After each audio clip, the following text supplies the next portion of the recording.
Jestem gejowskim nurkiem kosmitą. Ta.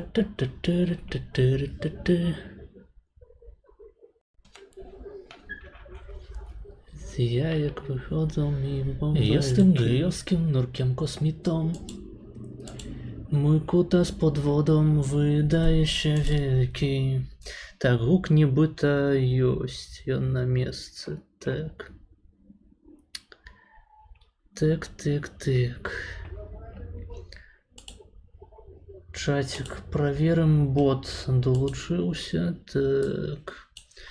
Усім прывітанне. Ці мяне чуваць. Напишите, ці мяне чуваць, ці няма фрызоў, якіх кольвічы. Так.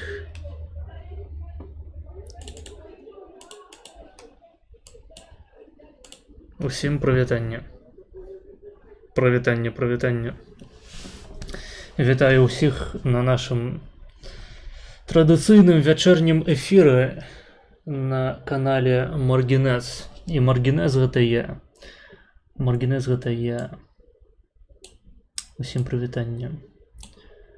Так, пішыце пакуль, як там вашыя справы, наколькі добра ўсё выглядае з тэхнічнага пункту гледжання на стрыме. А я пакуль параскідваю спасылку.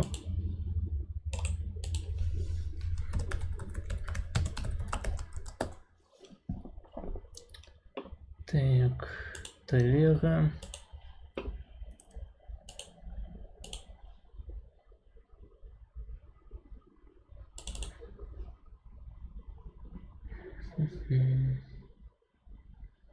Jestem gejowskim nurkiem kosmitą.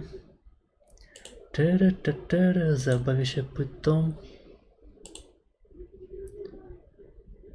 Z jajek wywodzą mi się bąbelki. Mój kutas pod wodą wydaje się wielki. Tak, poczynaję stream.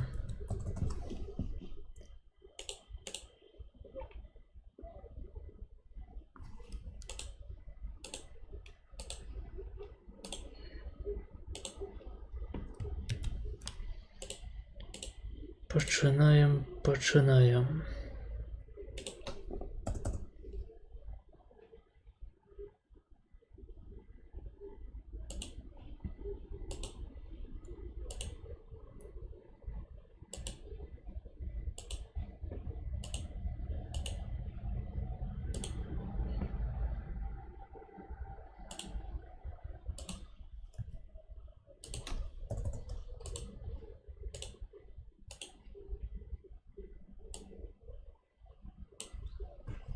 Усім прывітанне, хто долучаецца.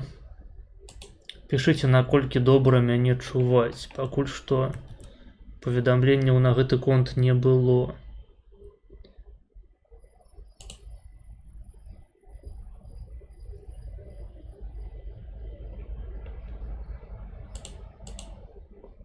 Мяне забаўляе асабіста той момант, што я, калі рабіў прэв'юшку на стрым, я нават не патрудзіўся, так бы мовіць, згладзіць вуглы на галаве Корвіна Столенбіка, але мне гэта падабаецца нават, то бок у яго такі скошаны чэрап, які больш адпавядае самому персанажу. Маецца на ўвазе, безумоўна, ніякі не палітык, які камусьці мог бы прыйсці ў галаву, так, па асацыяцыі, а менавіта, што персанаж мему.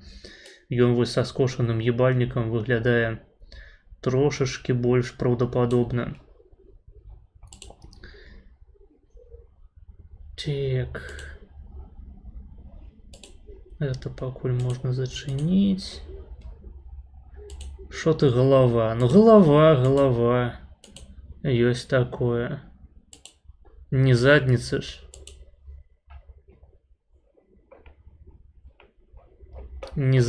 Я ж не бабка срака ў каментарах пад апошняй трансляцыі. Голова, не пизденышка, не мошоночка.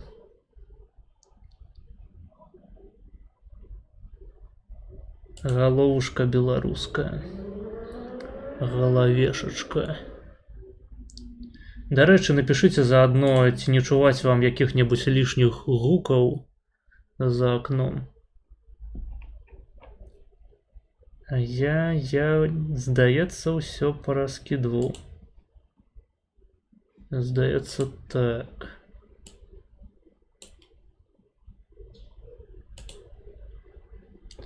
Позачиняю лишнюю хуйню. Это можно зачинить все. Это можно зачинить.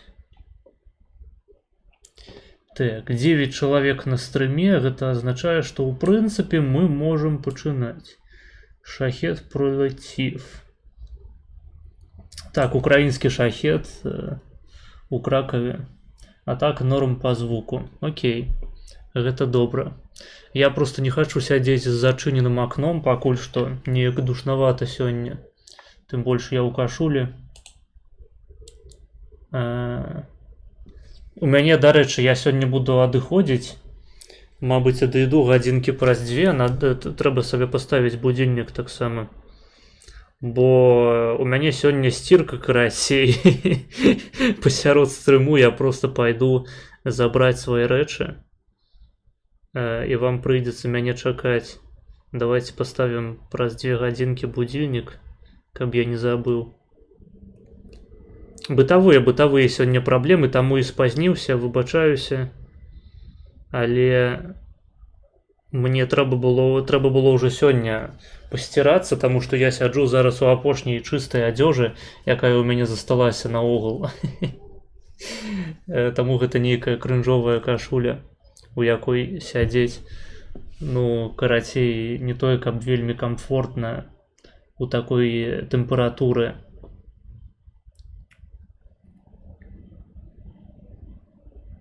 Я, канешне, мог бы сядзець з голым торсам, але гэта контент платны, я лічу, павінен быць, прынамсі на маім канале. Так. Ну что, давайте с вами попиздим про что-нибудь, обмеркуем якуюсьці актуалочку, пишите, якія пытанні вас цікавяць, что з вами цікавага, інтарэснага адбылося за гэтыя 1,5 дні, што мы з вами не бачыліся. Что бы вам хацелася абмеркаваць, на што вы хацелі бы звярнуць маю увагу. А таксама нагадваю пра функцыю замовы відэа. Я ўсё яшчэ пакуль што вырашыў пакінуць цэннік стары з арыфметычнай прагрэсіяй, не з геаметрычнай, дзе кожная наступная чарга яна не падвойваецца, яна просто дадае тую самую суму, якая была па першай. Просто таму, што тое, што адбывалася на папярэдняй трансляцыі, я пакуль што разглядаю у якасці выключэння. Гэта пакуль што нестабільная практыка, калі ў нас відосы даходзяць да 40-й чаргі. Я вырашыў тармазнуць, хаця я абяцаў, што памяняю цэннік. Пакуль што будзе так, калі падобныя эксцэсы будуць здарацца часцей, то я памяняю ўсё.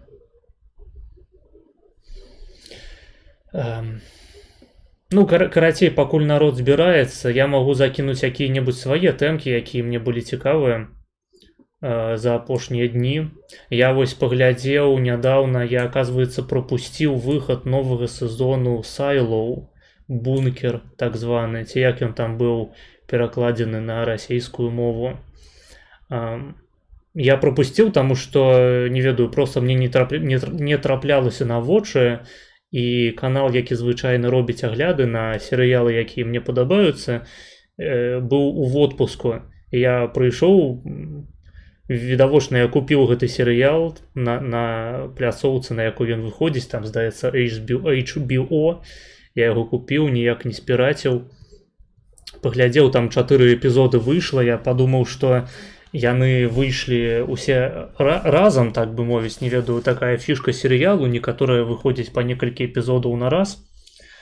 Але ніхуя, яны выходзілі прыкладна месяц, і я толькі нядаўна адкрыў для сябе, што сапраўды ўжо амаль палову сезону за плячыма, а я так яшчэ і не пачаў яго глядзець. Я глядзеў першы сезон, глядзеў другі, і магу сказаць, што трэці сезон ён пакуль што трымаецца на ўзроўні першага, магчыма, нават і лепей. Асабліва, што тычыцца бюджэту. Бачна, што грошы вылучылі больш, што дэкарацыі зрабіліся больш разнастайнымі, больш зрабілася персанажаў, больш сюжэтных лініяў, ну асабліва ў параўнанні з другім сезонам, які сапраўды трошкі прасеў. І я буду глядзець гэты серыял, я хацеў проста падняць гэтую тэму, таму што, на мой погляд, серыял Сайлоу — гэта на сённяшні момант самы цікавы і варты прагляду серыял з сучасных, якія цяпер выпускаюцца. Карацей, вось людзі, якія паглядзелі серыял Fallout і сцвердзілі, што гэта поўная каліна, не вартая вашай увагі, раю акунуцца ў атмасферу Сайлоу, якая перадае, ну, прынамсі, некаторыя элементы атмасферы арыгінальных Fallout'аў нашмат лепей. І проста, ну, з пункту гледжання нават серыялу, з пункту гледжання вось гэтага прадукту, як вось прадукту кінематографу, гэта нашмат лепшы твор, чым серыял па Fallout'е, які быў зняты проста каб пашырыць гэтую фан-базу, гэты, як то называюць фан-сервіс. Просто напіхаць усялякай хуйні, якая людзям нагадвае про Fallout у свой серыял, і асабліва не парыцца над сюжэтам, блядь, над дэкарацыямі, над прапрацоўкай свету. Гэта быў вельмі хуёвы серыял, не толькі таму, што я фанбой Fallout'аў і асабліва Fallout'у New Vegas.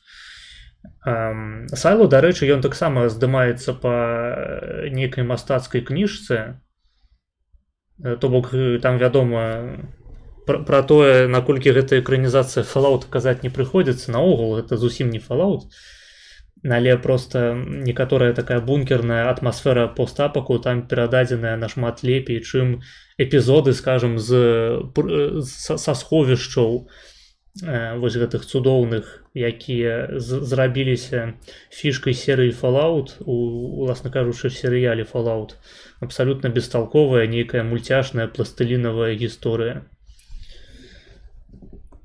Глядзіце Сайло. Лепей за Сайло нічога не выходзіць на сённяшні момант. Хіба што вось серыял, як ён называецца? Severance? Я нават забыў, як ён па-ангельску. Там, дзе офісныя працаўнікі, калі прыходзяць на працу, робяцца іншай асобай, губляючы памяць пра ўвесь знешні свет. Ну і наадварот. По-моему, Severance па-ангельску серыял называецца. Вось, але там апошні сезон, ён выйшаў год таму, ці нават больш. Таксама добры серыял. Хаця вось чыста па маштабе мне падаецца, што ён таннейшы і такі трохі прасцейшы, чым Сайло ва ўсіх аспектах.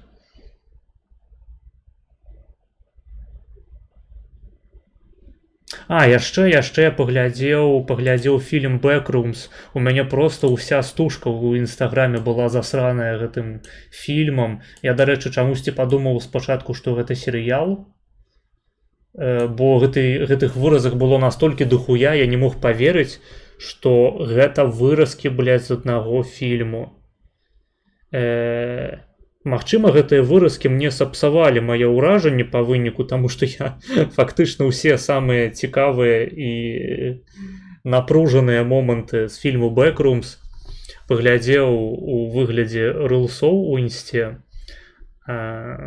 Так ці іначай, фільм мне ніхуя не спадабаўся, гэта поўная каліна на адзін раз, і тое я не ўпэўнены, ці варта нават на адзін раз марнаваць свой час, а тым больш грошы, калі сапраўды хтосьці фільмы купляе сабе падпіскі. Проста забейце хуй. Гэта фільм на 2 гадзіны, здаецца. Я вось асабіста ніколі не з'яўляўся прыхільнікам, нейкім вялікім аматарам самога сусвету Backrooms.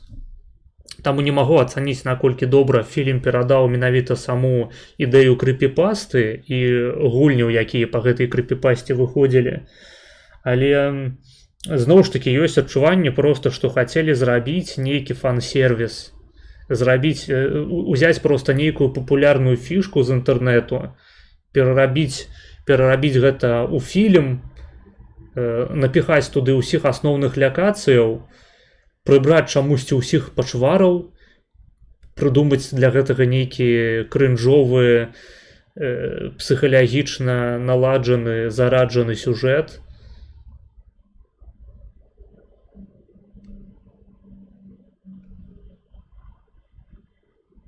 Хуйня.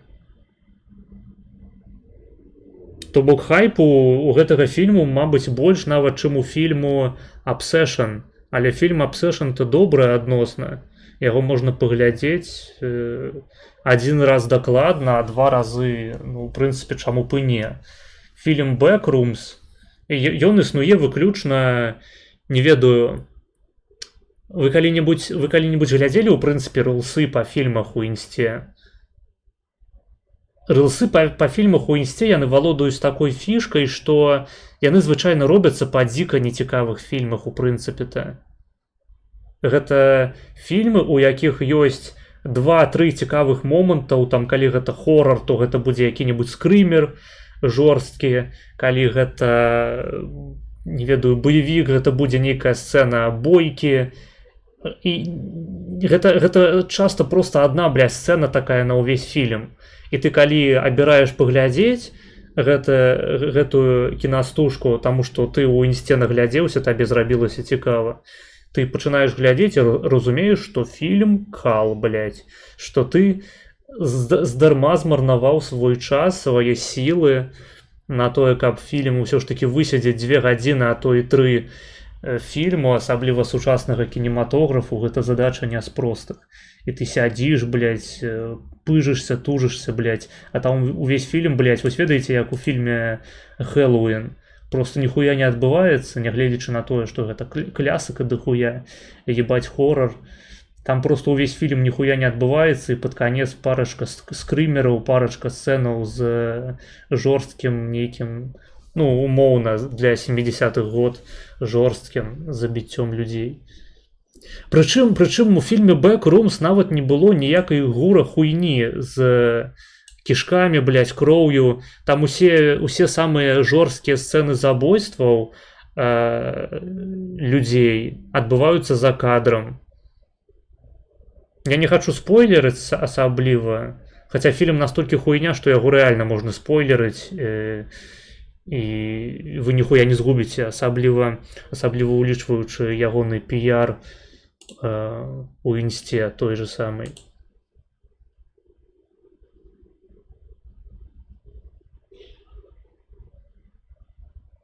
Дэкарацыі досыць лянотныя, на мой погляд. Большая частка гэта менавіта, што гэта такія офісныя памяшканні з жоўтымі сценамі. Хаця, наколькі я ведаю, зноў ж такі, я не вельмі шару за сусвет Backrooms, але лакацыяў там, прынамсі, у выразках з гульні, якія я бачыў, дохуя, яны разнастайныя, яны кожная характарызуецца чымсьці сваім, адметным. А ў фільме проста збольшага гэтыя сраныя офісы. Як быццам сапраўды аўтары паглядзелі на сусвет Backrooms, то бок яны адчынілі якую-небудзь гульню, першую крыпіпасту, яны бачылі, што гэта папулярны нейкі мем у сеціве, і вырашылі проста на гэтым зрабіць дадатковы нейкі хайп, зарабіць лёгкіх кароткатэрміновых грошай. Ніхто асабліва там не капаўся, не разбіраўся. Дарэчы, наколькі я ведаю, рэжысэры гэтага фільму, яны яшчэ і пачалі ціснуць на ўсіх іншых прадуцэнтаў, аўтараў сусвету Backrooms, якія рабілі там крыпіпасты, гульні, якія, ну, самага рознага кшталту контент прадукавалі, ну, хаця б нават проста вось той самы першы здымак тых офісных памяшканняў, лабірынтападобных, які быў выкладзены на ўвесь гэты контент, зараз прэтэндуе кампанія, якая здымала фільм, студыя. Таму што яна першая запатэнтавала Backrooms. І гульняробы, якія выпускалі свае прадукты нават у інтэрнэт-гульнявых крамах, яны вымушаныя свае прадукты здымаць, таму што, блядь, іх прыціскае студыя, якая здымала фільм Backrooms. То бок гэта мала таго, што паразытаванне на папулярнай крыпіпасце, дык яшчэ і ліквідацыя яе адначасова.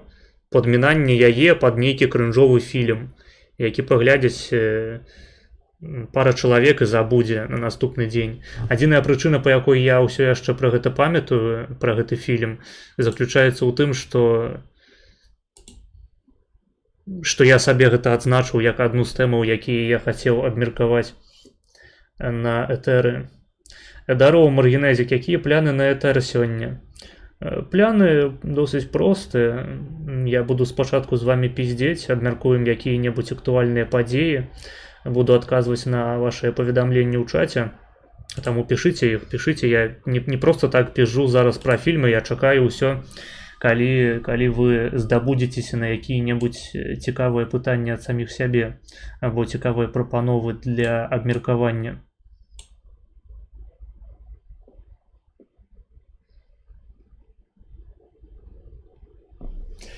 Ось, ну гэта што тычыцца фільмаў. Паглядзеў я Сайлу, так, паглядзеў Backrooms. Сайла буду працягваць глядзець, таму каментароў можаце ад мяне чакаць паступова на наступных трансляцыях.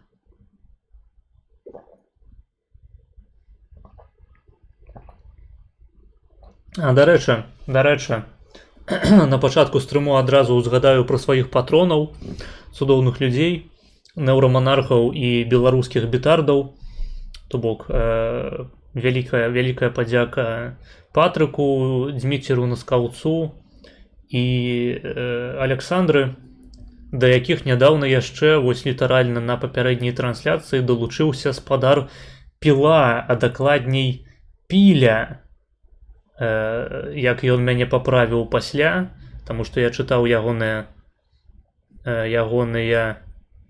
паведамленне, дзе ён падпісваўся як Піля. Чамусьці мне падалося, што гэта менавіта што Піла. Ніякая гэта ніхуя не Піла, гэта Піля. Таму цяпер у нас адбываецца гендерны пераход. Піла пераўтвараецца ў Пілю. Хаця Піла таксама гэта жаночы род, хаця вось чамусьці мне падавалася, што Піла больш пасуе менавіта хлопцу, данатару, чым жанчыне.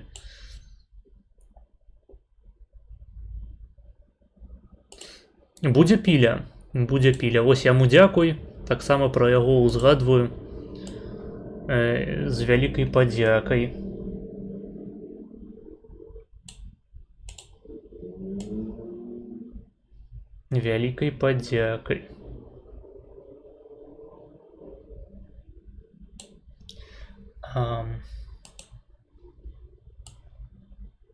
Так.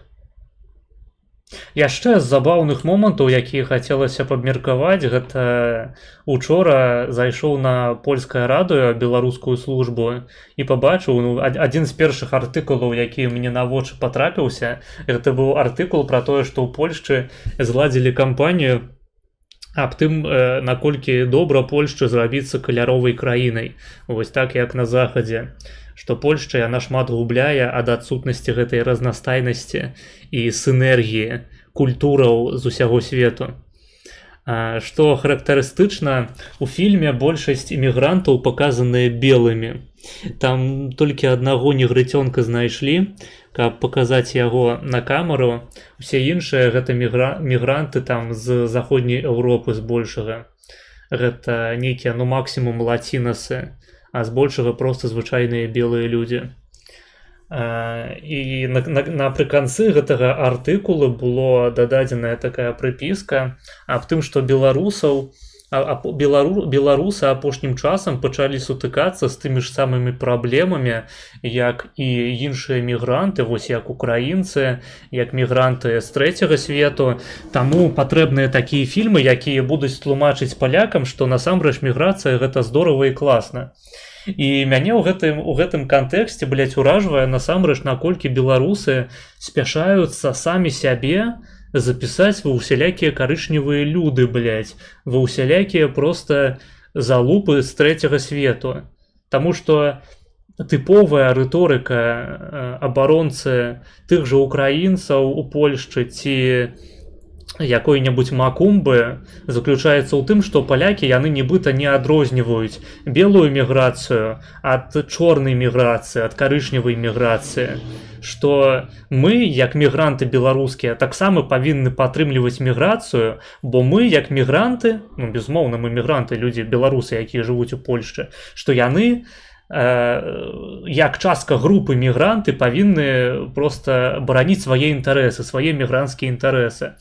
І мяне проста неверагодна, блядь, уражвае, наколькі беларусы гатовыя станавіцца на бок любых абосцышаў, каб толькі не дзейнічаць на карысць мясцовага карэннага насельніцтва. Вядома, я кажу зараз пра досыць канкрэтную праслойку беларусаў, якая здымае падобныя, ну не здымалі-то хутчэй за ўсё самі палякі, левакі якія-небудзь, але беларусы, у тым ліку вось на партале польскага радыё, яны пра гэта ўсё пішуць і ўсхваляюць. Таму што самі сябе лічаць мігрантамі з трэцяга свету. Гэта таксама перасякаецца, пэўныя паралелі ў мяне ўзнікаюць у галаве з тым, што калісьці казала Святлана Алексеевич, вядомая нобелеўская лаўрэятка па літаратуры ад Беларусі, которая казала, што, ну, як Лукашенко калісьці сказаў, што по-беларуску нельга сказаць нічога высокага, нельга напісаць навуковы падручнік ці артыкул, нельга напісаць, не ведаю, добры фільм ці прозу. Вось так жа Алексеевич лічыла, што ад расійскай культуры нельга адмаўляцца, таму што расійская культура гэта культура высокая, гэта культура імперская, еўрапейская, а беларуская культура гэта культура трэцяга свету, гэта культура абарыгенаў, гэта культура, не ведаю, індейцаў ці карэннага насельніцтва Аўстраліі, з якім яна беларусаў параўноўвала, калі прыгадвала тое, што ў Аўстраліі людзі карыстаюцца ангельскай мовай, у Амерыцы нават карэннае індейскае насельніцтва карыстаецца ангельскай мовай. І мы, як беларусы, як такія ж самыя індейцы, як такія ж самыя бабуіны, павінны карыстацца расійскай мовай як сваёй. Таму што гэта мова высокай культуры, а беларуская мова гэта мова нізкай, лякальнай, месцячковай, нічога не значачай культуры, не азначаючай. Я гэта ўсё да чаго, я нешта падзабыўся, пакуль пра Алексеевич піздзеў. Так, што гэтыя беларусы, яны сябе таксама запісваюць у нігеры, у белыя нігеры, неважна абсалютна, замест таго, каб бараніць свой вобраз у вачах польскага насельніцтва, каб сябе адасабляць як іншую групу, як групу, якая досыць карысна вылучаецца на фоне іншых мігранцкіх груп, будь то украінцы, будь то тым больш мігранты з краінаў Афрыкі ці арабскіх краінаў, яны замест гэтага абіраюць стаць плячо да пляча з людзьмі этнічна і генетычна сабе чужымі, з мне асабіста незразумелымі мэтамі. Таму што любому паляку абсалютна відавочна, што, напрыклад, белая міграцыя з заходняй Еўропы і чорная міграцыя з Афрыкі гэта, блядь, дзве вялікія розніцы. І уся рыторыка правых польскіх палітыкаў, яна накіраваная менавіта на тое, каб не завозіць масава у сваю краіну чужых, ёй культурна і генетычна гэта я ўжо ад сябе дадаю, таму што у папулярнай рыторыцы гэта звычайна не гучыць, так не агучваецца, што мы завозім генетычна чужых сабе людзей. Вось, але я пра гэта скажу. Завозяцца культурна і генетычна чужыя мясцовай папуляцыі людзі, людзі з нашмат ніжэйшай культурай і генетыкай, чым у сярэднім у палякаў, і робіцца гэта масава, у гэтым праблема. Гэта не кейс, вось канкрэтна пра генетыку, гэта не кейс з украінцамі, безумоўна, таму што украінцы і палякі вельмі блізкія адзін аднаму народы. Там справа менавіта, што ў культуры, і асабліва палітычнай культуры, якую украінцы прыносяць у Польшчу. І зноў ж такі праблема нават не ў тым, што украінцы ў прынцыпе ў Польшчы існуюць, а ў тым, што іх тут дохуя. Ось у адрозненні ад тых жа самых беларусаў, што зноў ж такі вылучае нас досыць карысна на іхнім фоне. І я не разумею, навошта, асабліва ў такіх спорных момантах, як сучасны канфлікт палякаў з украінцамі, які палягае цалкам на тым, што украінцы справакавалі палякаў на досыць справакавалі палякаў досыць дзіўнымі рухамі ў сваёй гістарычнай палітыцы, навошта беларусам у гэтай сітуацыі станавіцца на бок украінцаў? Калі можна проста стаць на бок палякаў, бок, які мае рацыю, і асудзіць іншую групу мігрантаў. Таму што, сюрпрыз, мігранцкія групы, яны неаднародныя. Кожная з іх павінна разглядацца паасобку. Іх можна групаваць разам, ну, напрыклад, там еўрапейская міграцыя і афрыканская міграцыя. Гэта дзве вялікія групы, кожная з которых фундаментальна адна ад другой адрозніваецца. Ніводзін правы палітык Польшчы не выступае супраць масавай міграцыі з Нямецчыны, калі гаворка ідзе пра карэнных немцаў. Наадварот, ідзе рыторыка аб тым, што Польшча павінна збіраць у сябе людзей, якія праз якія-небудзь ганенні, скажам, у Великабрытаніі на свабоду слова, на усялякія мовы з боку великабрытанскай дзяржавы супраць свабоды выказвання, ну, у тым жа інтэрнэце, людзі павінны бегчы ў Польшчу. Брытанцы, немцы, французы, гішпанцы, італійцы, там, ну, людзі з досыць паспяховых, але меншых краінаў, такіх як краіны Балты, такіх як Чэхія, Славаччына і іншыя там паўднёвыя рэспублікі. Гэтым людзям у першую чаргу павінна знаходзіцца месца ў іміграцыйнай палітыцы Польшчы. Правыя палітыкі, яны вельмі добра адрозніваюць мігрантаў розных катэгорыяў. Гэта не colorblind людзі, гэта нават у Польшчы гэта нават не выпадак якога-небудзь амерыканскага Джей Ді Вэнса, у якога жонка індуска, і ён, блядь, нібыта супраць іміграцыі выступае. Проста смех. У Польшчы гэта зусім іншая сітуацыя. Тут людзі адрозніваюць колеры, гэта не colorblind бумеры, рэспубліканцы, асабліва калі гаворка заходзіць пра партыі па тыпу канфедэрацыі.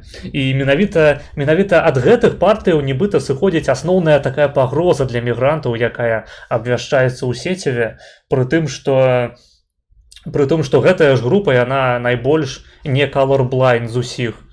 І усіх мігрантаў у адну групу скінуць хочуць менавіта што левакі. Тым самым яны узвышаюць пэўныя групы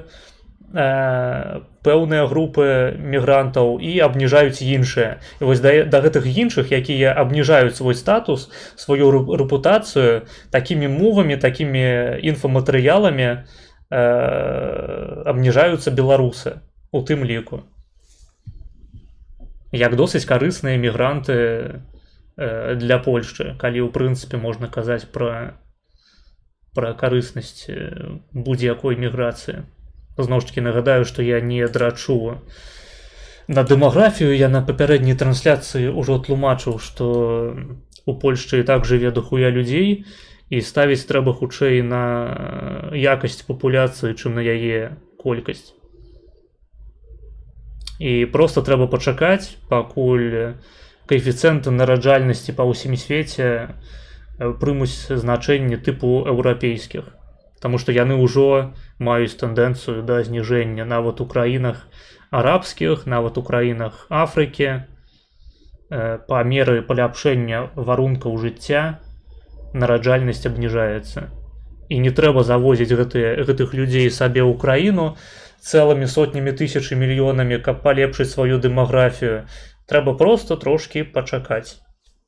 І ўсё само сабой стабілізуецца. Іначай грамадства будзе несці кошты гэтай самай міграцыі. У выглядзе павелічэння злачынстваў, узроўня злачынстваў і проста вынішчэння карэннага насельніцтва. Я ўжо не кажу пра тое, што культура палітычная, якую з сабой прывозяць мігранты трэцяга свету, будзе весці да таго, што свабода зробіцца не проста чужым паняццем для Еўропы, яно зробіцца варожым паняццем.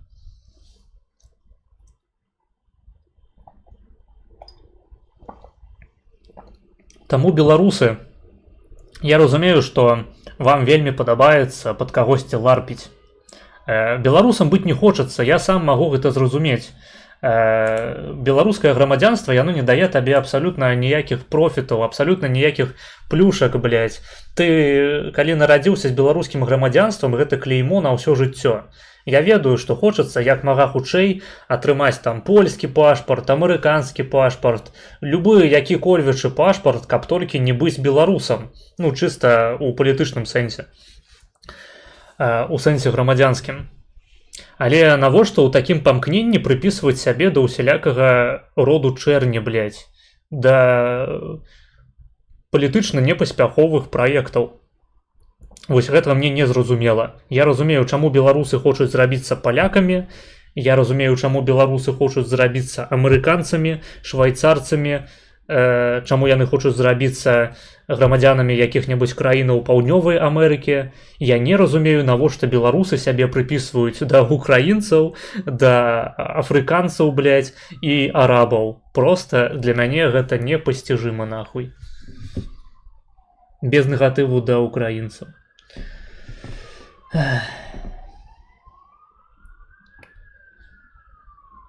У Варсові можна спаткаць мноства цікавых асабістасцей. Ну так, напрыклад, Олега Фрэна, які ходзіць у мерчы гэтых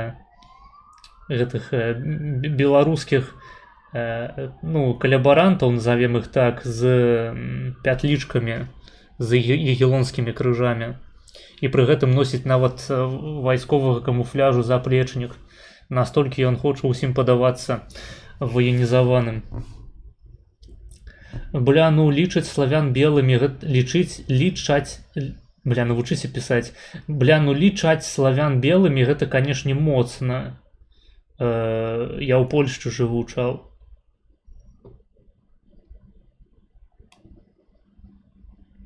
Я не жыву ва Украіне, я не жыву ў Рашцы, блядь. Так, палякі яны белыя, як бы выходзіш на вуліцу, глядзіш па баках, бачыш белых людзей. Вось, такія як ты акурат хочуць беларусаў ці славянаў наогул пастаянна запісаць у нейкія негры, блядь. Што выдае ў вас самацкаванне такое ж, як у русні, якая сябе ненавідзіць і праз гэта ненавідзіць усіх сваіх суседзяў. Вось вы такія ж самыя самаеды. Таму што галоўнае гэта здабыць пажалейку ад левых актывістаў. Ну і левыя палякі літаральна спрыймаюць краіны быўшага СНГ як Афрыку, ХД. Так, але левыя палякі гэта не тыя палякі, якія будуць прымаць жорсткія міграцыйныя заканадаўствы. Зноў ж такі, на чыё меркаванне нам трэба арыентавацца? На меркаванне людзей, якія патэнцыйна могуць беларусаў да гэтых самых мігрантаў залічыць і выслаць нахуй куды-небудзь назад дадому. Ці ўсё ж такі да людзей, якія ніколі гэтага не зробяць. Па-мойму, першы варыянт. То бок арыентавацца трэба на людзей, якія крытычна ставяцца да мігрантаў у прынцыпе, то бок на правую частку польскага спектру палітычнага. Еўрапейскія апачы, як у Deviation. Еўрапейскія апачы, ну тыпу, я не ведаю пра што ты. Чакаємо з нетэрпіннем крышталеву ніч в Варшаве у украінскіх кварталах та хатах. Ідзі нахуй. Асуджаю. А ты літаральна спрымаеш Полонію як белую твердзу Еўропы? Полонію маецца на ўвазе Польшчу? Ну, так. Ну, гэта самая белая краіна Еўропы зараз, на сённяшні момант. Ну, самая белая маецца на ўвазе па абсалютнай лічбе белага насельніцтва. Ні ў якае параўнанне там з Нямецчынай, тым больш Іспаніяй, Партугаліяй. Можна параўнаць з Чэхіяй, там краінамі Балты, але гэта ўсе маленькія краіны. У Польшчы жыве там з акругленнем 40 мільёнаў чалавек. І гэта не Украіна, якая знаходзіцца ў стане вайны. Гэта не Рашка, дзе, блядь, таксама рускі, гэта бурат сярэдні, у сярэднім або татарын. Гэта белае насельніцтва, так?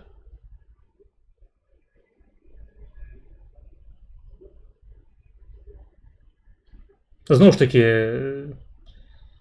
яна нават больш белая, чым Злучаныя Штаты Амерыкі, таму што ў Польшчы не жыве 13% афрыканскага насельніцтва. А чыста генетычна ў чорных, акрамя памеру мозгу, ёсць што-небудзь, у чым яны паступалі белым і ўсходнім азіятам?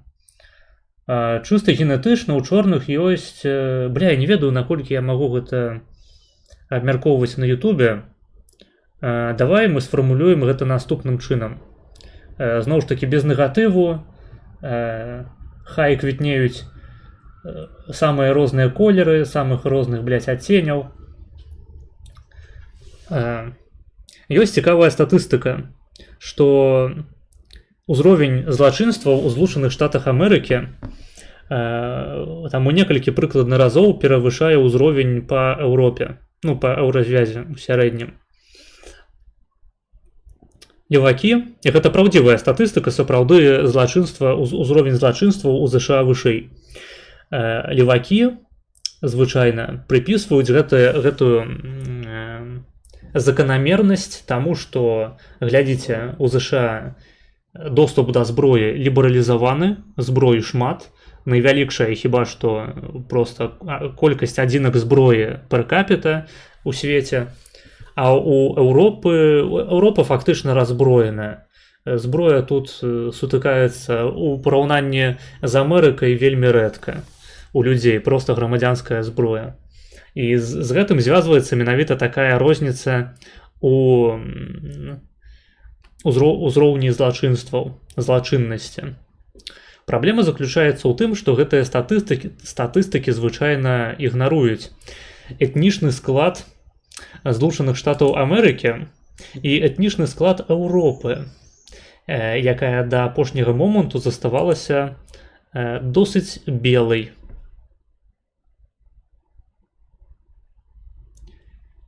Як бы вам гэта сказаць? Узровень злачыннасці нават у Злучаных Штатах ён таксама не гамагенны. За большую частку злачынстваў у Злучаных Штатах Амерыкі адказныя досыць лякальныя нейкія тэрыторыі, асобныя гарады, кварталы, вуліцы, якія здзяйсняюцца гэтыя злачынствы асобнымі бандамі. Не будзем казаць, з каго гэтыя банды звычайна складаюцца, так. Не будзем казаць пра тое, што звычайна гэтыя банды карыстаюцца акурат такі нелегальнай зброяй. Вось.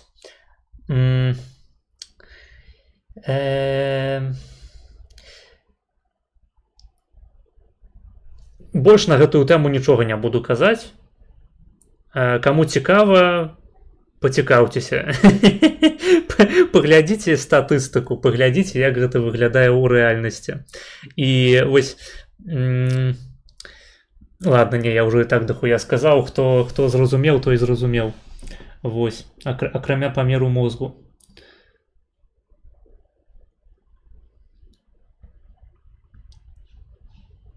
Так, канфа кароны польскай хоча, каб у Польшчы замест кокелаў былі трады муслікі і мокебы.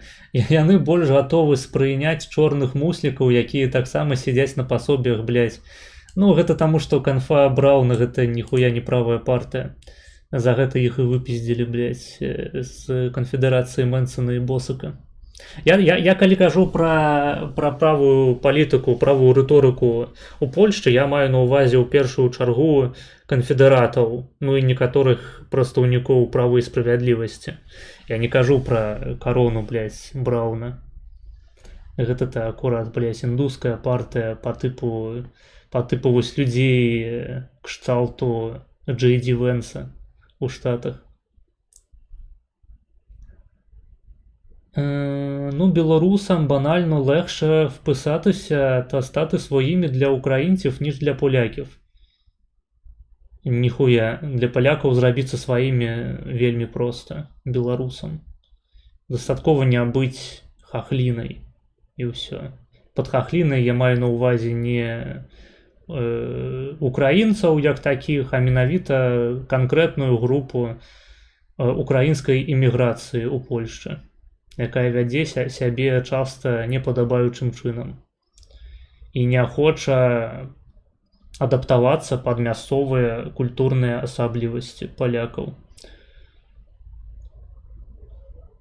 Не, беларусам-то акурат сваімі для палякаў зрабіцца дохуя як проста. Блядь, у Польшчы літаральна жывуць свае аўтахтонныя беларусы на Падляшшы. То бок беларусы яны мала таго, што не маюць аніякіх гістарычных канфліктаў з палякамі. Ну, прынамсі, палякі не маюць асабліва да беларусаў ніякіх прэтэнзіяў. Дык яшчэ і беларусы з'яўляюцца карэнным насельніцтвам Польшчы, адным з проста гістарычным карэнным насельніцтвам гэтай краіны. Як і украінцы, вядома, але, як я ўжо і сказаў, у выпадку з украінцамі там гісторыя перашкаджае. Гісторыя 20-го стагоддзя збольшага. Ну так русня буквально набілі в суспільному плані, ніколи не були. А я што сказаў, што русня гэта белыя? Я наадварот сказаў, што гэта там напалову татары, напалову узбекі там ці бураты. Я могую палякаў праз 3,5 гады. Што азначае слова могую? Прабачце, я дзядок, пердзядок, тэрпядок. Што азначае могаць? Тыпу ты палякам робішся? Грамадзянства атрымліваеш ці ў Польшчу пераязджаеш? Я караны паляк з Менску. Ну вось. Гэты дрож на дэмаграфію, канешне, таксама хуёвая. Польшча завозіць на сваю тэрыторыю белых, але часта гэта белыя нігеры менавіта. Што вось, як узгадалі там з краінаў СНД.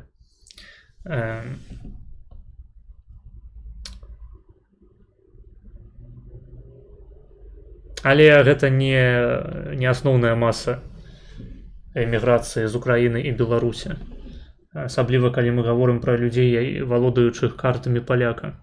Я хейтер гэтых картаў паляка. Я лічу, што усе карэнныя палякі, якія хацелі пераехаць у Польшчу, павінны былі ўжо даўно гэтым заняцца.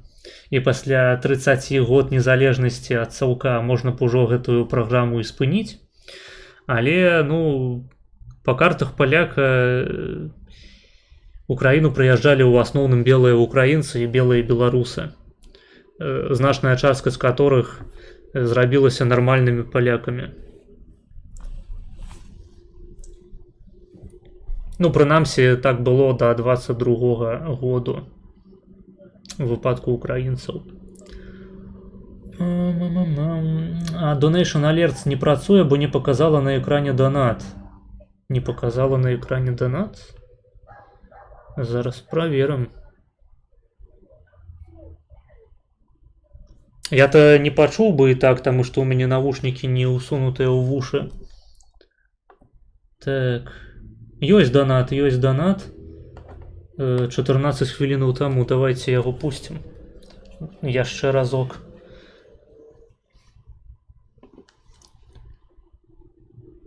Так, можна гэта паўтарыць?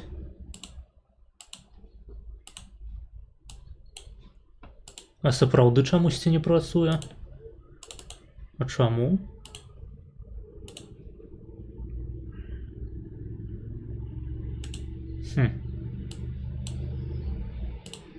Дзіўна.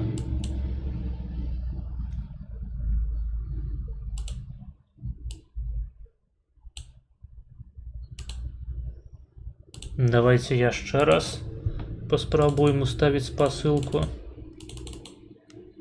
Новую. Чаму не працуе?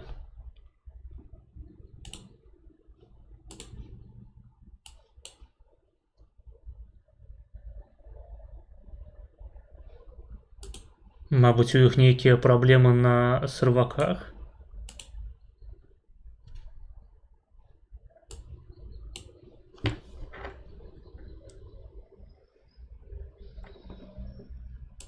Піша, галоўнае, што дайшло ўсё добрае. Да ніхуя не добра, таму што алерты гэта смакатка стрыму. Яны павінны быць. Яны павінны прыходзіць. А ў мяне ніякія алерты не хочуць перазапускацца.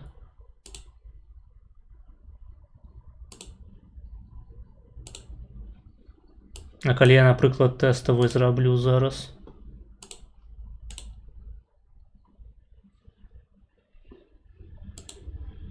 І тэставыя не працуюць.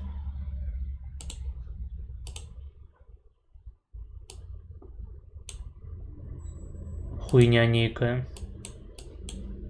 Мабыць, паспрабаваць перазайсці.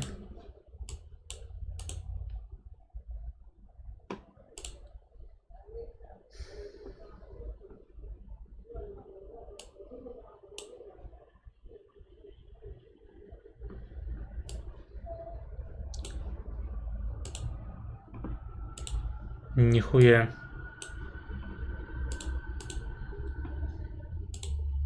Накали новую.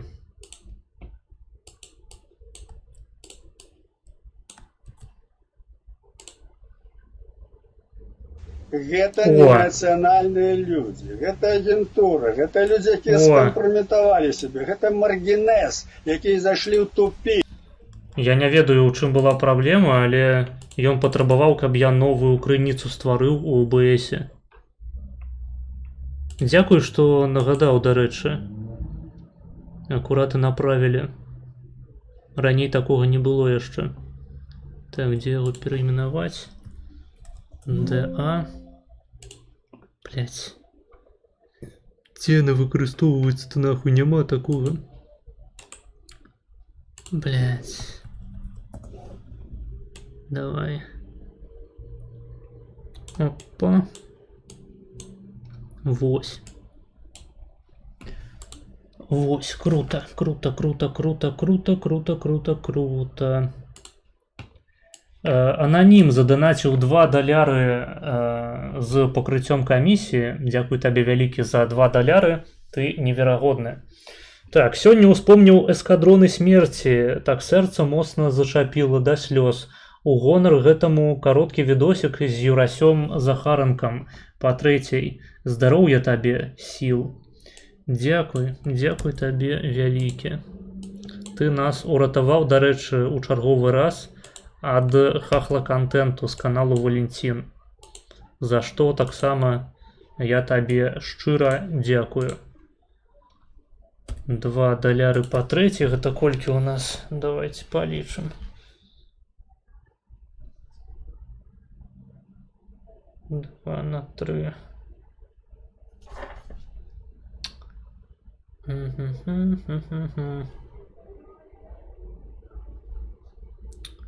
Это 6 хвилин 40 секунд.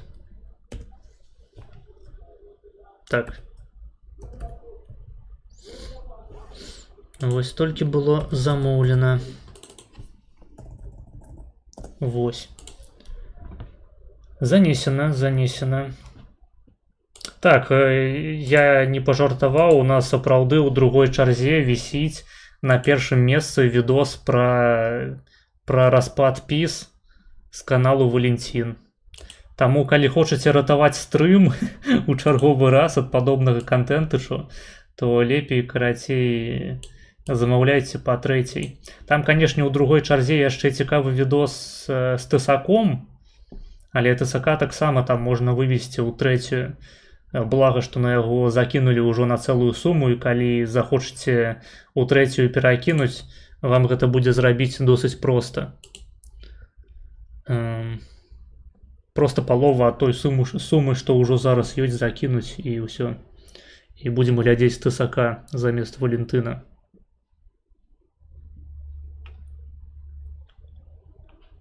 Так, пад каклінай ён мае на ўвазе цябе, Рыгуль.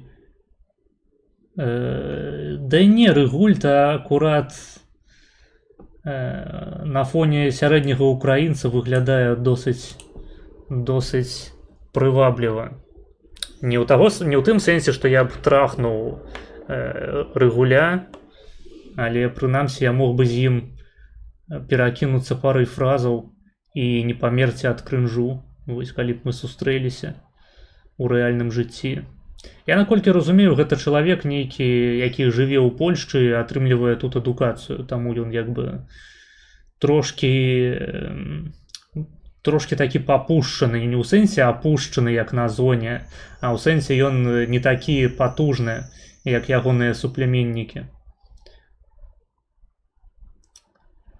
Так, білорус, як тільки відкриє рот і почне говорити польською, з першої секунди буде ясно, що він зі Сходу чужий. Для білоруса в Україні така ситуація тупо неможлива.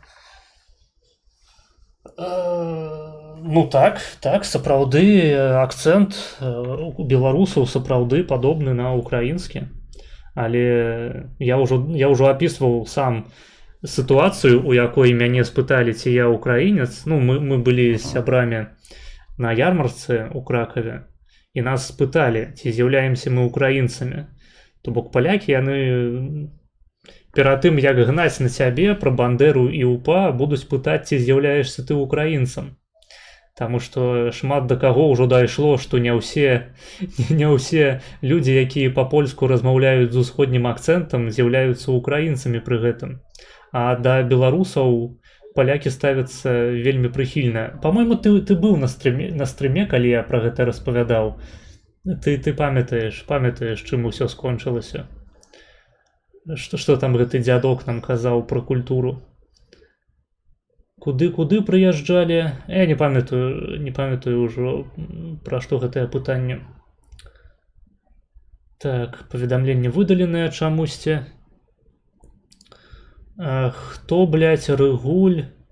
Ніколі яшчэ не было настолькі вялікай матывацыі зарабіць да халеры грошай, каб скіпаць відэа хахлаць дэгенерата. Самае забаўнае, што насамрэч відос гэты з Валентинам замаўляе ніхуя не украінец, яго замаўляе беларусік. Ён проста такім чынам мяне троліць, тыпу, вельмі тонка. Ён сапраўдны бандеравец. Дзякую. Не, я в Польщі тільки проїздом був, а так сижу в Україні, ухиляюсь. Так, пам'ятаю ту історію. Ну, для чалавека, які сядзіць в Україні і ухиляецца, у цябе неардынарная пазіцыя па некаторых украінскіх пытаннях. Я вымушаны гэта адзначыць. Неардынарная у добрым сэнсе гэтага слова.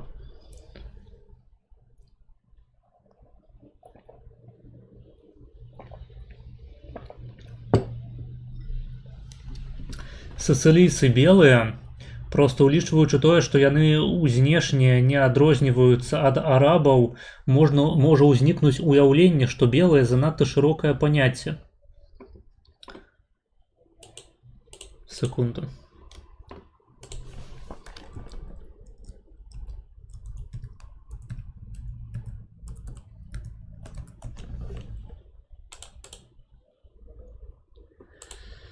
Ну, сицилійцы, яны такія чарнявыя, можна сказаць. Чарнявыя, але сицилійцы, яны ўсё яшчэ на спектры, так бы мовіць. Гэта ўсё яшчэ не арабы, прынамсі. Але ну белымі іх можна назваць з вялікай нацяжкай, так скажем. Ну і зноў ж такі, я не з'яўляюся белым супрэмацыстам. Я не веру у перавагу белай расы, каўказскай той самай расы над усімі іншымі расамі. Я абсалютна не спрачаюся з тым, што, скажам, сярод азіятаў IQ вышэйшы. То бок азіяты гэта таксама раса, якая здольная ствараць вялікія праекты, высокую культуру. Яна адрозніваецца ад еўрапейскай, але так ці іначай. Не любы не белы азначае нігера. Гэта трэба трымаць у галаве. Ну і вядома, мы размаўляем зараз у катэгорыях статыстыкі. Не кожны нігер будзе гвалціць жанчыну, не кожны белы будзе высокім, блядь, не ебацца ходзячым у оперы і тэатры арыстакратам з 2 пупамі і 3 анусам. Статыстыка. Сярэдняя статыстычная. Калі не лічыць арабаў белымі, бо фенатыпічна яны еўрапеоіды. Ну, расы іх больш, чым 2, нават больш, чым 3. Блюменбах, па-мойму, вылучаў 5 расаў, калі мне не здраджвае памяць. Гэта была раса белая, чорная, жоўтая, то бок азіяты, чырвоная, то бок індыйцы, карэннае насельніцтва Амерыкі, і малазійская, па-мойму. Вось. Гэта самы стары падзел на расы, які я магу прыгадаць. То бок, ну, расы яны таксама ўнутры сябе вельмі неманагенныя.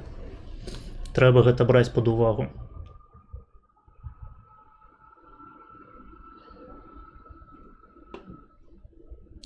Та гэта мой уплыў. Ага, ну ясно. Та не дуже вони схожі. До того ж можеш подивитися на генетичні дистанії народів, і там чітко видно європейський кластер, який стоїть окремо.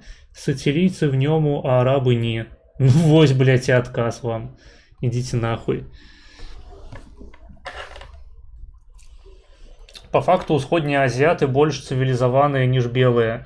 Узровень гвалту з іх боку меншы, ніж з белага. Наколькі больш, наколькі менш.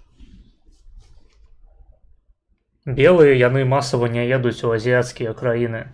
Што значыць больш цывілізаваныя? Гэта проста 2 розныя цывілізацыі, разумееш? Белыя яны здольныя на стварэнне ўласнай цывілізацыі белых. Азіяты, асабліва ўсходнія, яны здольныя, хаця не толькі ўсходнія, яны здольныя на стварэнне сваёй уласнай цывілізацыі. А далей можаш сам працягнуць гэты сказ, вось, адносна іншых расаў, іншых генетычных кластараў. Цывілізацыя яна не адна, іх некалькі, як мінімум. Як мінімум 2. Ну, кепскія гены, хуля, ну так. Кепскія гены. Блин, я хочу назваць так якую-небудзь рубрыку на сваім канале. Што-небудзь пра генетыку. Я просто пакуль што не шару у генетыцы. Магчыма, мне калісьці прыйдзецца засесці за гэтае пытанне больш основательно, фундаментальна, каб разабрацца ў папуляцыйнай генетыцы людзей. І потым ужо пра гэта распавядаць на стрымах і назваць гэтую рубрыку «Кепскія гены». Як вам ідэя? Або яшчэ лепей знайсці якога-небудзь спецыяліста, які дакладна будзе ведаць і разбірацца ў гэтым лепей за мяне. Я-то не генетык ніхуя, я нейрофізіёлог. Для мяне гэтае пытанне трошачкі так далекаватае. Нават калі я здолею агульнымі мазкамі пра гэта распавесці, важныя дэталі ад мяне услізнуць. Таму было б добра хутчэй запрасіць якога-небудзь спецыяліста на канал, каб ён пра гэта параскідваў сам. Я там Аня у пытаннях папуляцыйнай генетыцы, антрапалогіі нават. Што-небудзь пра кокелаў у Польшчы. Можна і пра кокелаў у Польшчы. Мальтыйцы таксама на белым спектру. Блять, нахуй ты паведамленні свае выдаляеш, долбоёб. Я тебя забаню, блядь, зараз. Забаню, блядь, зараз за выдаленне паведамленняў, сука, блядь. До речі, ти ніби планував Мозгінез ще минулого тижня. Ще планується найближчим часом. Планується. Я ось літерально вчора сядів, рихтував матеріал, але, як я і сказав, там опинулося настільки дохуя цікавих деталей, про які обов'язково треба узгадати, што матэрыял зацягваецца, але ён будзе вельмі вялікі па змесце просто. То бок ось прэска, якую я для сябе рыхтую зараз, яна, блядь, ужо на 30 слайдаў. А будзе яшчэ больш. Будзе, не ведаю. На гэтым тыдні наўрад ці я паспею, мабыць, на наступным. Вы павінны разумець, што стрыміць я стаў часцей. Гэта яшчэ і лета, хочацца трошкі адпачыць. І як бы лекцыя патрабуе вялікага засярэджання ўвагі. Пакуль што часу не хапае, каб сесці вось зараз усё падрыхтаваць. Але я абяцаю, што будзе. Будзе матэрыял, ён збольшага ўжо гатовы. Зараз апошнія нейкія моманты я дадаю да яго. Можна сказаць, што ён гатовы прыкладна на 70%, а то і больш. Мальтыйцы таксама белыя, просто яны літаральна з гэтых.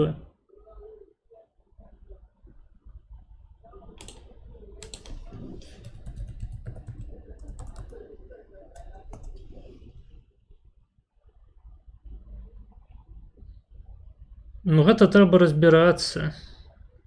Я ж ніхуя не ведаю пра мальційцаў.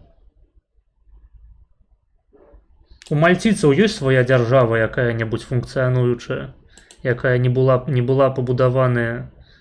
Так гэта, блядь, семіскі народ, алё нахуй. Вядома, габрэі. Яны, не ўсе белыя, але прынамсі можна сказаць, што ў іх свая ўласная цывілізацыя маецца.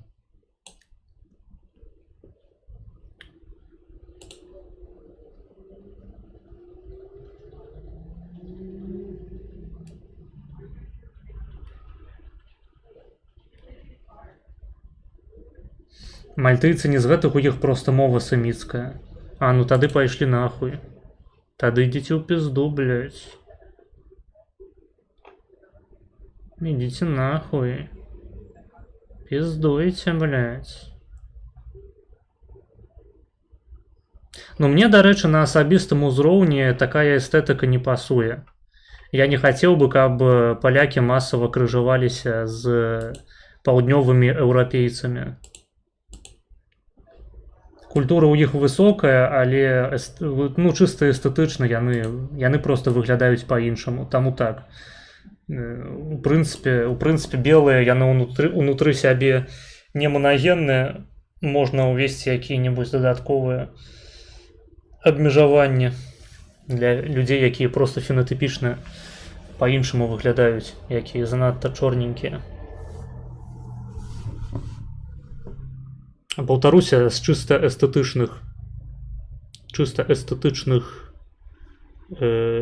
прэсупазіцыяў, чыста эстэтычнай перспектывы. У прынцыпе, гэты дыскурс пра тое, што мы бярэм усялякія выключэнні, То бок у нас відавочна, што расы паміж сабой яны не падзеленыя простымі лініямі, як краіны, блядь, у Афрыцы посткаланіяльныя. Вядома, што гэта таксама спектр, блядь, што ёсць усялякія пераходныя варыянты. Ёсць людзі, якія выглядаюць больш чарнявымі, менш чарнявымі, больш русамі, менш русамі, вось як я. Гэта не азначае, што не існуе расаў, не азначае, што не існуе белых людзей, не азначае, што не існуе карычневых людзей, чорных людзей, жоўтых людзей, гэтак далей, гэтак далей. Гэта проста уебанскі дыскурс пра тое, што калі ў нас існуе спектр будь-чаго, то полюсоў гэтага спектру таксама, то полюсы гэтага спектру перастаюць існаваць. Я просто асабліва не хачу гэтую думку развіваць, па-мойму, пра гэта ўжо дастаткова піздзеў свайго часу той жа Убер-маргінал. Я не хачу паўтарацца. Усім відавочная, блядь, гэтая рытарычная залупа. Гэта як спрачацца зноў ж такі пра кучку. Вось тры, блядь, 3 насення, гэта ўжо кучка ці яшчэ не, а 4, а 5, а 10, а 1, блядь. Дыскурс для любителяў, блядь, лічыць валасы на галаве нахуй сваёй або на сваёй залупе.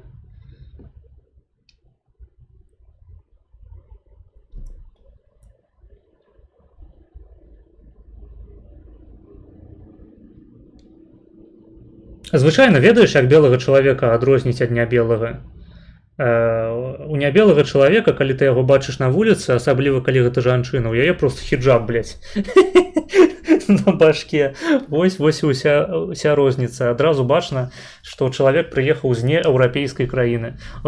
Не трэба забываць, што еўрапейскае хрысціянства, яно ў значнай ступені зрабілася прыкметай проста еўрапейскага, а не хрысціянства. Таму у тым ліку па адзежы белых людзей часта бачна.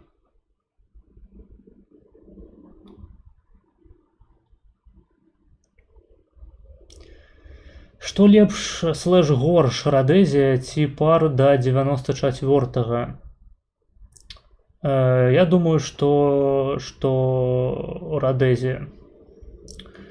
Прытым там цікавая сітуацыя. У іх семіцкая і раманская лексіка сустракаецца прыкладна 50/50.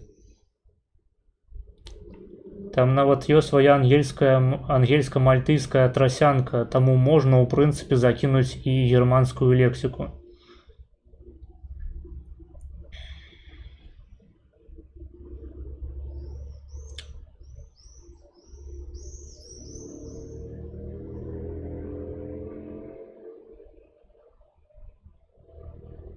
Блядь, по-моему, пар, Паўднёва-амерыканская рэспубліка, яна была просто нейкая левацкая параша, у якой адзінае, што за кошт чаго яна трымалася, гэта за кошт апартэіду. Таго, што белыя і чорныя жылі асобна. У прынцыпе, я не тое, каб вялікі прыхільнік апартэіду. Але у мяне ёсць вялікія фундаментальныя праблемы, чыста маральна-этычныя і ў тым ліку эстэтычныя, перад тым, каб фармаваць настолькі падзеленыя расава грамадствы. Я супраць рабства, я супраць таго, каб спачатку каланізаваць якую-небудзь афрыканскую краіну белымі людзьмі, а потым чакаць ад мясцовага насельніцтва, што яно захоча, блядь, проста у краіне з белымі жыць. Так не будзе. Колькі ты чорнаму не кажы, што ён такі ж самы грамадзянін Радэзіі, як і ты, колькі ты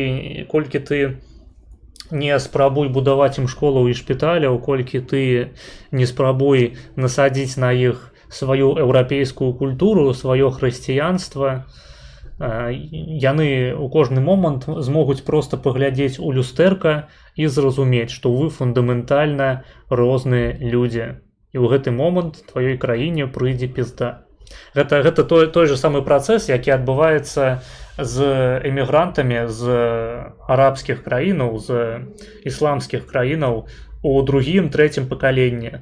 Калі першае пакаленне прыняло правілы гульні, калі яно асімілявалася, вывучыла мясцовую мову, прыняла мясцовую культуру, і здавалася б, іхнія дзеці павінны быць такімі ж самымі добрымі мігрантамі, адаптаваўшыміся, асіміляваўшыміся, як і іхнія бацькі. Але ніхуя. Яны проста падрастаюць, яны глядзяць у люстэрка, глядзяць па баках на сваіх аднагодак і разумеюць, што яны генетычна чужародны элемент у гэтай папуляцыі. І яны проста прымаюць нахуй радыкальную ісламскую ідэалогію і пачынаюць здзяйсняць усялякія непрыгожыя рэчы тыпу тых, што мы назіралі вось нядаўна ў Берліне, калі ісламскі актывіст уехаў на машыне ў натоўп ЛГБТшнікаў. Там быў нейкі парад за правы ЛГБТ, і ён проста уехаў на машыне ў гэты парад, а потым, блядь, выйшаў з яе з машыны, узяў мачэту і пачаў рубіць людзей направа і налева. Адной з гэтых, дарэчы, жанчын была полька. Ён зарубіў польку у Берліне. Вось, тысяча першая прычына ніколі, блядь, не ездзіць у гэтую каўбасна-піўную гітлераўблюдзію на захадзе Польшчы. Асабліва, блядь, у Берлін ебаны.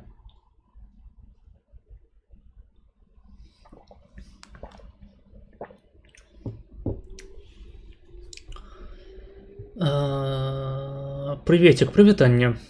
Ну, пар, там яшчэ вялікае пытанне, хто быў першы на гэтай зямлі, белыя ці банту. Я не настолькі шару за пар. Пра пар можна дакладна сказаць, што да апартэіду ім жылося лепей, чым пасля. Вось, а большага я вам нічога не скажу, таму што я проста не настолькі шару. Хаця гэта ў прынцыпе цікавы рэгіён, я хацеў бы больш пачытаць на тэму Афрыкі.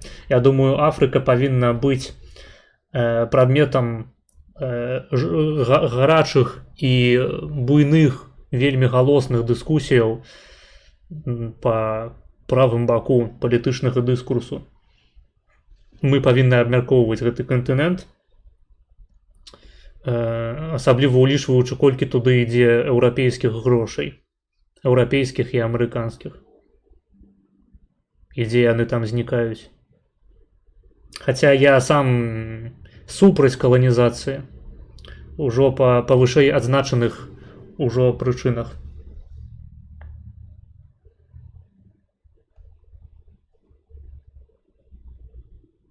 Моцнае грамадства, здаровае грамадства, гэта калі не монаэтнічнае, то прынамсі монарасавае грамадства. А мальчик Іслам там быў. А што? Чаму цябе так цікавіць мальчик Іслам?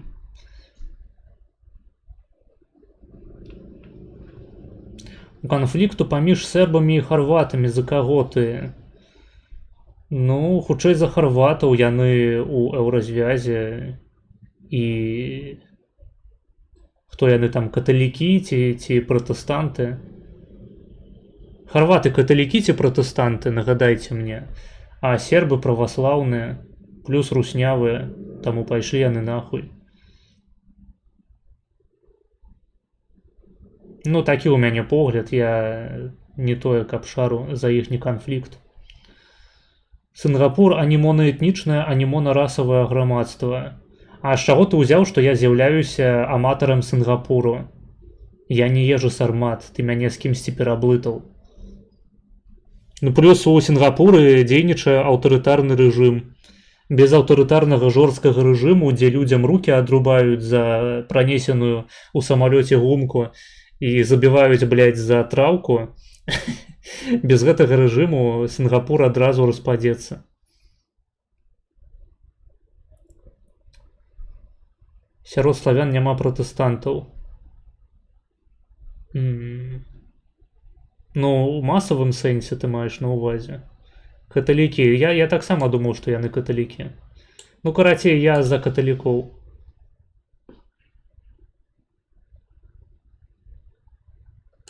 Не таму, што мне каталіцызм падабаецца больш за праваслаўе.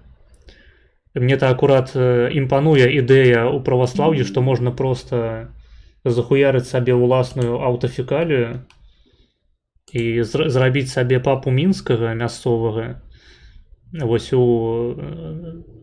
на кантрасце з тым, што адбываецца ў каталіцызме з іхнім інтэрнацыяналам ахуіцельным. Але проста, ну, каталіцызм, ён з'яўляецца маркерам заходняй еўрапейскай культуры, а праваслаўе усялякіх, парашаў на поўдні і ўсходзе. Краінаў лузераў, такіх як Грэцыя, як Рашка, як Сербія.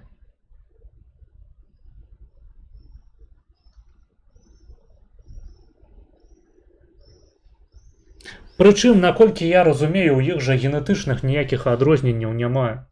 То бок літаральна проста адна частка насельніцтва вырашыла быць апушчанай, а другая не. Ну я за тую, якая вырашыла не быць апушчанай. Привет, Маргинес, прывітанне.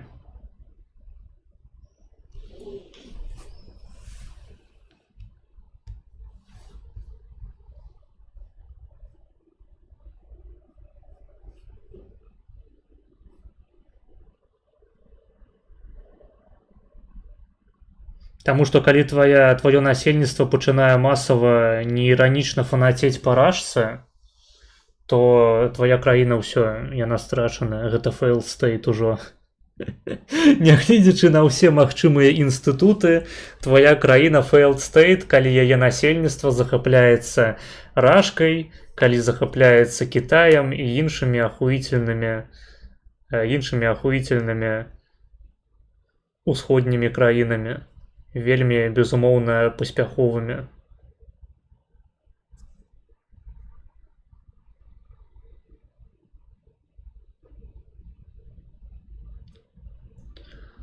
Сінгапур хутчэй гібрыдны рэжым, там ёсць падзяленне ўладаў і вяршэнства права.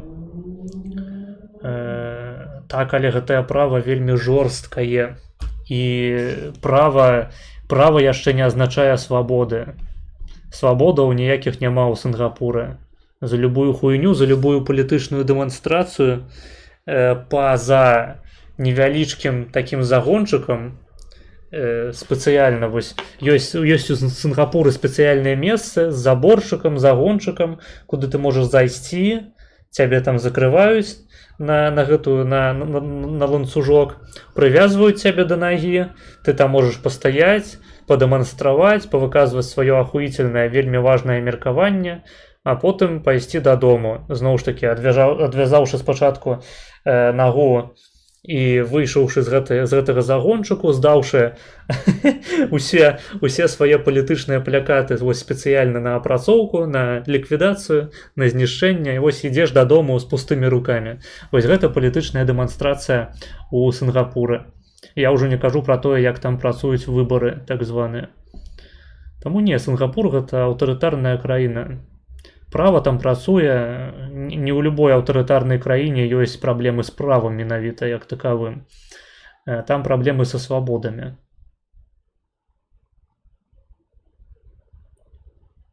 То бок, ну і ў тым ліку там жа забароненая прапаганда міжрасавай нянавісці, міжэтнічнай нянавісці.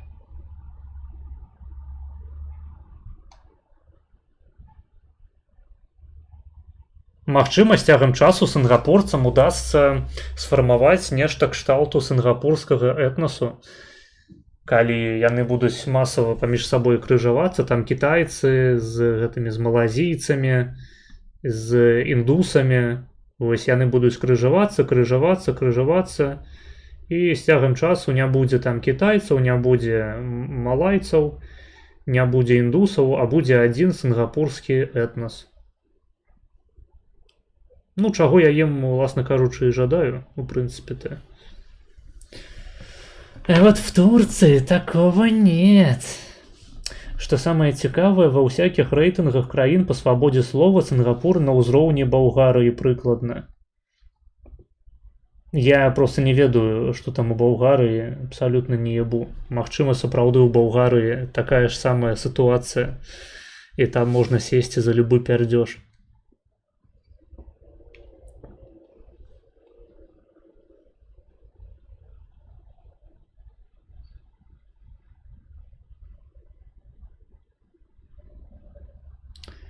Самы шчыры пиздёж, які можна пачуць. Гэта ты аб чым? Маргінес, што думаеш о Статкевічы? Нічога не думаю, ёсць хайлайт на канале, не хачу паўтарацца. Статкевіч гэта палітычны лузар, як і большасць апазіцыі, так званай. Я яго не паважаю, шмат людзей праз ягоную неабдуманую палітыку і правакацыі сядзела або нават зараз сядзіць у турме. Што не прынесла ніякіх карысцяў ані беларусам як народу, ані Беларусі як дзяржаве. Ані беларусам нават як нацыі, тым больш як нацыі. Вот бы шаурму вкусную. Так, я гляджу, у вас цікавыя тэмы для абмеркавання скончыліся. Або вы прапануеце мне тэмы, у якіх я не разбіраюся. Я пра рэйтынгі ў Балгарыі, выбары нават не намаляваныя. Не, ну у гэтых рэйтынгах па свабодзе слова, справядлівасці дзеля, звычайна першае месца займаюць краіны тыпу якой-небудзь Даніі, блядь, ці Бельгіі, і потым ідзе яшчэ некалькі еўрапейскіх краінаў, якія знаходзяцца ў еўразвязе, у якіх ёсць літаральна забарона, блядь, хейт-спічу, і потым ЗША. Таму што ў ЗША, блядь, ёсць злы Трамп, які хуярыць медыа. І я лічу, што абсалютна трэба вельмі цвяроза ставіцца да пытання свабоды слова і падзяляць пытанне свабоды прэсы і свабоды проста звычайных грамадзянаў, свабоды слова звычайных грамадзянаў. Таму што першае павінна хуярыцца ўсімі магчымымі сродкамі. Трэба забараняць, блядь, СМІ, трэба іх ліквідаваць перыядычна, трэба іх абкладаць усялякімі рэгуляцыямі. Я вось за гэта выступаю. І пры гэтым дазволіць абсалютную свабоду слова, то бок забараніць дзяржаве пасягаць на свабоду выказвання грамадзянаў і іх аб'яднанню, калі яны не ўяўляюць сабой сродак масавай інфармацыі. А СМІ ўсе трэба проста забараніць у пізду. Таму што свабода слова для СМІ азначае проста, што яны будуць гэтую свабоду выкарыстоўваць для варожай прапаганды на тэрыторыі гэтай краіны. То бок у ЗША гэта проста, блядь, камуністычная пракітайская прапаганда. У еўрапейскіх краінах гэта, блядь, камуністычная пракітайская і праарабская прапаганда, рашкаванская прапаганда. Не, просто у пізду трэба ўсе СМІ забараніць, ніякай свабоды слова для СМІ, свабода слова толькі для грамадзянаў і іх аб'яднанняў у асацыяцыі. В прынцыпе, можна нават без аб'яднання ў асацыяцыі, таму што грамадзяне, яны калі валодаюць свабодай слова па адзінцы, яны ўжо здольныя ствараць гэтую самую свабоду слова на групавым узроўні. Тут нават не патрабуюцца дадатковыя нейкія правілы. Ну, так вось, чыста на глазок, як то кажуць, на вока. А СМІ ўсе ў пізду, блядь, забараніце нахуй TikTok, забараніце Нью-Йорк Таймс, забараніце Russia Today, забараніце, блядь, еўрапейскія лявацкія СМІ, мне паебаць абсалютна. Калі ў гэтым рэйтынгу ЗША не на першым месцы, гэта хуйня, не статыстыка, згодны.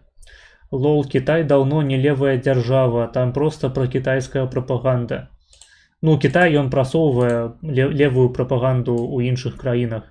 Таму што сюрпрыз, блядь, левая прапаганда і левая палітыка яна разбурае што Злучаныя Штаты, што Еўропу. І гэта на карысць Кітаю. Яшчэ паралельна яны спансуюць усялякага роду правых палітыкаў, каб просто дэстабілізаваць грамадства, так? То бок, допустим, сцэнар таго, што левыя прыйдуць да ўлады нейкім рэвалюцыйным чынам і пачнуць весці пра кітайскую палітыку, ён малаверагодны, і мы просто спрабуем дэстабілізаваць грамадства, спансуючы адначасова левых і правых радыкалаў, якія часта не з'яўляюцца ані левымі, ані правымі, гэта просто ебанутыя людзі. Аніякай свабоды для ворагаў свабоды, аніякай свабоды для СМІ у першую чаргу. СМІ не патрэбная свабода слова, гэта і так канторы, блядь, у якія грошы данацяцца, і яны ад любых штрафаў, ад любога пераследавання па законе могуць адкупіцца ў сярэднім, асабліва калі гэта вялікія СМІ. Праблема ўзнікае на ўзроўні звычайнага грамадзяніна, адзінкі, проста індывідуума, які не можа сабе дазволіць змагацца з рэпрэсіўнай дзяржаўнай сістэмай.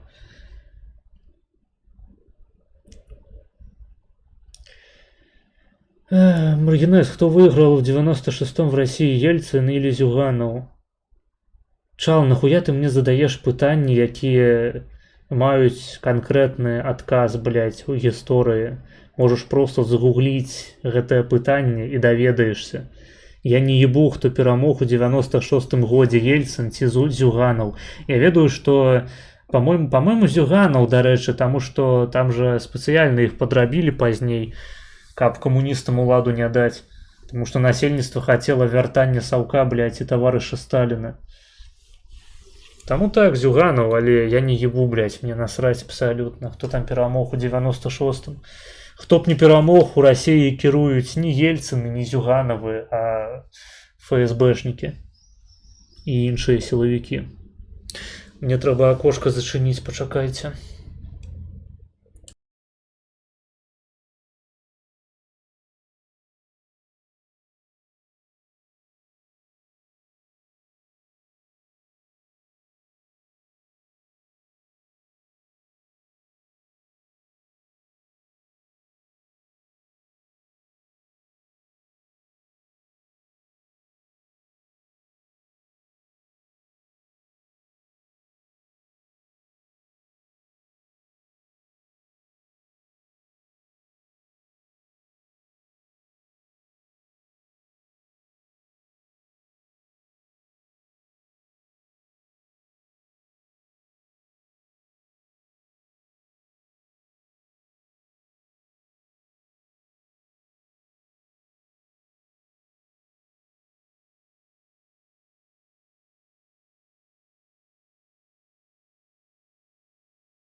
Тэкс. Павінна быць свабода для СМІ, якія не спансуюцца інамежнымі дзяржавамі.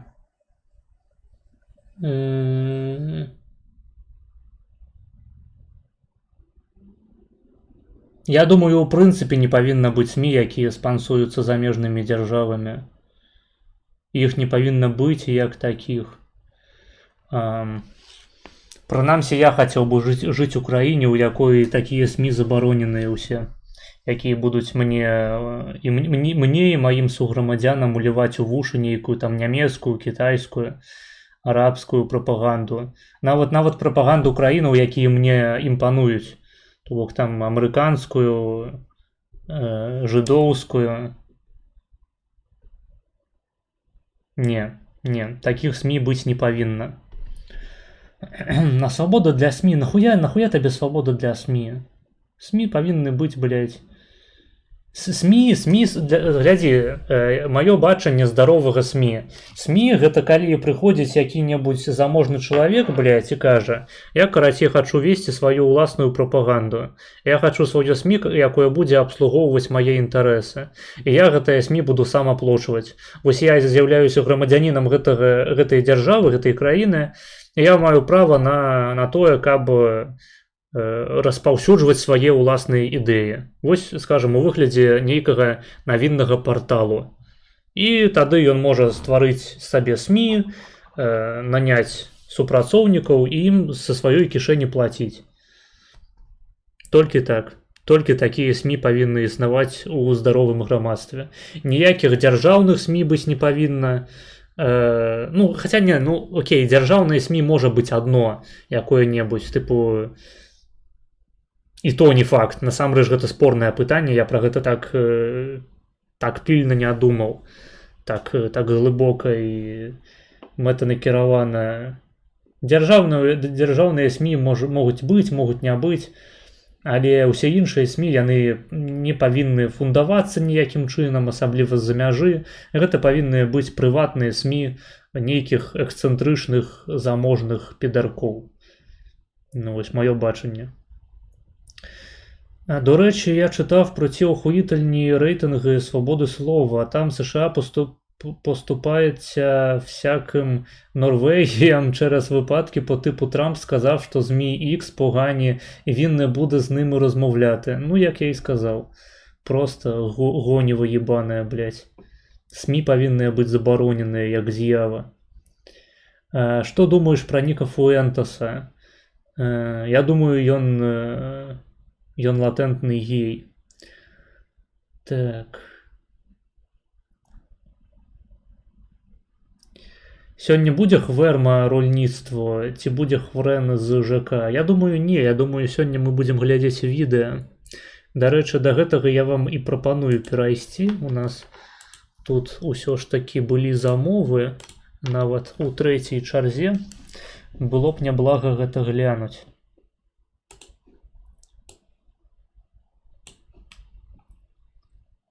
Так.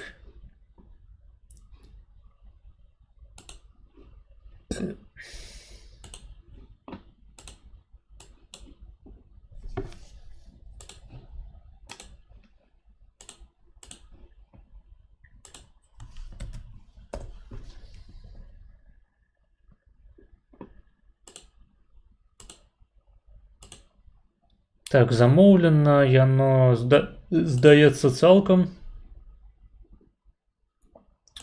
По трэцяй. Вось.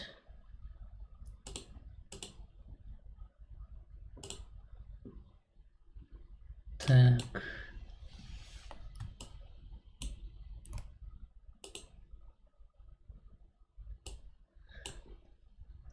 Так, глядзім відэа з каналу Право. Называется «Министр МВД Юрий Захаренко о коррупции власти». Давайте послухаем про то, что оказывается у 90-е годы белорусские чиновники воровали. Папярэдні міністр Юрий Николаевич Захаренко быў высваблены з пасады пры не зусім паразумелых абставінах і паніжаны ў званні. Гэтая акалічнасць, дарэчы, па прапанове Александра Лукашэнкі дазволіла заслухаць як экс-міністра ўнутраных спраў, так і сапраўднага, а да таго ж і прэзідэнта. Но, как оказалось, без подлецов сегодня трудно управлять государством. Нет у меня и нет... Бля, які гэта год? Цікава. 1996. Тады ўжо была прынятая дзяржаўная мова, гэтая расейская ці не? Ці яны проста ўсе выступалі на той мове, на якой ім больш падабалася? Чаму ён па-расейску пиздзіць? Не было никогда особняков под Изославлем, как нет, к сожалению, даже обычной дачи. Речь, видимо, идет то, о чем уже сегодня обсуждали, о капитальном ремонте. Все это сделано в пределах бюджета, в пределах сметы и в пределах компетенции министра внутренних дел. Я хочу дать вам юридическую справку, что наличие состава преступления имеется в том случае, если используются денежные средства сверх бюджета, без разрешения Верховного Совета, либо Кабинета министров. Именно то, что вы делаете сами, приобретая дорогостоящую авто и прочую летающую технику. Сплошное вранье.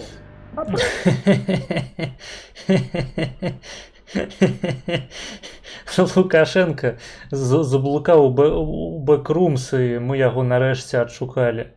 Першыя словы яго былі... Авто и прочую летающую технику. Сплошное вранье. А правда вот здесь. Это один документ, который касается всего того, что сказал Юрий Николаевич. Он единственно правду сказал. Все мы перед Богом, или это господин Знавец, подар Завесу сказал, все мы перед Богом. И все мы придем... Блять, все мы перед Богом, что? Все мы перед Богом. Блять, я нагадываю, что Лукашенко, он православный атеист. Куда?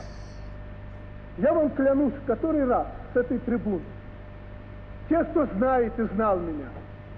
Бля, прикиньте, калі б ён не подразлічыў, пачаў бы руками махаць і гэтай бабіне ззаду з лакця просто уебал так, на, блядь. І нават не спыніўся б, далей працягнуў сваю прамову пра карупцыю выдаваць. Возле себя. Просто паглядзіце, як ён кулачыны ўжо сціскае. Я достаточно имел Готовы быкнуць. информацию, никогда подонков, жуликов и особенно ворюг не держал. Самый умный вопрос здесь был поставлен на первом микрофоне, извиняюсь, депутата не знаю его. Скажите, вот вышел человек, выступил, ну и что дальше? Правильно один спросил, правильно, что дальше? Правильно Терещенко Виктор задал вопрос. Вы можете со мной работать завтра? Ну вот вы выступили, ну что вы нового сказали? Вы ничего не сказали, все уже написано и что. Ну я ж кажу, так, Лукашенко, мы з ім салідарныя ў гэтым пытанні. І так было вядома, што ўсе варуюць, як бы, што дальше? Я прэзідэнт з выключнымі паўнамоцтвамі ў краіне, якой я магу кіраваць проста вось як вось чыгункай гэтай лялечнай, с паровозиком каратей. Могу просто включать, выключать, могу переставлять. Что дальше? Что дальше? Что же может быть дальше? Желтый пресс, это изложено давно. Что дальше? Вы вернетесь на пост министра? Никогда, Юрий Николаевич. И вы это знали. Мы по-хорошему к вам, и люди, и Карпиевич, и комиссия, и Семен Георгиевич, спасибо им, и заместители вам говорят, ну а что, Юрий Николаевич, ну вот вы выступите, а что дальше? Выслушали вас, вы почти уже всем депутатам. До речі, ось паніце мяне ў чаце, калі вам малады Лукашенко не нагадвае Янку Купалу. Сказали, вам нужна была здесь... І вось па ўзроўні інтэлекту і па ягоных ідэалагічных арыентырах яны таксама, блядь, не адрозныя абсалютна, што Лукашенко, што Янка Купала. Трибуна это.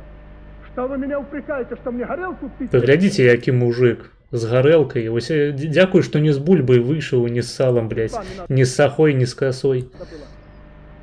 Корты, летательные аппараты. Так что у президента не должно быть этого самого, как вы его назвали, летательного аппарата. Я ж не купил Боинг за 34 миллиона. А мог бы. Я ж не купил Боинг, блядь, яхту, нахуй, и ручного нигера, які передо мной заўсёды слаў бы дыванок. Я просто купил себе, блядь, что он там купил? Я за 4 миллиона вместо 17 россияне продали этот самолет. Я просто купил себе самолет, ну что вам шкода? 154, на котором сегодня работает президент, и не только он, все делегаты. Работает президент. Президента надо уважать. Вот я не ведаю, кто это ваш президент, але я уверен, что он на этом самолете работает. Я хоть раз когда-нибудь на нем куда-нибудь полетел, Блять, то бок ён купіў самалёт і нават ніводнага разу па ягоным словам нікуды на ім не паляцеў. 4 мільёны нахуй, да? А похуй. Я хоть куда-нибудь, в какую-то точку в Беларуси или там в Сочи, еще куда-то на этом самолете. Я яго просто купіў для прыгажосці, ну ёб вашу мать. Дзе ваше пачуццё эстэтыкі? Дзе пачуццё высокага? Меня завтра простили. Неужели я не понимаю, что за мной миллионы глаз смотрят? И такие профессионалы, как вы. Так, за ім назірала шакаладнае вока. Але ён яму не паддаўся. Не паддаўся гэтаму псіхалагічнаму прэсінгу. А мог бы і паласнуць, так, а мог бы за 17 купіць і ніхуя на ім не лётаць таксама. Скажыце дзякуй.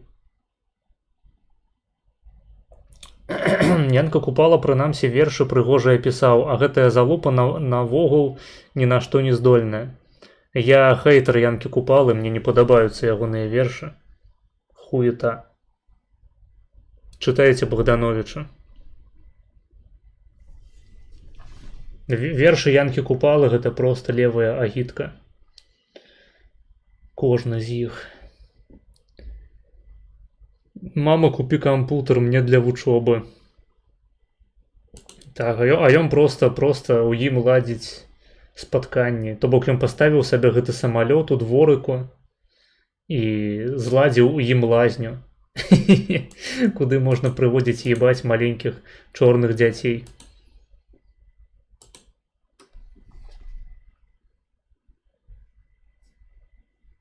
Якія захацелі зрабіцца медыкамі у сучаснай Беларусі будучыні.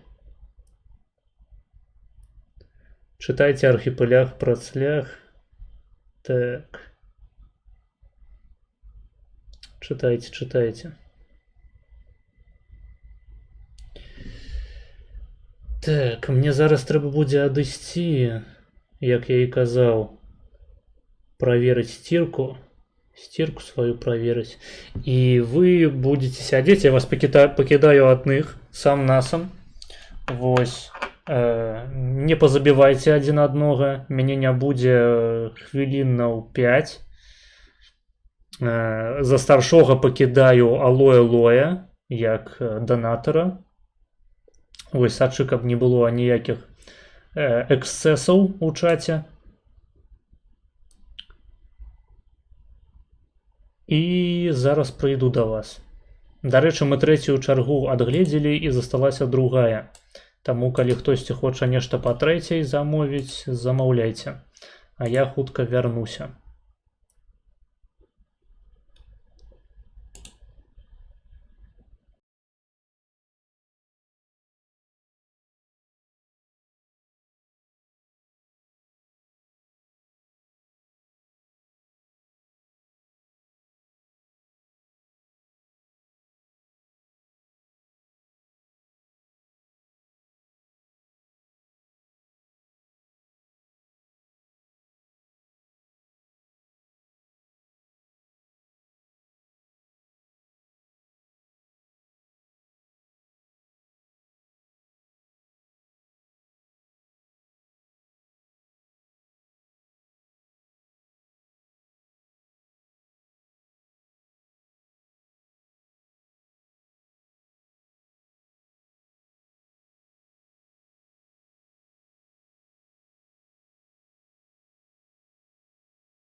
Так.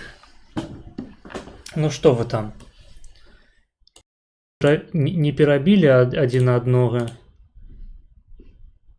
Спадзяюся, я яшчэ праз гадзінку адыйду. Трэба таксама сабе паставіць напаміналачку. Ой, напаміналка прыйшла, ой. Апушу вось так камеру, і там будуць мае труселяхі. Хочаце так? Хочаце. Ведаю, што хочаце, але ці хочаце вы глядзець контент з каналу Валентина, блядь? А вось гэта сапраўды сур'ёзнае пытанне, таму што там відос па другой наступны у нас, мы спускаемся ў другую чаргу, і там відос 20 хвілінаў ахуеннага контенту, ахуительнай украінскай аналітыкі, польскай палітыкі. Скіп гэтага відэа каштуе $8 або еўра. І калі хтосьці яго скіпне, то мы пойдзем глядзець відос Тысака з Менску. Вось я звяртаю вашу увагу на гэты аспект. На гэтую дэталь. У кого будет судьба лучше, у скибиди туалетов или у Рашки? У твоей мамашки. Прымаю пост. Так, малайчына. Так, чат, я ваш новый бацька, хочу, каб кожны мне скінуўся ў бюджэт. Я куплю сабе басейн, дзіцячы упакой. Ну, але ты ніводнага разу ім не будзеш карыстацца, правильно? Правильно ж. Алло. Скажи, калі ласка, што правильно. Добрый вечер, Маргинес. Я хотел бы спытаць, якая ваша палітычная пазіцыя? Просто калі гэта за бела-чырвона-белае, то я не змагу падпісацца на цябе, бо Лукашенко асабіста прыйдзе і з'е мяне. Ты напісаў толькі што паведамленне ў чаце экстрэмісцкага каналу, і Лукашенко так ці іначай за табой прыйдзе. Таму на тваім месцы я б ужо размінаў сабе ачко, спрабаваў спачатку мізінчык туды засунуць, потым 2 пальчыкі, 3. З цягам часу здолееш засунуць увесь кулак. І гэта будзе той момант, калі ты будзеш гатовы да сапраўднага вольнага і незалежнага жыцця у Рэспубліцы Беларусь. Так, але на мой канал я подписываться не раю, иначе придется разминать задницу для 2 кулаков одразу.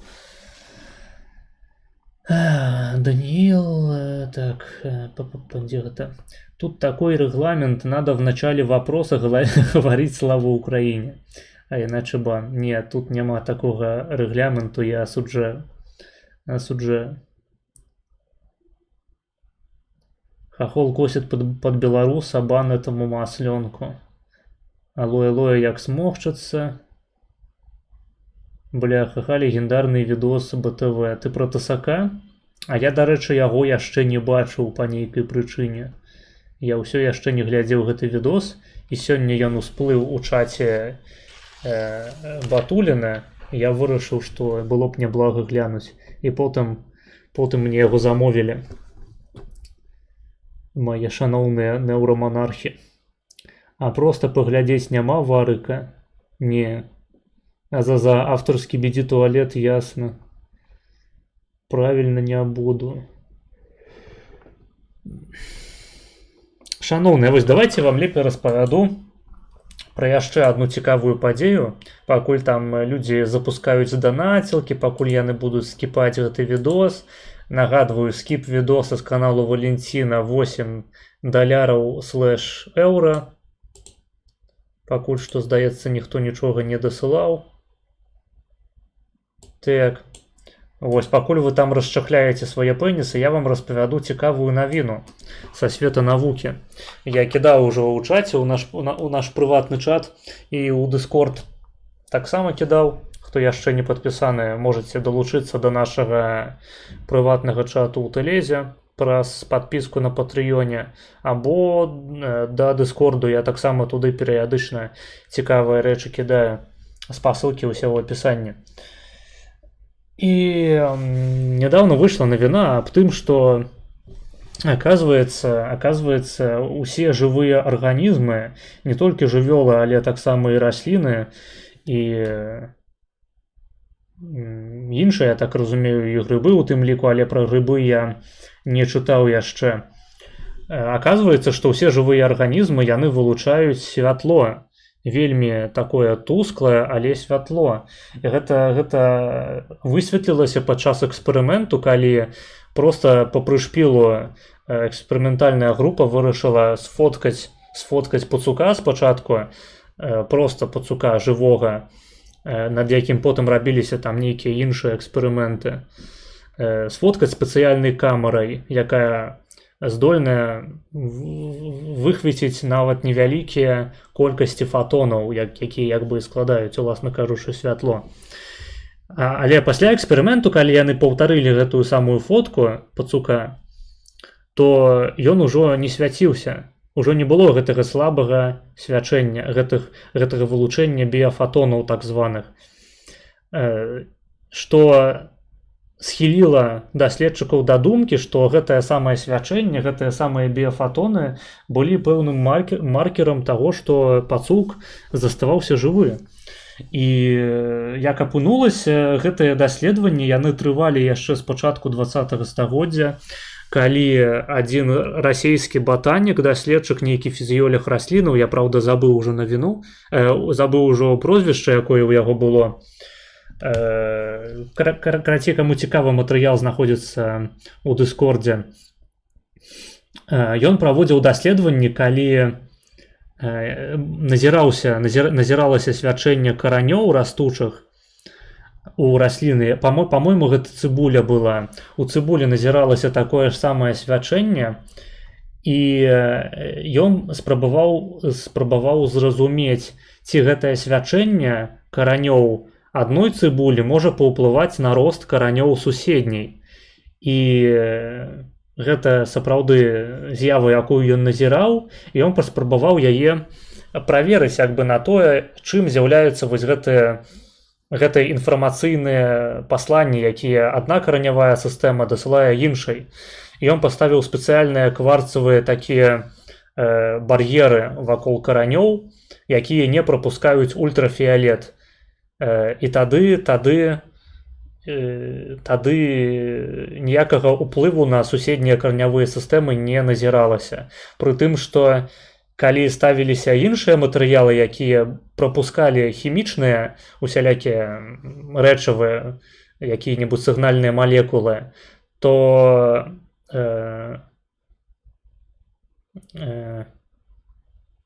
гэты эфект усё роўна не быў, карацей, ён усё роўна не назіраўся. Там кварц, па-мойму, выкарыстоўваўся, то бок кварцавыя гэтыя панелі, яны прапускалі ўсе хімічныя рэчывы, але не прапускалі ультрафіялет.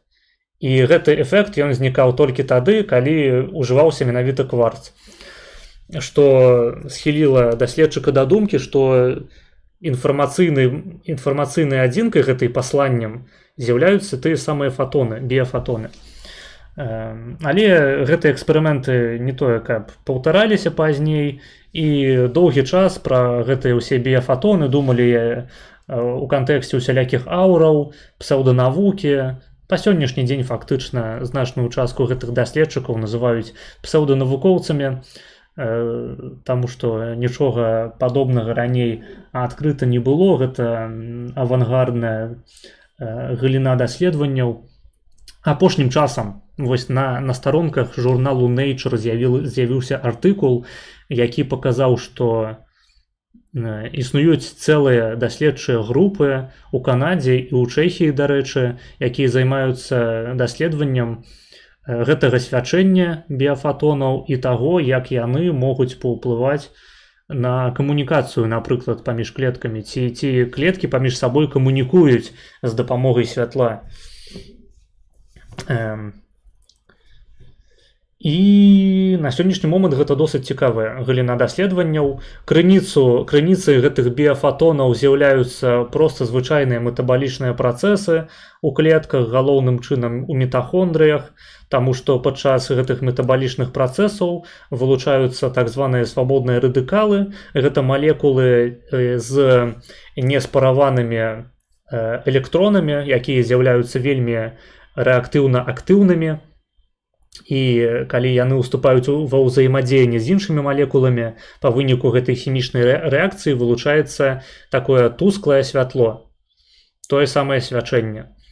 І, безумоўна, калі арганізм памірае, метабалічныя працэсы ў ім запавальняюцца або знікаюць наогул, і гэтага свячэння больш не існуе.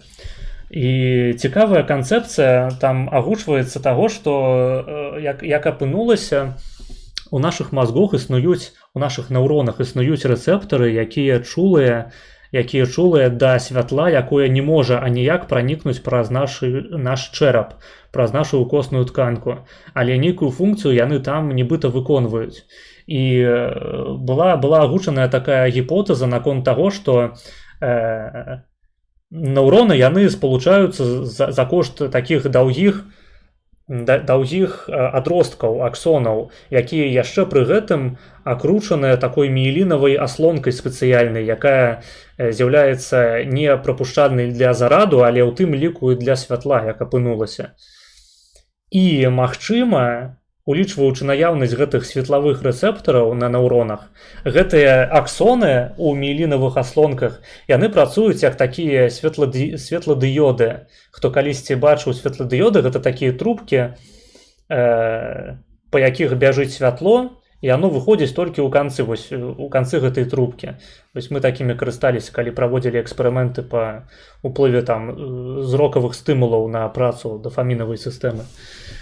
І магчыма, аксоны ў нервовай сістэме гэта такія дыёды, якія праводзяць не толькі патэнцыялы дзеяння, не толькі электрычны зарад, але яшчэ і фатоны, такім чынам уплываючы на клеткі, з якімі тыя самыя аксоны будуць далей спалучацца.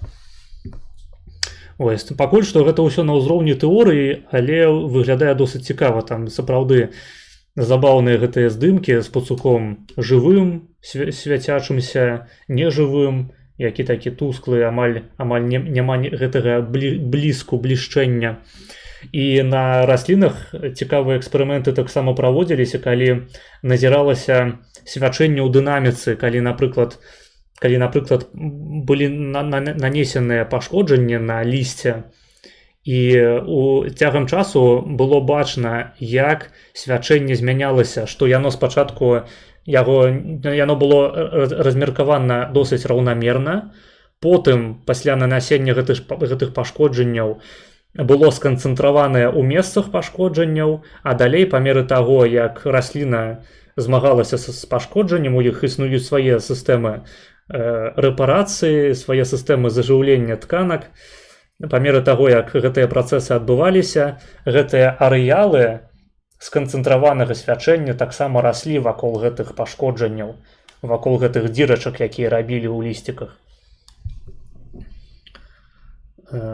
Што са свайго боку можа быць маркерам самага рознага кшталту працэсаў, напрыклад, нават паталагічных, хаця практычнае стасаванне гэтых адкрыццяў пакуль што выдаецца досыць неверагодным для выкрыцця хваробаў, для дыягностыкі, таму што проста гэтае свячэнне яно занадта слабое, каб можна было рэгістраваць свячэнне глыбока лежачых тканак у нашым целе.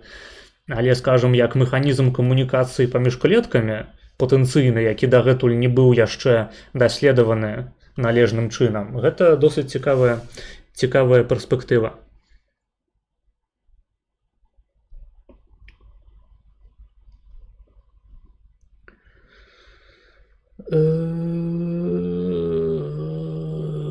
Так, что вы тут пишете? Да, не буду спойлерить, но если это про тот, про какой я думаю, то там очень смешно. Ну, поглядим.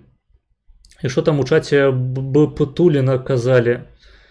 Там прыйшоў Вадзім Сідараў і сказаў, што Тысак гэта расійскі шавініст, нельга яго романтызаваць і гераізаваць.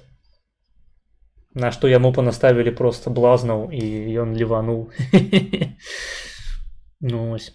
І пазней даслалі гэтае відэа. Ну і нічога асабліва там не сказалі у адказ на яго. Там Гена толькі пасмяяўся. Час пацукоў скончыўся. Це святло, душа. Так, менавіта душа. Вітаю, ці замаўлялі ўжо відэа Лахвіча? Даўным-даўно. Лахвіч хадзіў ужо да Петрухіна, адмовіўся ён ісці да Петрухіна. Пішуць пару стрымоў таму, ніхуя не пару, блядь, там ужо... Караці, там быў стрым з Тысаком на вокладцы, вось яго глядзі. Ужо разбіралі відос Лахвіча.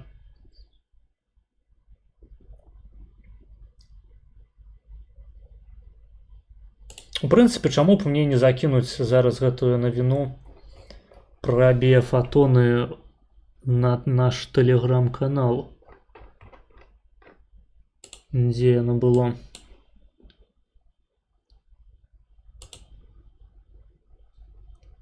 Во. All living things emit a faint glow. Could this light be useful?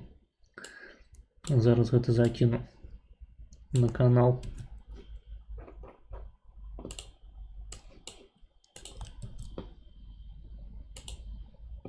Вось.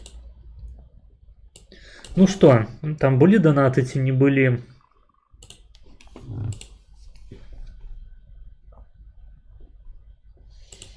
Не былі. Гэта азначае, што мы пераходзім да прагляду відэа. Так, вось яно. Вы гэтага чакалі. Вы хацелі, каб я пакутваў сядзеў. Окей. Мы можам яго проста моўчкі паглядзець. Ніяк не каментаваць. Каб непавадна было замаўляць мне такі трышак. Вось, але гэта відэа у нас з каналу. З каналу Валентин. Ці Валентин. Называется «Піс тріщить по швах. Моравецький забрав 40 депутатів і пішов». Ось, і ми зараз так само підемо. Підемо нахуй. З таким контентом. Вы гэтага хацелі. Ніхто не скіпнуў. Звяртаю вашу увагу. Ніхто не скіпнуў. Ніхто не замовіў па трэцяй. Мы будем гэта глядзець. Погнали. Вітаю, дорогі глядачі. Поки польський політиков накручував себе як міг щодо українського питання, одні з тих, хто в таборі накрутчиків, по суті, почали розколюватися. Ну, це було найменш розкрутне крило, консервативне, так, але воно теж туди пішло, там ціла конструкція була, крайньо праві, там, конфедерація, інші почали тягнути українське питання, консерватори, ну, розуміли, що на цьому заробляєш бали, пішли теж. От, і тепер самі консерватори розколюються. По факту, Ярослав Качинський зводить, по суті, 20 років конструкцію, і вона ламається. Матеуш Моравецький, свій час колишній прем'єр, вийшов з партії разом з великою групою депутатів. Так. Найбільша тріщина в польській правиці. Це Матеуш Моравецький. Сучасне. Для нас воно має пряме значення, бо від того, хто керуватиме Польщею через рік, залежить дуже багато речей на нашому боці кордону. Давайте послухаємо Моравецького. Ми будемо багато кого зараз слухати. Це, насправді, така тема непроста і дуже важлива. Ні. Дякую Богу. 40 депутатів, сенатор. Я думаю, ён сапраўды зараз Качинскага поставіць і скажа, што гэта Моравецкі. Троє європарламентарів. Я б не здивився. Бо знаю, що і тут з'являлися різні... Слухайте, ось, українці у чаті, а можете мені пояснити, чому увесь український YouTube виглядає ось так? То бок, ну дзякую, што ён яшчэ ў нос сваім пальцам не залез. Чаму у вас усе ютуберы вашыя сучасныя украінскія выглядаюць як былыя або сучасныя мінцяры? Чаму так? Ну, блядь, ну чаму так? Чаму вось астатні капіталіст выглядае так? Чаму вашыя ютуберы выглядаюць як астатні капіталіст Валентин, як Золкін, як Іваноў гэты, як чал з каналу ТГ Шевченка імені? Чаму у вас усе публічныя асобы выглядаюць як менты? У мяне ёсць адна гіпотэза на гэты конт, але хацелася б пачуць вашае меркаванне спачатку, шаноўныя чатерсы. Я чуў, што гэты Валентин просто зачытвае наўраслёб тэкст з клода ці чата ГПТ. Не, гэтага не можа быць. Лол, дійсно, є щось мінтярське. Так, блядь, хто увесь ваш український ютуб зараз такі? Ты пра Золкіна і Апостола таксама, так само. Ну, яны-то дакладна былыя менты. Ці ён, хто, это ж, по-моему, ён, Золкін, гэта ж ёсць Апостол. А гэтыя, яны таксама, тыпу, з пагонамі выйшлі на ютуб.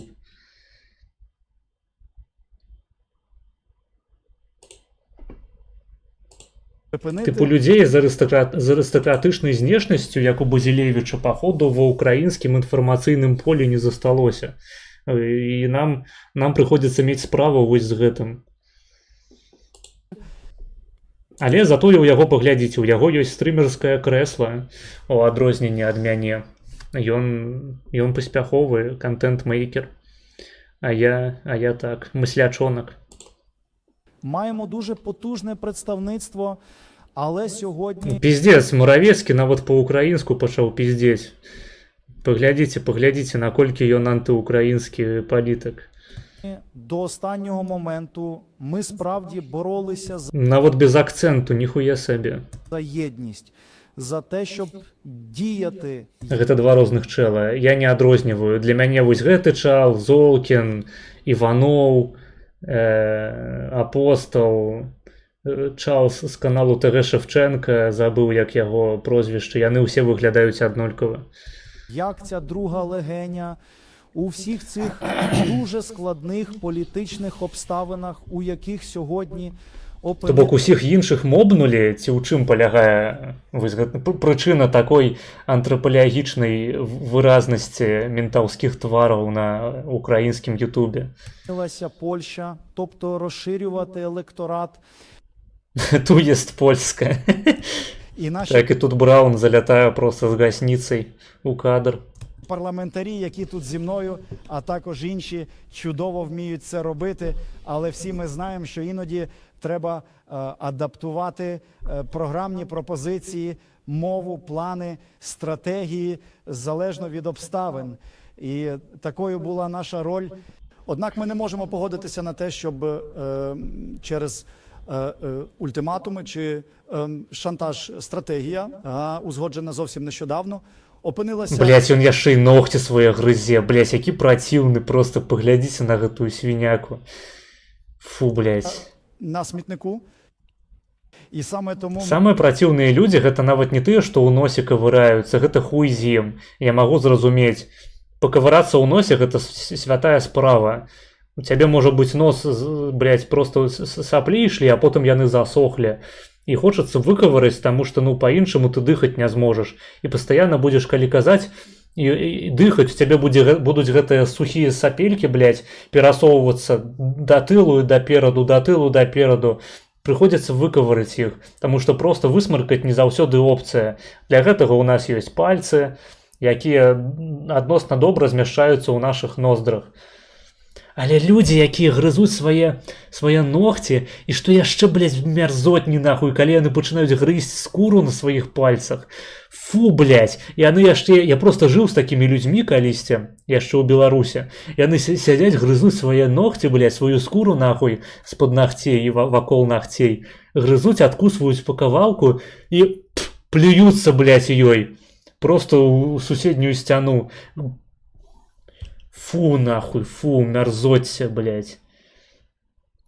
Низкая культура. Ми до останнього пропонували єдність. Ми казали, припиніть нас виштовхувати. І як ви чуєте, коли я це кажу, то, мабуть, замислюєтеся, кого я можу мати на увазі. Перш за все, Нават Навумчик, який пердзеў просто нон-стоп на папярэднія трансляцыі, і то выглядаў неяк шляхетней на фоне Валентина. досить невелика. Нахуй я каментую гэтае відэа? Давайте просто моўчкі глядзець і прымем, карацей, наш лёс, будем просто глядзець, насалоджвацца, і потым вернемся до контенту адэкватнага пра ТСК, там, пра Менск. Групу інтриганів, яка справді досить вправна в цьому, у таких партійних іграх, у такому, можна сказати, партійному маніпулюванні. І ось саме до цього вони призвели. Проте сьогодні я хочу зосередитися насамперед на майбутньому. Ну, бачимо, дуже так от якось. Ну, я от конкретно не зрозумів, що вони там мали на увазі, якщо чесно. От. Але ми от зараз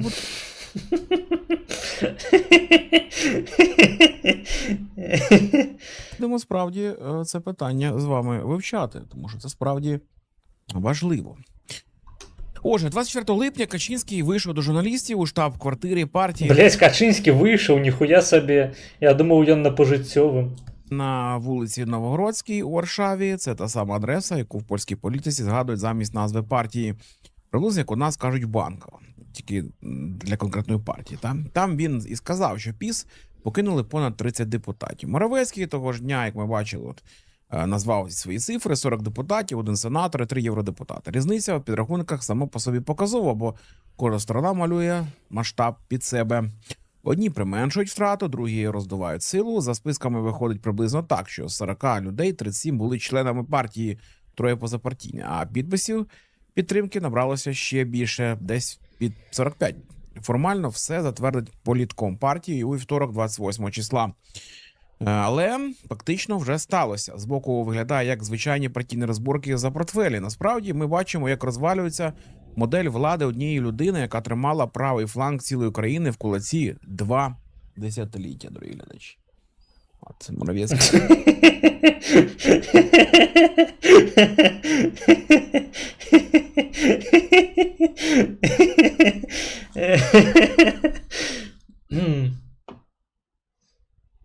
Хто не ведае, гэты твар цяпер знаходзіцца на купюры польскіх злотых, карацей, вось на купюры ў 100 злотых гэты ебальнік можна пабачыць. Бачу, А показує, на 500 злотых Бандера. що він тут молодець. Вось до чаго прывяла украінская імміграція. Тигром стала декларація лояльності. Один аркуш паперу, де кожен член ПіС мав власною рукою підтвердити, що він не належить до жодної Качинський вийшов, гэта ён про Олега сказав. Так. Як у фільмі. Як же він називався? Rise of the Living Dead? Бля, охуєнний фільм був про зомбяків зараз.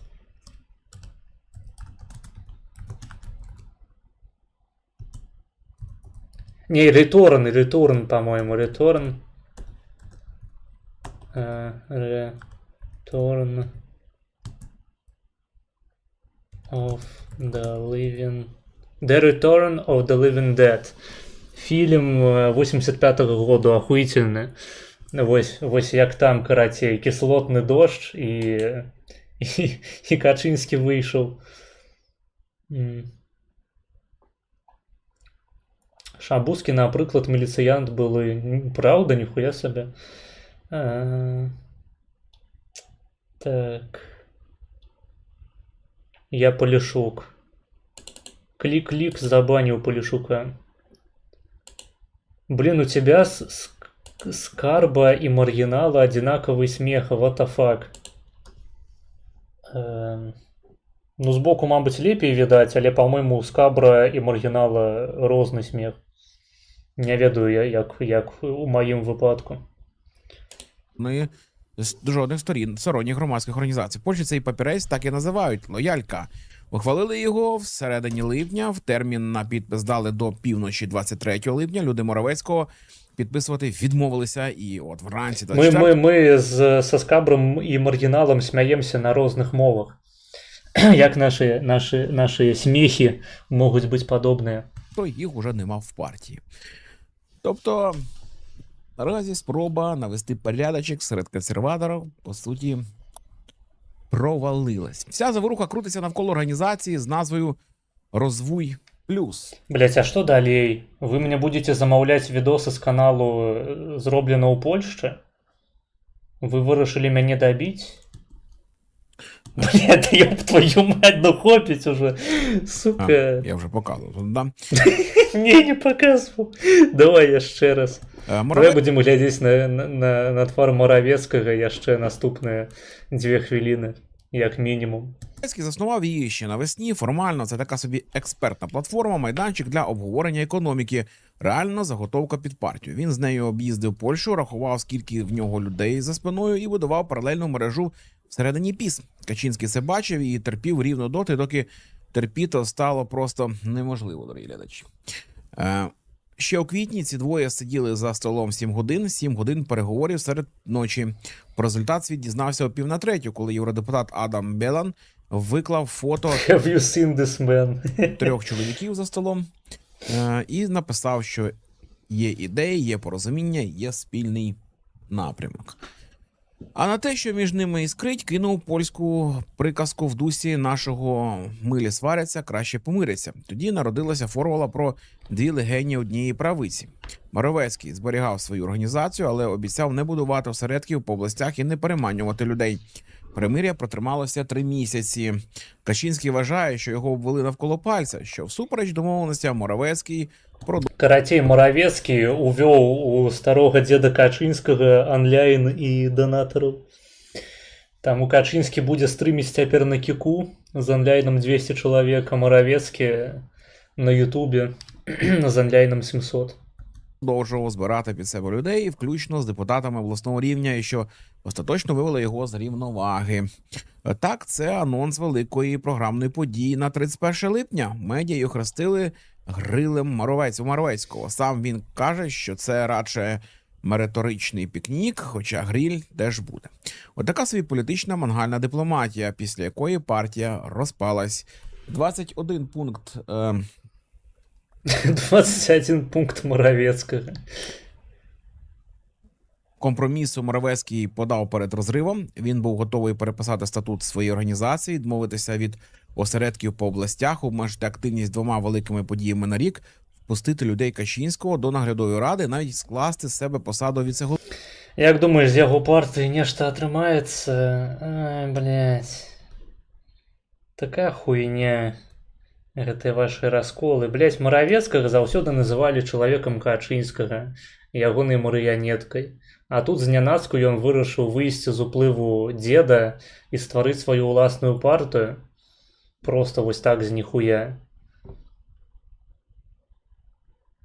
Не, я бачу ва ўсім гэтым спектакль. І, магчыма, яны хацелі зладзіць нешта кшталту расколу канфедэрацыі, калі канфа там Менсена, Босака і Брауна раскалолася на канфу Менсена і Босака і канфу Брауна. І па выніку сумарная падтрымка гэтых 2 партыяў яна толькі ўзрасла. Магчыма, Моровецкі і Качынскі вырашылі зладзіць нейкі падобны мікраканфлікт штучным чынам, каб таксама на наступных выбарах увайсці ў парламент 2 нейкімі групоўкамі, якія былі б пры гэтым у нейкім, ну, прынамсі сітуацыйным саюзе, у сітуацыйнай кааліцыі. Каб галасаваць можна было за адны і тыя ж законы аднолькава. Бо я абсалютна не бачу аніякіх розніцаў паміж Качынскім і Моровецкім, калі гаворка ідзе пра іхнія палітычныя, эканамічныя, геапалітычныя погляды. Гэта проста 1 у 1. Моровецкі гэта другі Качынскі, такі толькі малады. І больш піздлявы, чым Качынскі.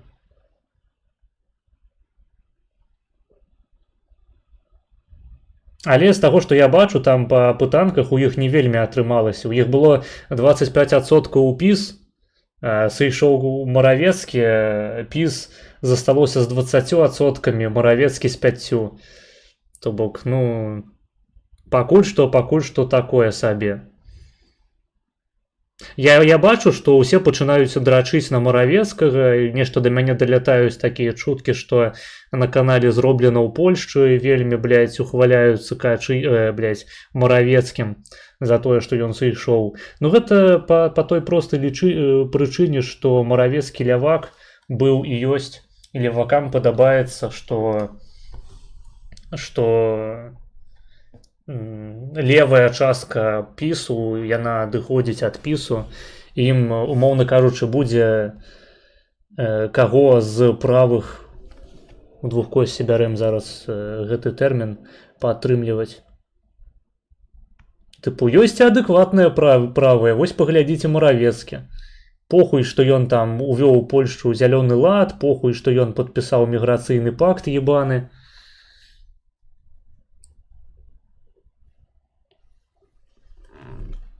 Правы палітык. І вось гэтая ўся крынжа, як мяне заебаў гэты розвой, блядь, розвой плюс, развіццё, давайте будем за развіццё, за прагрэс.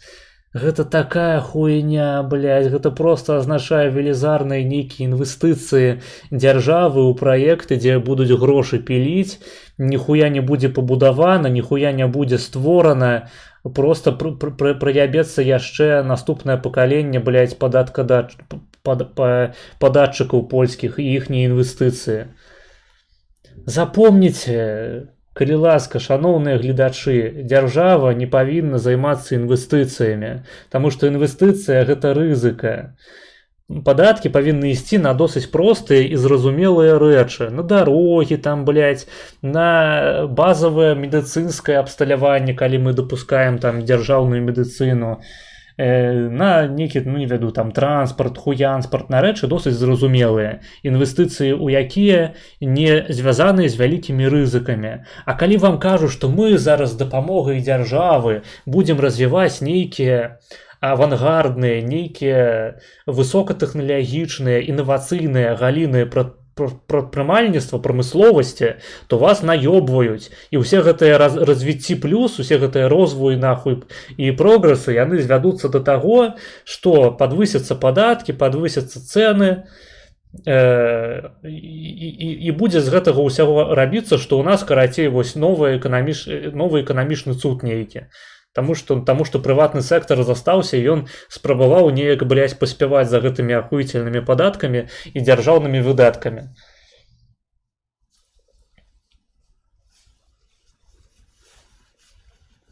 Блядь, Маравецкі, ён літаральна як Качынскі, ён лічыць, што калі... У яго нават у гэтай праграме я бачыў, я паглядзеў, якія ён пункты вылучыў сярод асноўных. Першае там патрыятызм, ну просто нейкія лёзунгі ебаныя. Патрыятызм, развіццё, вы што, супраць патрыятызму? Вы што, супраць развіцця? Не хочаце галасаваць за Маравецкага? Блин, вось вы, канешне, не патрыятычныя і не развіццёвыя. Чемногруд. Правіцовы чемногруд. І вось што мяне выбесіла, блядь, канчаткова, гэта ушчэльніч сістэм падатковы. То бок ён не кажа, што ён будзе абніжаць падаткі. Ён кажа аб тым, што ён проста... Гэта вось ідэалогія, ўся эканамічная ПіС, што ў нас зменіцца эканамічная сітуацыя ў краіне, што жыццё людзей палепшыцца, калі мы возьмем грошы з аднаго месца і размяркуем гэтыя грошы ў іншым месцы. Тыя ж самыя грошы прычым. То бок бярэм проста грошы, блядь, якія ўжо ёсць у бюджэце, і проста з рознымі працэнтамі іх раскідваем на тыя ж самыя рэчы, на якія яны раскідваліся і дагэтуль. Проста вера, гэта ебанутая вера ебаных эканамічных этатыстаў у тое, што калі ты знойдзеш правільную прапорцыю дзяржаўных выдаткаў і правільную прапорцыю падаткаў, то ты, блядь, створыш эканамічны цуд у сваёй краіне.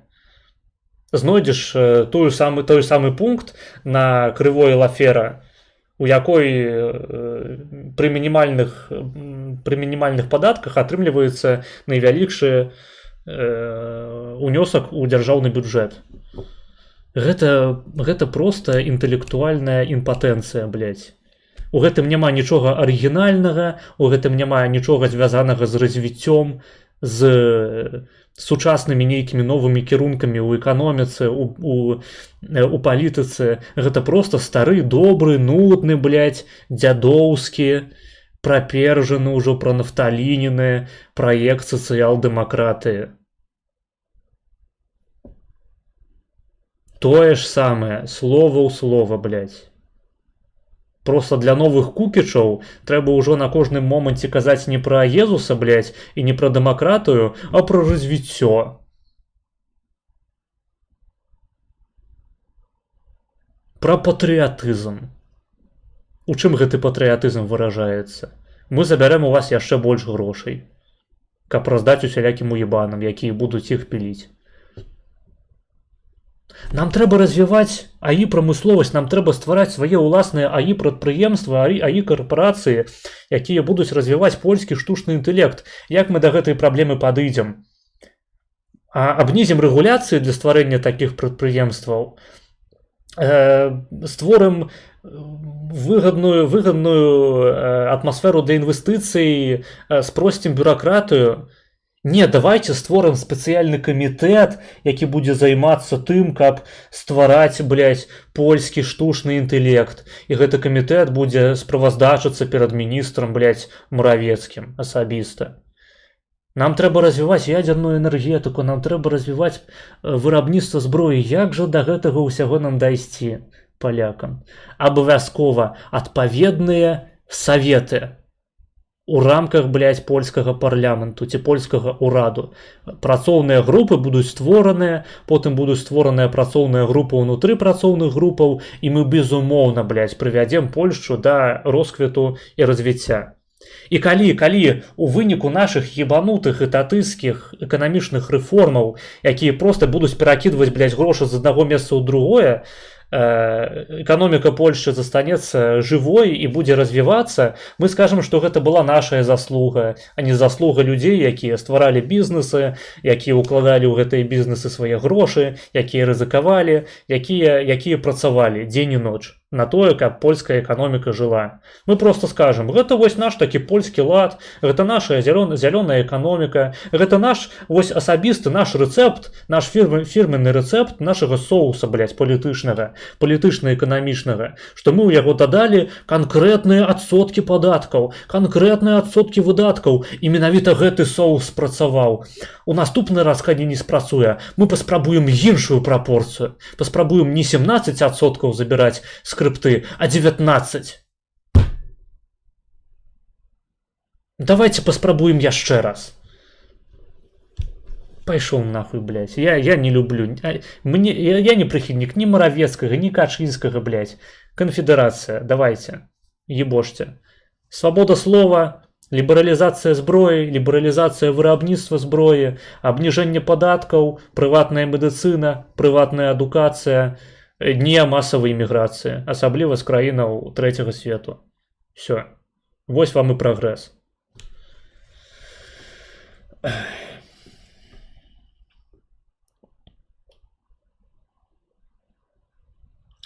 Яна ж хутчэй за ўсё будзе. Ну а што, гэта ж будзе яшчэ больш цэнтрычная партыя, чым піс з чарнкам. Народ такое любіць.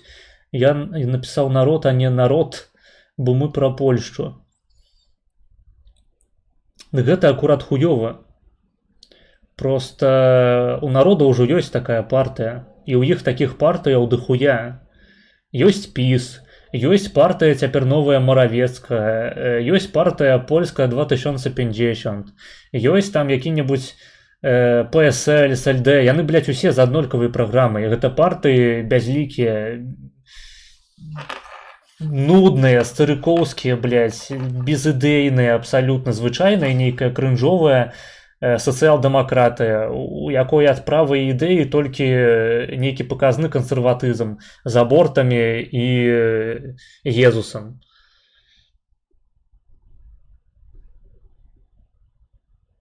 І што ў нас шлюб гэта саюз мужчыны і жанчыны. Вось і ўвесь кансерватызм.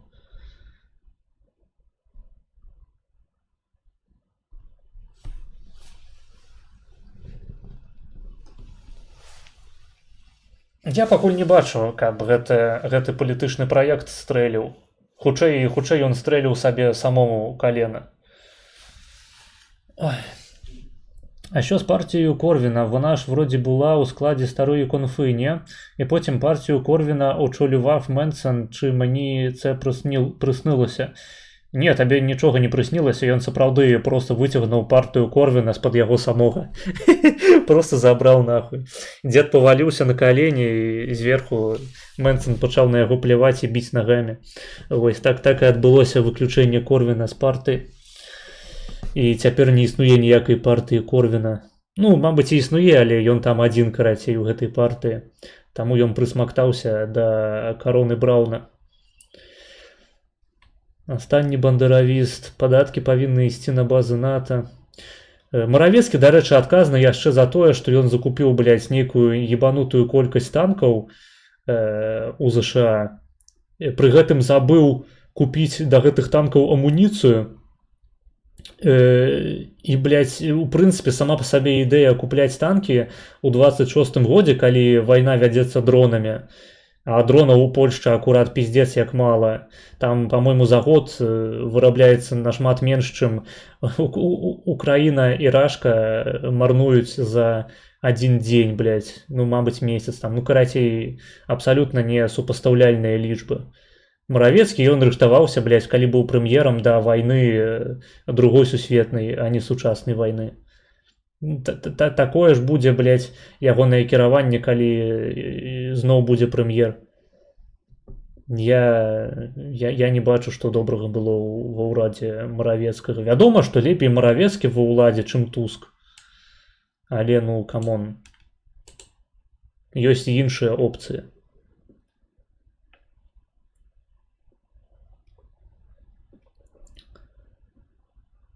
Маравецкі гэта новы Бабарыка, таксама банкір, то бок Маравецкі гэта Скірмунд. Безумоўна. Trzeba by tego zaказаць. Так. Першы пункт патрыотызм, другі пункт за все добре проти всього поганого. Ну, типу, менавіта так яно і выглядае. Як гэта называецца?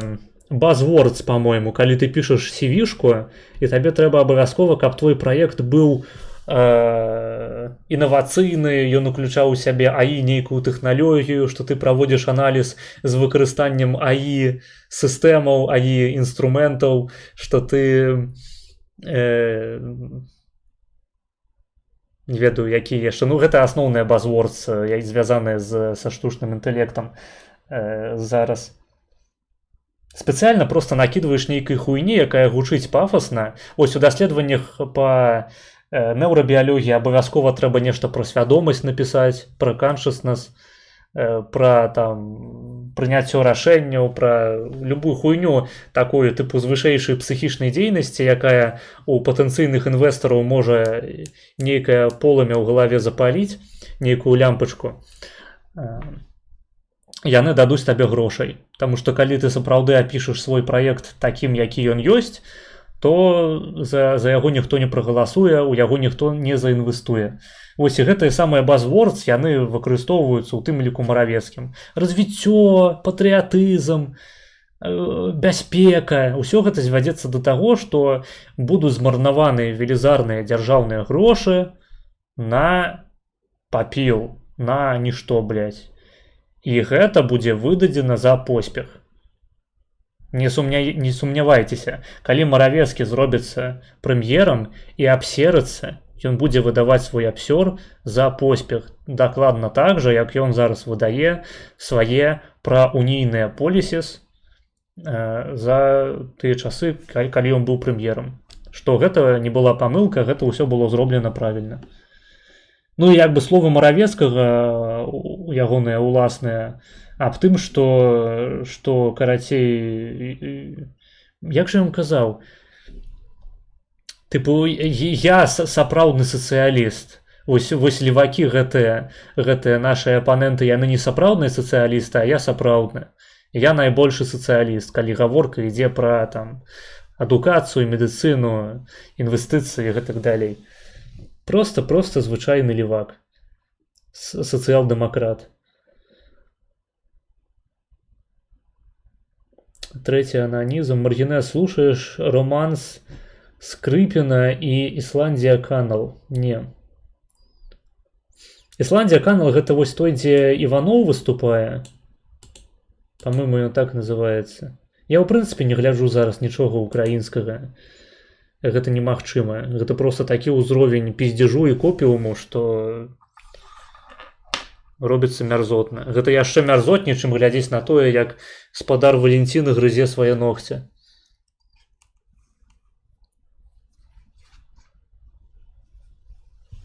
Голови партії 21 пункт поступок. Качинський відхилив все до одного. Справа була ніколи не в статутах. Качинський сам розповів у вечірнє інтерв'ю, що пропонував Моровецькому знову крісло прем'єра. Той відмовився, бо, за словами Качинського, знає, де джерело влади. Джерело влади – це партія, і Моровецький хотів забрати саме її.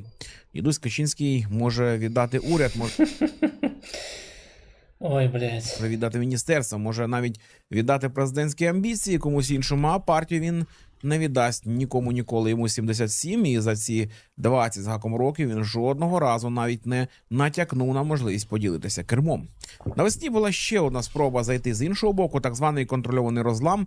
Мовляв, розійдемося по-доброму, зробимо дві партії праві, будемо ловити різні групи виборців і після виборів зійдемося в одну коаліцію, будемо правити разом. Приклад був перед очима Конфедерація і Корона Брауна. Після свого розколу сумарно набрали більше, ніж мали разом. Ідея на папері робоча, але Качинський почув у ній тільки одне, що хтось хоче будувати другий центр ухвалення рішень. Він таких центрів в своєму До речі, так, самыя радыкальна правыя палітыкі ў польскім дыскурсе гэта немцы. Таму што гэты чалавек мае прозвішча Менсон, а гэты Браун. житті терпіти ніколи не вмів. Усе палякі, карацей, з пісу, там, з платформы, з іншых лявацкіх партыяў, яны менавіта што карэнныя палякі. То бок палякам таксама патрэбныя немцы ва ўладзе, каб зрабіць з іхняй краіны сапраўдны правацкі пауэрхаус. Пішого клубу в Сеймі ПІС уже позбувся. Фракція скорочується з 186 депутатів до 146, і першою силою стає коаліція обивательська зі своїми Немцам, так. 156 Было б забавно, до речі, калі б літаральна, блядь, ён быў немцам. в списку тих, Хаця, магчыма, гэта проста ён спецыяльна пераставіў склады ў гэтым прозвішчы, каб не выклікаць сумневаў. хто лишився з Качинським, А Лешак Міллер... Ну, Лешак Міллер ужо нядзейны палітык. 147 прізвищ, причому двоє з них, Зьобра і Романовський, постійно живуть за межами Польщі. Ён, дарэчы, регулярна глядзіць, хаця не на вас. Просто у мяне чат справа, і ён регулярна глядзіць у бок чата, як быццам яго чытае.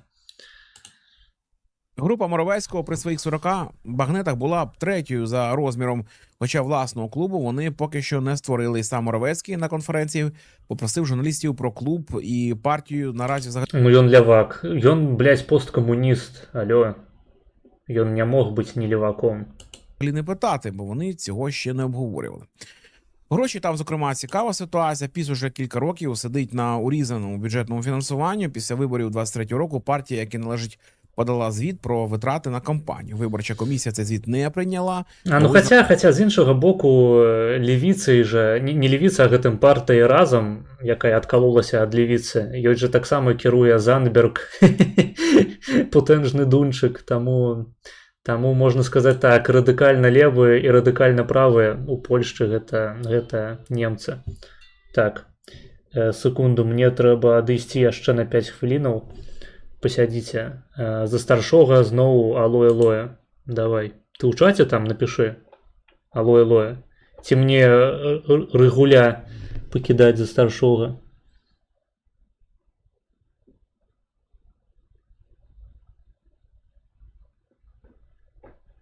Карацей, алоэ-лоэ я не бачыў даўно ў чаце. Будзе за старшога рэгуль гэтым разам. Давайте. Украінскае панаванне наступае праз 3, 2, 1.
Так. Ну шо, соскучали? Соскучали без мяне? Соскучали. Вядома ж соскучали, ёпта, бля. Так, нові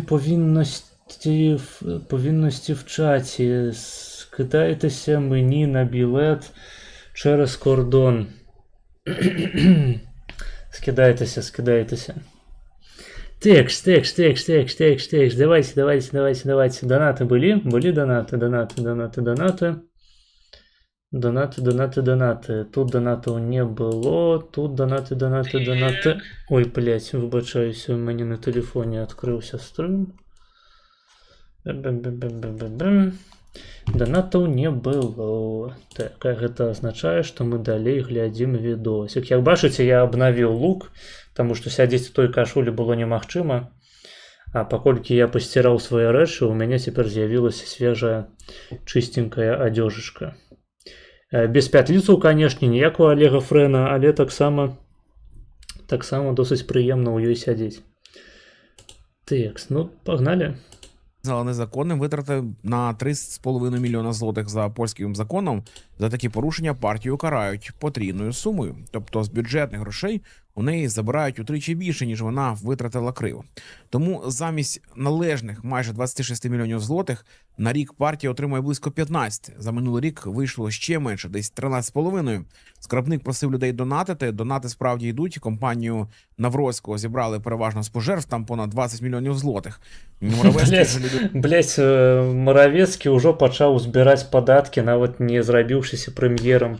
Охуєть. І хтось ж гэта хаває. За останню декларацію нерухомості майже на 9 мільйонів злотих, облігацій майже на 4 мільйони, плюс відкладені банківські премії ще приблизно на 3,5 мільйона. Колишній банкір, і в цьому вся відмінність від попередніх розкольників. Ті йшли з порожньою кишенею і з'їдалися за рік. Цей може собі фінансувати сам. 2011 рік для порівняння тут дуже показовий. Качинський тоді викинув з партії Збігнєва Зьобру, Яцека Курського і Тадеуша Симанського.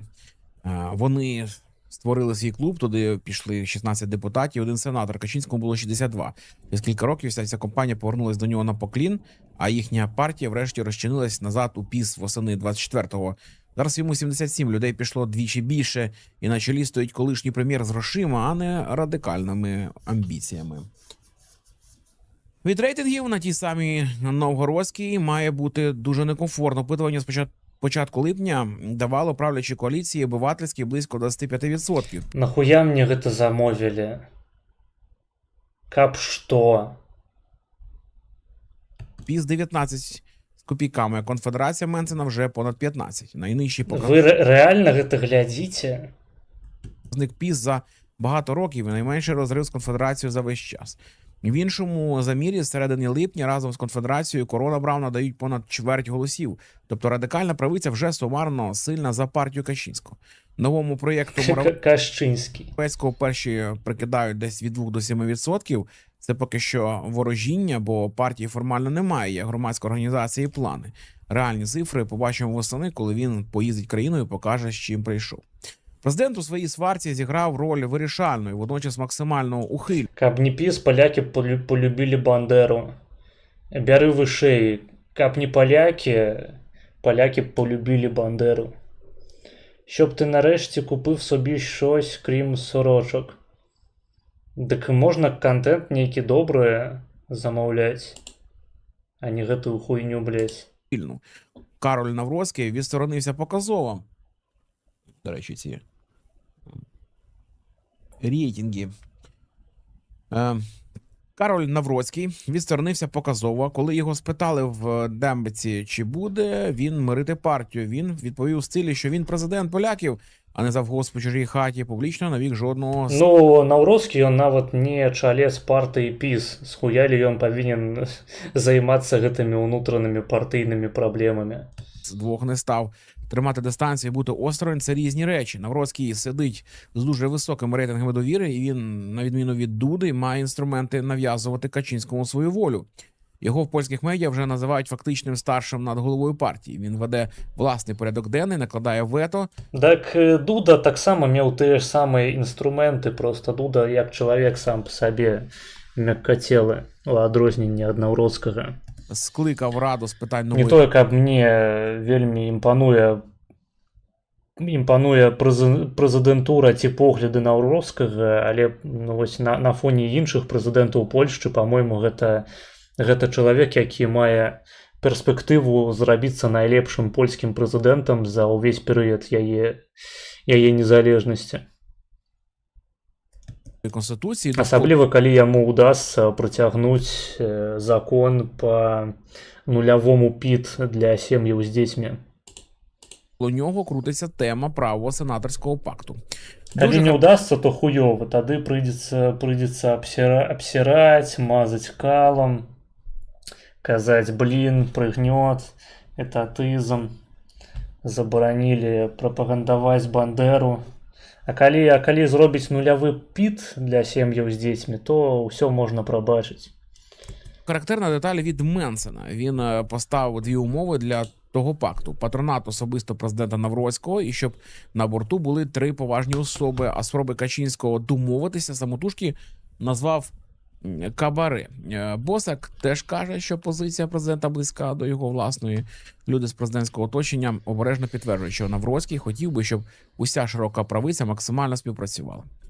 І дивіться, що виходить, дорогі глядачі. 20 років центром правового світу в Польщі був кабінет Качинського. Тепер центром стає президентський палац. Нам треба об'єднати усю польську правицю у нашій ненависті до України. Ідеологічно Навроцький ближче до жорсткого крила партії, до всіх цих черників і сасінів. Понад поділами. Ненависть до України. Але з Моровецьким він теж стосунків не палив. Може сидіти зверху і роздавати благословення тому, хто йому вигідніший. Свої партії йому запускати не треба. У нього і так найсильніша позиція в таборі. Урядовий бік відреагував саме так, як і мав. Депутати коаліції слухали виступ Качинського з ложі Сейму, поїдаючи попкорн. Туск написав, що так борються за єдність партії, що камені на камені не залишиться, і пообіцяв повну підтримку уряду. Веселощі зрозумілі, але передчасні. Моровецький без Качинського за спиною для частини поміркованих виборців виглядає прийнятнішим, ніж піс у чистому вигляді. Якщо він піде в бік аграріїв і центристів, після виборів Тускові буде значно важче скласти свою коаліцію. Прання брудної білизни, як... Калі ён пойдзе ў гэты бок, то ён не вельмі будзе адрознівацца ад Туска. Я думаю, ім коаліцыю будзе стварыць прасцей простага. Називають поляки, вже почалось. Блащик заявив, що Моровецький блокував закупівлю літаків F-35 і що вирішило все лише керівництво Качинського. Речник партії нагадав, що Моровецький критикував на засіданнях уряду програму соціальних виплат. Сасін вдарив найболючіше, згадавши, що Моровецький колись був радником у Туска. Маргінес, як відносишся к фігурі Геннадія Карпенки? Ніяк.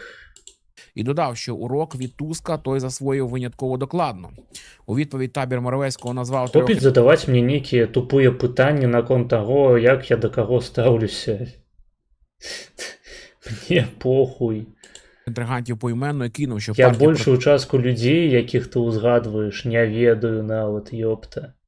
Творилась на одну велику вотчину Стасі. На найближчі місяці ці люди будуть публічно виносити один на одного все, що збирали роками. Мене найбільше чіпляє те, що ми бачимо в прямому ефірі, чим закінчується побудова партії під одну людину. Качинський зліпив машину, яка 20 років вигравала вибори, ковтала дрібні партії, тримала пресу і структури по всіх воєводствах. І в цій машині так і не з'явилися процедури передачі керма. Ніколи, жодного разу через це кожен здібний чоловік поруч з ним рано чи пізно перетворився на загрозу і летів за борт. Або, магчыма, ён занадта шмат такіх людзей стварыў пад сабой. І яны цяпер змагаюцца за ўладу ўнутры партыі. То бок які-небудзь Моровецкі, Чарнек, Тарчынскі, Обайтек. Дахуя вядомых проста ёсць людзей, якія гатовыя пазмагацца за ўладу ў ПіС, таму што яны досыць харызматычныя, яны могуць вакол сябе канцэнтраваць нейкія палітычныя хвалі гэтыя у грамадзянскай платформе ніхуя такога няма. Там ёсць адзін Туск, ёсць на падсосачах Сікорскі, і ўсё, рэшта просто баранье нейкае стада ебаное. То бок там няма асобы нумар 3, нумар 4, нумар 5. Таму там ніколі нейкіх цэнтрабежных сілаў і не паўстае. Вось ужо хто стварыў партыю пад сябе. Зьобро з Курським, тепер Моровецький. Системна хвороба, а не характер однієї людини. Так само влаштована і Московія, і всі режими побудовані навколо самодержавця. Поки вождь живий, все стоїть. Щойно він слабшає, йому 77... Не, ну я разумею, што зараз украінцы будуць падсмоктваць Туску, таму што Туск ён за Украіну, Качынскі зэднік. Гэта-то ясна. Але калі мы выходзім з гэтага украінскага пузыра інфармацыйнага, не вельмі гэта прыгожа выглядае. Такое літаральнае паўтарэнне прапаганды ПО пра ПІС. Конструкція розсипається по швах. Тут питання, чи вона Пры трансформується... тым, што ПІС знаходзіцца зараз у апазіцыі, а ПО ва ўладзе. Ну да ладно. І це буде партія справді лідерів, політичний блок лідерів, або з'явиться новий Качинський, знаєте. Ще треба одну річ зафіксувати. Розкол правиців в Польщі відбувається так, що поміркована частина геть йде, а всередині залишається жорстка. І тут для нас гарних новин мало. Партія Качинського активно суверенізується. Партія так званого Канчинського. Тобто дрейфує в бік радикального націоналізму, змагаючись з конфедерацією за одного і того самого виборця. Дякую тобі, Качинський. За що? За антиукраїнську позицію. А, так. Качинський в липневому листі до партійців написав, що Україну неможливо пускати в Європейський Союз з культом Бандери. Хернік, якого висунули в прем'єрі, вимагав Так. Питання. зупинити фінансування зброї і відбудови для нас. Так, і потім був розкритикований тим же самим Качинським за гэтую заяву. Ми не станемо на шлях правильних цінностей, як і бачать поляки, да? Правильно. Ну, зрозуміло. Так, правільныя. Вось гэтыя палякі, канешне, з дзіўнай перспектывы глядзяць на пытанне. Яны не хочуць прызнаваць за правільныя каштоўнасці генацыд і масавае забіццё жанчын і дзяцей самым зверскім чынам. Ну, палякі гэтыя дзіўныя сапраўды нейкія. Вось мы украінцы па-іншаму глядзім на гэтае пытанне, напрыклад. Мы самі з вусамі. Просто, знаєте, відмовляємося від цього минулого, йдемо на поклін до поляків, ну такого ж не буде, так? Народський забрав ордену Зеленського через назву підрозділу. Моровецький з усієї цієї компанії найпоміркованіший, якщо так можна сказати. Він відмовився повертати українську нагороду і пояснює допомогу нам холодним розрахунком. Мовляв, вигідно мати між собою і Московією окрему державу. Прагматизм без сантиментів. Особисто мені такий підхід зрозумілий за будь-які обійми на камеру. Прагматика тримається довше, ніж емоції, але треба чесно сказати, що він жорстко ставив питання ембарго на нашу агропродукцію, транспорту, ексгумації і Волині. Послаблення Моровецького всередині правиці означає, що на правому фланзі залишалися самі радикали, а там уже... Мяне так гэта заебала, гэтая украінская рыторыка кончаная, блядь. З гэтымі тэйкамі тупарылейшымі, блядь, пра нейкія каштоўнасці, пра эмбарга, нахуй, пра антыукраінскую польскую правіцу, гэтым гаворка ідзе пра ПІС. Давайте просто моўчкі паглядзім відос і забудзем пра ягонае існаванне. Інші розмови, рахунки за допомогу, українізація Польщі. 5... Потому что, ну, як бы я уже ўсё сказаў па тэме, я не хочу паўтарацца па 10 000 разоў. Гэта абражае мой інтэлект, выбачай. Постулатів про Волинь у Сеймі, і коли ці люди говорять їхні слова, наступного дня цитує московська пропаганда. Виступи Брауна про бандеризацію, тягли кремлівські агентства, відео Менца з Львова стало паливом для тієї ж машин. Прямих доказів про фінансування там нема, але з такими речами такими не кидаються. Збіг наративів дуже щільний. Отже, друзі, знаєте, було б добре, якби справді би, знаєте, праве поле справді розсипалося, воно розсипається на різні частини. І, можливо, Моровецький би, як ближче до центризму, в майбутньому домовився. Школа останнього капіталіста.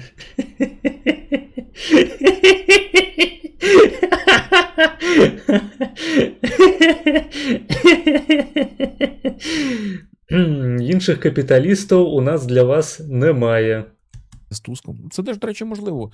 Можливо, це і не найгірша історія в цій всій ну, епопеї. Право поле в Польщі зараз знову-таки розсипається на 4 частини. ПіС, 2 конфедерації, група Моравецького, вибори восени 27-го. І ключове питання зовсім в іншому, ніж хто з них нас більше любить. Питання в тому, чи вдасться комусь з них зібрати конструкцію, яка витримає 4 роки. Бо кожна нестабільна коаліція в Варшаві – це нестабільна логістика, нестабільні рішення в Європейському Союзі, нестабільна позиція по нашому вступу.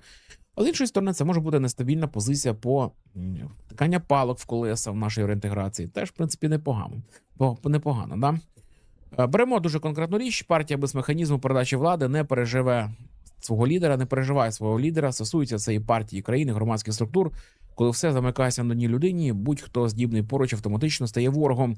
І ти виштовхуєш від себе всіх здібних, як зараз Качинський робить в свої 77. Якщо копнути більше, глибше, як то наука каже, то, в принципі, ми говоримо про те, що Польща не може сформувати таких от правих націоналістичних партій безособового типу. Що говорить про те, що Польща теж знаходиться, як і ми, українці. У нас теж інституції одні є безособові, одні особові, одні прозорі, некорупційні, інші прямо от можна тикнути зверху пальчиком, щоб якусь фірму прижали, як ДБР бігає, так? От, у поляків все видно на політичному рівні дуже сильно. От, у них, якщо брати їхню ліберальну частину, вона більш така на сьогодні, є і праві там в коаліції, так? Це не казати про те, що там ці правоцентристи, там аграрії і інші, що вони там ліберали. Вони просто люди, які готові, не будуть будувати цих домінантних партій. Да? Ось в чому питання. Але багато хто хоче тепер домінантних, щоб була одна особа, щоб не було ніколи там партії як символу, як традиції, а більше партії як якби людини за кермом однієї, так от, і всього. Це трансформація Польщі. От, і зараз на сьогодні, знаєте, її правий сектор з доброго, що він розбитий вже на декілька таких домінантних, упоротих груп. От, це вже краще, ніж одна антиукраїнська. От на тому і будемо триматися, дорогі глядачі. Всім всього найкращого. До побачення. Скатертью по жопе, блядь. Замовіце мне яшчэ раз гэтае гаўно, я перастану стрыміць просто, у прынцыпе. Это просто нахуй біялагічная зброя нейкая. Апошні капіталіст. Было б добра, калі б усе правыя перадохлі. Блядь, капіталісты, яны ж левыя, разумееш. Яны супраць арыстакраты. Бля, ён не іранічна разважае пра ўступ Украіны ў Еўрапейскую унію. Не ведаю, я не слухаў. Мазыш ты за тое, каб Беларусь далучылася да еўразвязу. Беларусь, яна не зможа далучыцца да нічога ў бліжэйшыя гадоў 20, а то і больш. А як будзе выглядаць еўразвяз праз 20 год, трэба будзе паглядзець яшчэ. Таму паглядзім.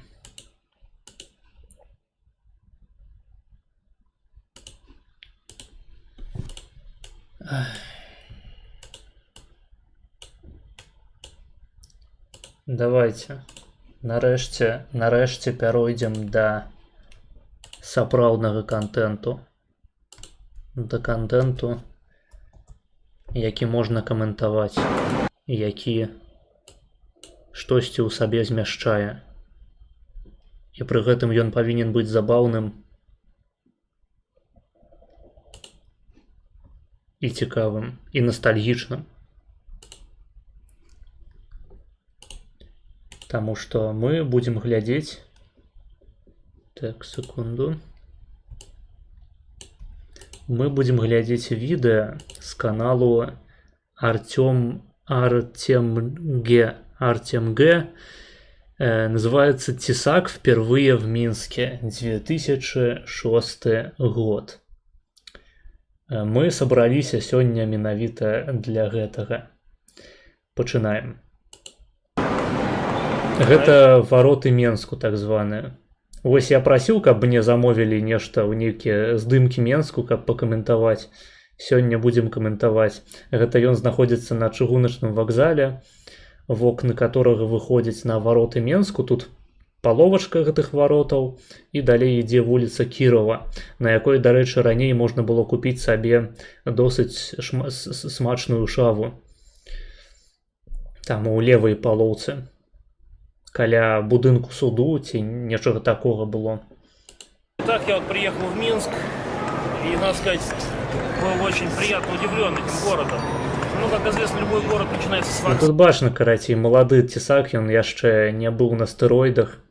Такі, бачыце, пухленькі, ажно ліцвінскі тлушчык такі звісае знізу. Этот вокзал мне очень нравится.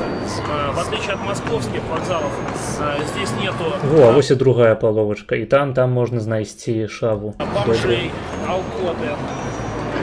Не, ну бомжей і алкаты там хапае, насамрэч. Асабліва пад вечар яна збіраецца там, і можна нават назіраць бойкі гэтых самых бомжей. Ни одного хача мне не было замечено. Но было парочка индусов и всего один растаман. Не, там наши белорусские бомжи просто хуярятся. Здесь нет бомжей. Я думаю, почему их здесь нет? Может быть, такая жестокая диктаторская власть Александра Григорьевича. Мне заўсёды падабалася упрыгожванне гэтага вакзалу знутры на навагоднія святы. Было заўсёды вельмі атмасферна. Может быть, просто не дают свободы людям валяться. Равен тут уже, походу, наив той шавухи. Гэта ён з Расіі прыехаў, пажыў бы ў нашым беларускім грамадстве у 2006. Хаця 2006 год гэта сытыя 2000-е. Тады павінна было ўсё быць добра і ў Беларусі, і ў Рашцы. Пра цэны на нафту. Полу на вокзале.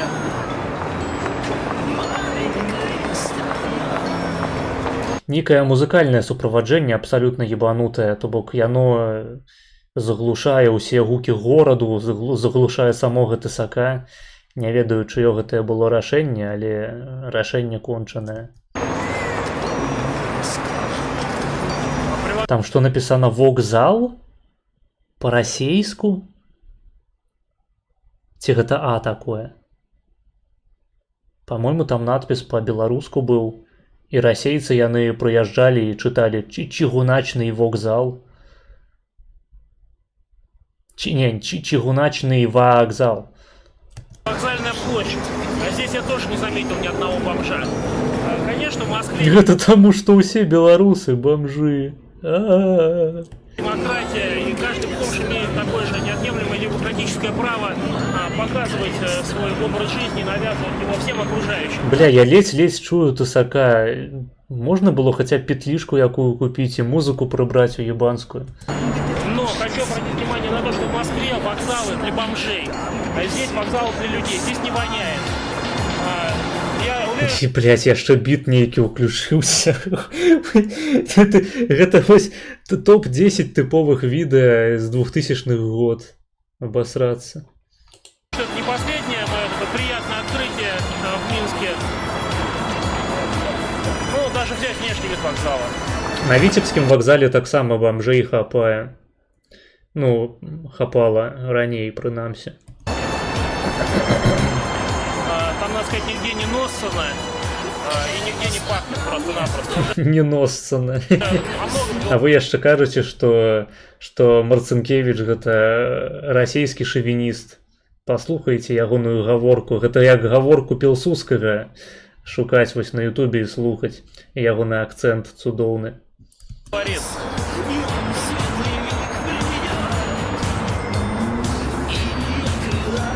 Гвара Марцинкевича.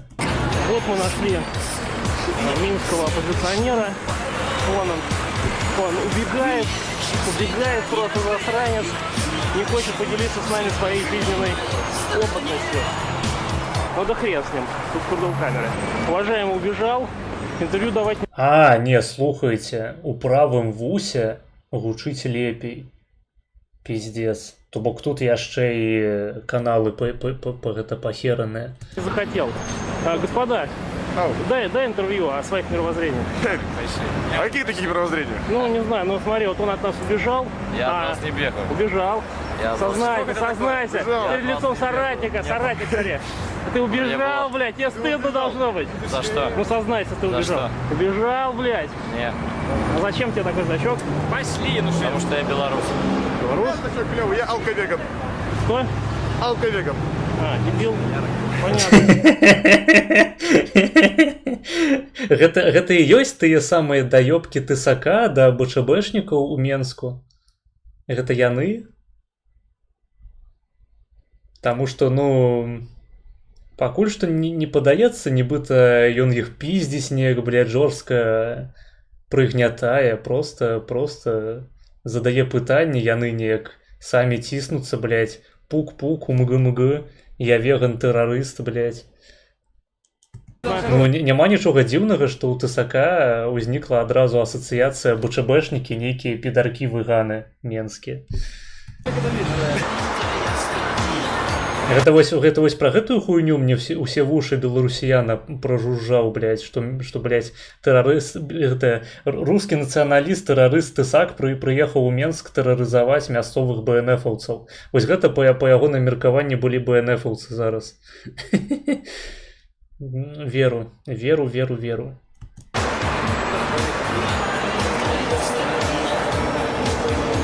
Ну, а гэта, дарэчы, будынак... Гэта праспект Незалежнасці, і гэта будынак КДБ. Вельмі незалежна, так. Гэта будынак КДБ. На ім ёсць вось такая вежа, пра яе ходзіць легенда, што яна была пабудаваная спецыяльна, каб з яе можна было глядзець футбол. Таму што недалёка знаходзіцца стадыён Дынама. І легенда галосіць, што спецыяльна па замове нейкага дырэктара КДБ у далёкіх барадатых гадоў у 50-е, калі яно ўсё будавалася, гэта сталінская архітэктура, што вось спецыяльна было папрошана ў архітэктараў пабудаваць было з ЗГД, каб можна было глядзець футбік з гэтых вокнаў.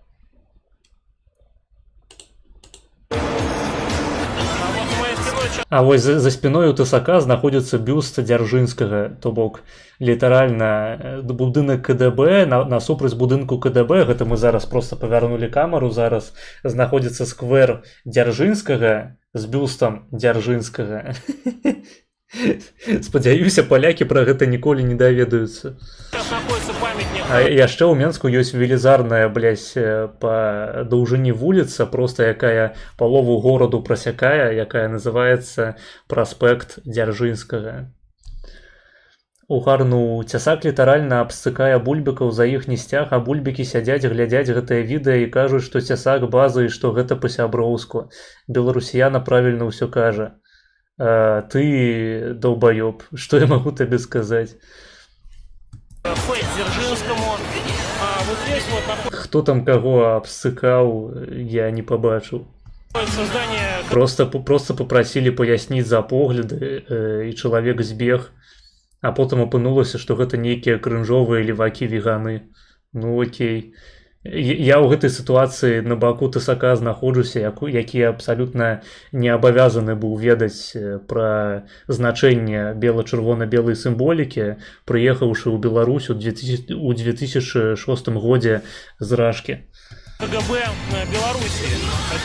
І я ў ідэалагічным сэнсе нашмат бліжэй да ТСК у гэтым канфлікце, скажем так. Вон там мы поймали местных оппозиционеров. Итак, я нахожусь сейчас в самом центре Беларуси. Гэта плошча Кастрычніцкая. Тут знаходзіцца палац Рэспублікі. Відаць, прыехаў ён туды зімой, накануне святаў навагодніх. Гэта самая тупая і шэрая плошча ва ўсім Менску. Тут няма ніхуя. І нават на святы тут амаль ніхуя няма. Там выстаўляюць некалькі такіх палатачак, некалькі намётаў,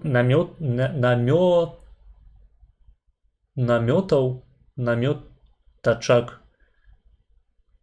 Як будзе змяншальная вось гэтая форма ад слова намёт? Карацей, такія спецыяльныя крамкі, дзе прадаюць усялякую навагоднюю атрыбутыку і ўсё, але большая частка плошчы, яна нічым не занятая, і там на супрацьлеглым баку вуліцы спецыяльна стаіць такая трыбуна, ці як яе назваць, каб савецкія апаратчыкі маглі на яе ўстаць і глядзець на тое, як праходзіць парад. Таму што нібыта там спецыяльна было пабудаваная плошча для парадаў, таму яна такая пустая і нікчэмная. А яшчэ раней на гэтай плошчы стаяў бюст ці помнік Сталіна, але ён быў знесены яшчэ у 50-е.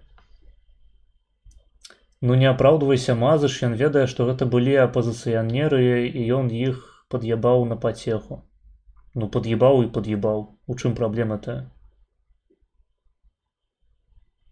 Ён іх проста пад'ебаў, а ты вось праз 20 год пакрыўдзіўся на гэта настолькі, што вось высіраешся ў чаце зараз, бароніш нейкіх ебаных веганоў, левакоў, якія нацягнулі на сябе БЧБшку і ў тваіх вачах ператварыліся ў сапраўдных беларусаў, у БНФаўцаў.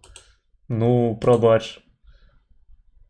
Я вось як Тысак, я лічу, што з рускіх вось ён лічыў, што трэба актыўна выпісваць. Я лічу, што з беларусаў трэба актыўна выпісваць. Калі ты крынжовы левак-веган, то ідзі нахуй. Там МАК недалёка і філалагічны выдзел БДУ. МАК так, МАК недалёка. Хаця ў 2006 не ведаю, ці там быў МАК. Мне ў 2006 было вельмі мала год, і я жыў у Віцебску. Філалагічны, па-мойму, я нават быў на гэтым факультэце філалагічным. У нас там быў нейкі конкурс па тыпу «Што, дзе, калі», і мы ўдзельнічалі ў ім з сябрамі. Па-мойму, гэта быў філалагічны. Гэта была плошча для гей-парадаў, так, менавіта для гей-парадаў на 9 траўня. А можна замовіць грашарыкаў? Можна, чаму не? Можна, нават трэба. Я думаю, што тыя бульбікі былі правымі, а Цесак НС, нацысты літаральна левакі. Думай, што хочаш, мне похуй. Белоруссии, за моей спиной дворец республики. Говорят, спроектирован он так, чтобы быть похожим на немецкий Рейхстаг. Вон там вот... Імхо, але нават веган-змагар лепей за руната ці руснацыя. Імхо не. Дворец президента Беларуси. Цесак гэта не тыпова рунат, гэта белы супрэмацыст. Ён не быў ніякім нацыяналістам рашкі. Ён быў проста за белых на прасторы СНД. Ну, на прасторы постсаўку, скажем так. Вот вы видите трибуну, здесь, значит, проводят митинги. Лукашенко с этой трибуны. А на момант 2006 году уся вось гэтая БЧБшная апазіцыя, яна ўжо была крынжом, там ужо былі адны левакі, партыя раскалолася, і БНФ у людзей асацыяваўся менавіта што з левацкай і хіпстарскай моладдзю. А Тысак гэта чалавек, які займаўся аб'яднаннем людзей, маладых людзей,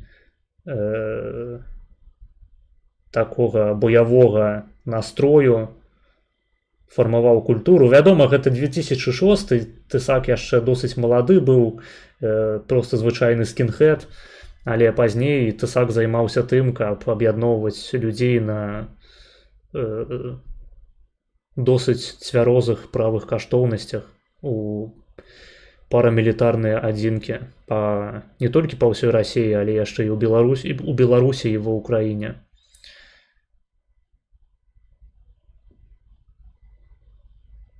І Тысак гэта той тып руната, хаця я не лічу, што ён быў рускім нацыяналістам. Гэта той тып рускага правага, які ваяваў бы зараз за Украіну. Тут-то я акурат згодны цалкам з убер-маргіналам. Быў там МАК, бо гэта самы першы МАК, які адкрылі яшчэ ў 90-х. Ага, ясненька. Не, самы першы МАК быў на вакзале, зараз на тым месцы новы корпус БДУ. Ну ён не той, каб новы, калі ты пра корпус міжнародных стасункаў, то ён ніхуя ўжо не новы. Ён пиздец які стары. Я адтуль спіздзіў кнігу аб адносінах Польшчы і Украіны ў 20 стагоддзі. Foreshadowing in question. Малайчына. Спадзяюся, ты спіздзіў яе і вывез у Польшчу, каб яна не была спаленая расійскімі барбарамі. Усе, як, напрыклад, з'яўляюцца навіны аб тым, што ў Віцебск вярнулі арыгінал нейкай карціны Марк Шагала. І ў гэты момант проста хочацца валасы на галаве рваць, таму што гэтая карціна будзе з вялікай верагоднасцю адтуль або спізжана, або знішчана на месцы. Не, я пра той хмарачос насупраць вакзалу. Хмарачос насупраць вакзалу? Які там быў хмарачос насупраць вакзалу? Што ты называеш у прынцыпе хмарачосам у кантэксце Менску, у якім няма хмарачосаў? Давай пачнем з гэтага. Вещает белорусский народ. Хмарачос, блядь, як же вось мінчукам хочацца быць падобнымі на Варшаву. Там некалі быў мак, але я там ніводнага разу не быў. Ён вельмі стары мак на праспекце з Карыны адчынілі пазней. Окей. На момант 2006-го цесак не выдзялыўся і удзельнічаў у крынж рухаў «Почытай Вікі». Тады б ён ебашыў хахлоў. Патэнцыйна за украінскім ён зробіцца пазней.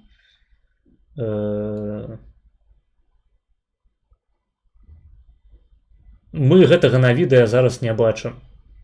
Вось я да чаго. Просто адкрый Google. Я не буду нічога адкрываць, алё, блядь, я на стрыме. Сама адкрывай Google. Я пісаць не ўмею, ведаю. Сталінка раўно хмарачос. Што? Ты пра вароты... гэта я, прабач. Я не ведаю, што я меў на ўвазе пад хмарачосам. Там вялікі шкляны будынак, шкляны фасад велізарны, яго адчынілі ў нулявых ці ў дзесятых. Гэта будынак факультэту міжнародных стасункаў, так, і ён не новы. Ужо. 26 год на двары, алё. Прывіт, маргінал. Ты, па-мойму, памыліўся. Каля гума быў першы мак, яго яшчэ з аркестрам адкрывалі ў 1996. Блядь, вось якая у вас дыскусія жаркая наконт першага маку ў Менску? Пра Google гэта я не табе, окей.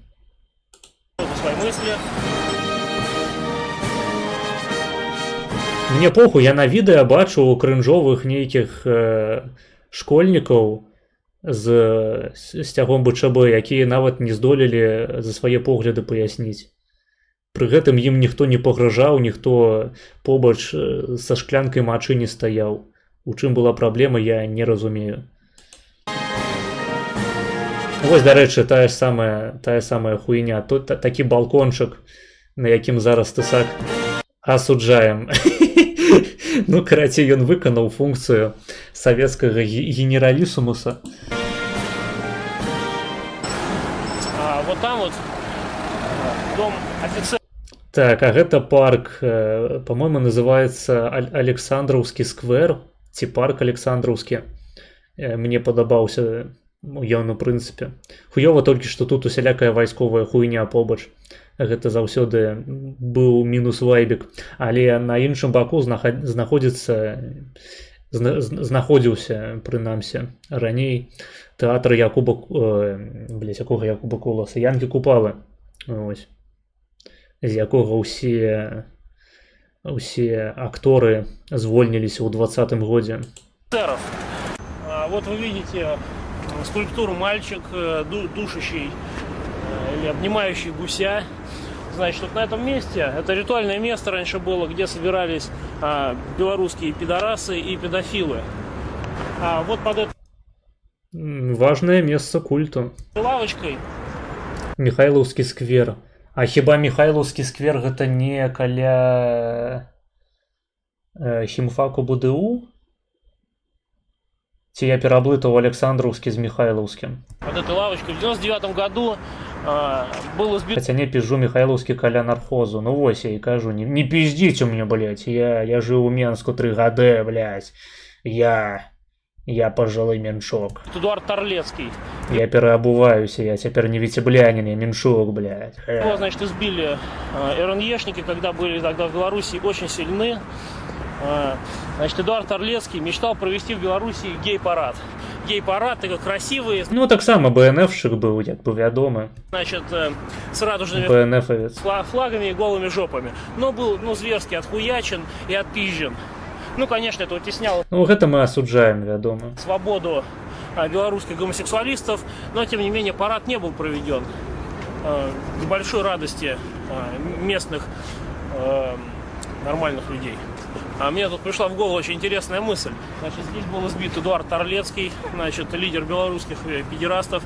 А вот в том здании, это дом офицеров, значит, в 94 году, значит, проходила битва между 20 РНЕшниками и 300 оппозиционерами местными. И там тоже был один пидорас, значит, Эдуард Лимонов. Я не знаю, может быть, реально такая вот карма у людей с такими именами. Блять, мне сегодня у чате писали, что Тесак неяк позитыўна там звязаны з Лимоновым, что типу гэта одна тусовка. Охуительно. Я не знаю. Но в тот знаменательный день, значит, Торлецкий был в БНФ. Я не ведаю, мне казали, что Тесак приехал и пиздил БНФовцаў у Менску. Эдуард просто... Вось мы глядзім зараз на тое, як ён прыехаў у Менск і просто на наших вачах зверскі пиздзіць усіх БНФовцаў, якіх толькі сустракае на сваім шляху. выпрыгнул через окошко, а с другой Вось там стороны БНФовцы ідуць натоўпам, зараз яны будуць адпізжаныя здание и уласнаручна Тесаком. убежал. В этой драке, значит, принял боевое крещение ныне Зараз яны прымуць баявое хрышчэнне покойный Глеб ад Тесака асабіста. Самойлов, лидер белорусского РНЕ. Его убили, походу, как раз эти самые оппозиционеры, которые сейчас выродились, вы видели во что. Почему-то мне вспомнился один... Вось, то бок нават Тесак у сваёй рыторыцы кажа пра выраджэнне апазіцыі, а не пра тое, што апазіцыя сама па сабе гэта пидорасы. Очень смешной анекдот, как, значит, приходит мужик в паспортный стол и говорит: знаете, я хочу поменять имя, а как вас зовут? Меня зовут Иван Говно. Такой: может быть, вы хотите поменять фамилию? Такой: нет, я хочу поменять имя на что-нибудь более звучное. Например, Эдуард. Блять, які ж быў вясёлы чалавек, як яго можна ў прынцыпе хейціць-то? На что я не мог не обратить То внимания. бок, реально, вось вы глядзіце відосы такія: блять, я хочу быць на баку гэтых крынжовых сойджикаў, Тесак заебаў, рунат шовініста. Про свое, это на то, что Тым часам, як бы, контент охуительны. уже хотя и вечер, холодно, на улицах очень много детей, очень много... Чалавек шчыры, адкрыта выказвае свае погляды, не баіцца нават зігу кінуць у Менску. Реально здесь водят, видно, что их водят на экскурсии. Можна сказаць, канешне, што гэты відос быў замовай, што яго курыравалі спецыяльна менты, але я сумняюся, што ў такім выпадку ён кідаў бы зігі у Менску. То бок, прынамсі, гэты элемент ён быў імправізацыйны. Какие-то на елке, они радостные, бегают, нормальные белые дети. Просто на самом деле в Москве такого не встретишь. Если идет группа детей, обязательно половина чурки. Бок Тесак прыехаў у Беларусь, хваліць яе. Я не разумею, якія прэтэнзіі. Расскажу для Дедушки Мороза. Калі б гэтыя кукічы спачатку відосу занялі ўладу ці мелі права галасаваць, то акурат была б сітуацыя як у Маскве, нягледзячы на тое, што яны сябе лічаць там нейкімі беларускімі нацыяналістамі.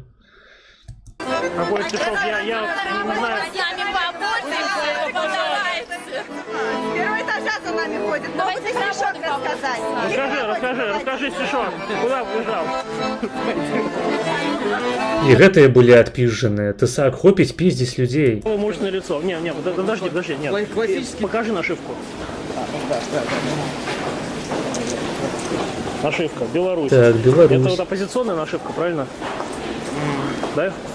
Ну, нужно сказать, что тебя не устраивает в политике батьки. Вот я приехал из Москвы и снимаю здесь вот сюжет о том, что, ну, о политических течениях вообще. Вот что тебя не устраивает, расскажи. Вось, ну, звярніце ўвагу, публічнае месца, то бок яго 100% ніхто не біў. Ужо стаіць слёзы, блядь, на вачах, Вот я здесь і быццам перад мянтом адказвае на гэтае пытанне. І да яго проста падышоў чалавек з камерай. Ну так ён выглядае як тысак, такі пухлы, блядь, кабан. Ну і што? Ён баіцца, што яго ў публічным месцы зараз адпіздзяць, ці... Вот. Не вижу алкоголиков. Что не устраивает, скажи честно. Меня, в принципе, вообще все устраивает. Я не против батьки, я просто это нашел, у меня есть дырка. Круто, круто. Яго таксама за кадрам адпіздзілі спецыяльна. За дзірку. Лішнюю. Ебаны сексот малюта такога чалавека згубіў. Мазыч, як ты ставішся да дзейнасці РНЕ на Беларуси? Яны таксама пад'ёбвалі левакоў апозіцыянераў і былі за белую расу. Я мала што ведаю пра дзейнасць РНЕ ў Беларуси. Усё, што я ведаю пра гэтую дзейнасць, гэта тое, што, блядь, яны хадзілі, пиздзілі БНФаўцаў. Вось за чым мы і назіраем, як бы, актыўна зараз. Разгул такіх арганізацый, як РНЕ, ён звязаны ў першую чаргу з тым, што не было падобных арганізацыяў, якія ствараліся беларускай апазіцыяй. Таму што апазіцыя баялася абвінавачванню ў нацызме, у расізме і гэтак далей. Ну, гэтую нішу занялі рускія нацыяналісты, з чым я вас і віншую. Такі ж працэс прыкладна адбываўся доўгі час ва ўкраіне. Гэта я, дарэчы, веру. Прыкладна так я цябе сабе уяўляў. Насамрэч, калі б яго адпіздзілі, ты б сказаў, што асуджаеш, але па факце Цесак красава. Не, я просто сказаў, што асуджаю. І за гэта Цесак не быў бы красава. Ён быў бы красава за іншыя ягоныя праекты і ўчынкі. Смешна не будзе, там 11 трупаў БНФ-авят. Ну, я не сумняюся. Гэтым Дедам Морозам быў беленькі. Ён пераапрануўся, каб схавацца ад ганьбы з'едзенай паперкі. Дзе нахуй. Что из этого? Ён схаваўся ад ганьбы за маладых нацыяналістаў беларускіх. Да, ракета. Понятно. Адпізжаны просто, блядь, размазаны па стенцы. А я на самом деле не знаю. Тысак, колькі можна? Колькі ты будзеш цкаваць маладых беларускіх апозіцыянераў?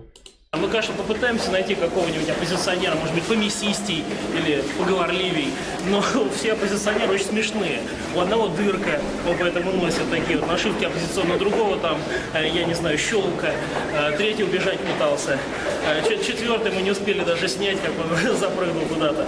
В общем, я не знаю, мы найдем, я думаю, найдем что-нибудь такое посолиднее. И на самом деле спросим, чего его не устраивает, причем не хватает бомжей, не хватает хачей на улицах, не знаю, но мы это выясним. Я сейчас нахожусь на проспекте Независимости, вот это здание КГБ Беларуси, а под моими ногами находится тюрьма. Значит, тюрьма для тех, кто хотел быть зависимым, для тех, кто хотел продать свою задницу Америке, Европе. Ну, окей, это уже начинается реально ватная хуйня. Тут мне дефать няма чым крыть. Малады Тысак, это, конечно, кринж. Ну, не знаю. По геополітичних менавіта поглядах. Или гомосексуалистам. Менавіта таких людей там и трымали выключно.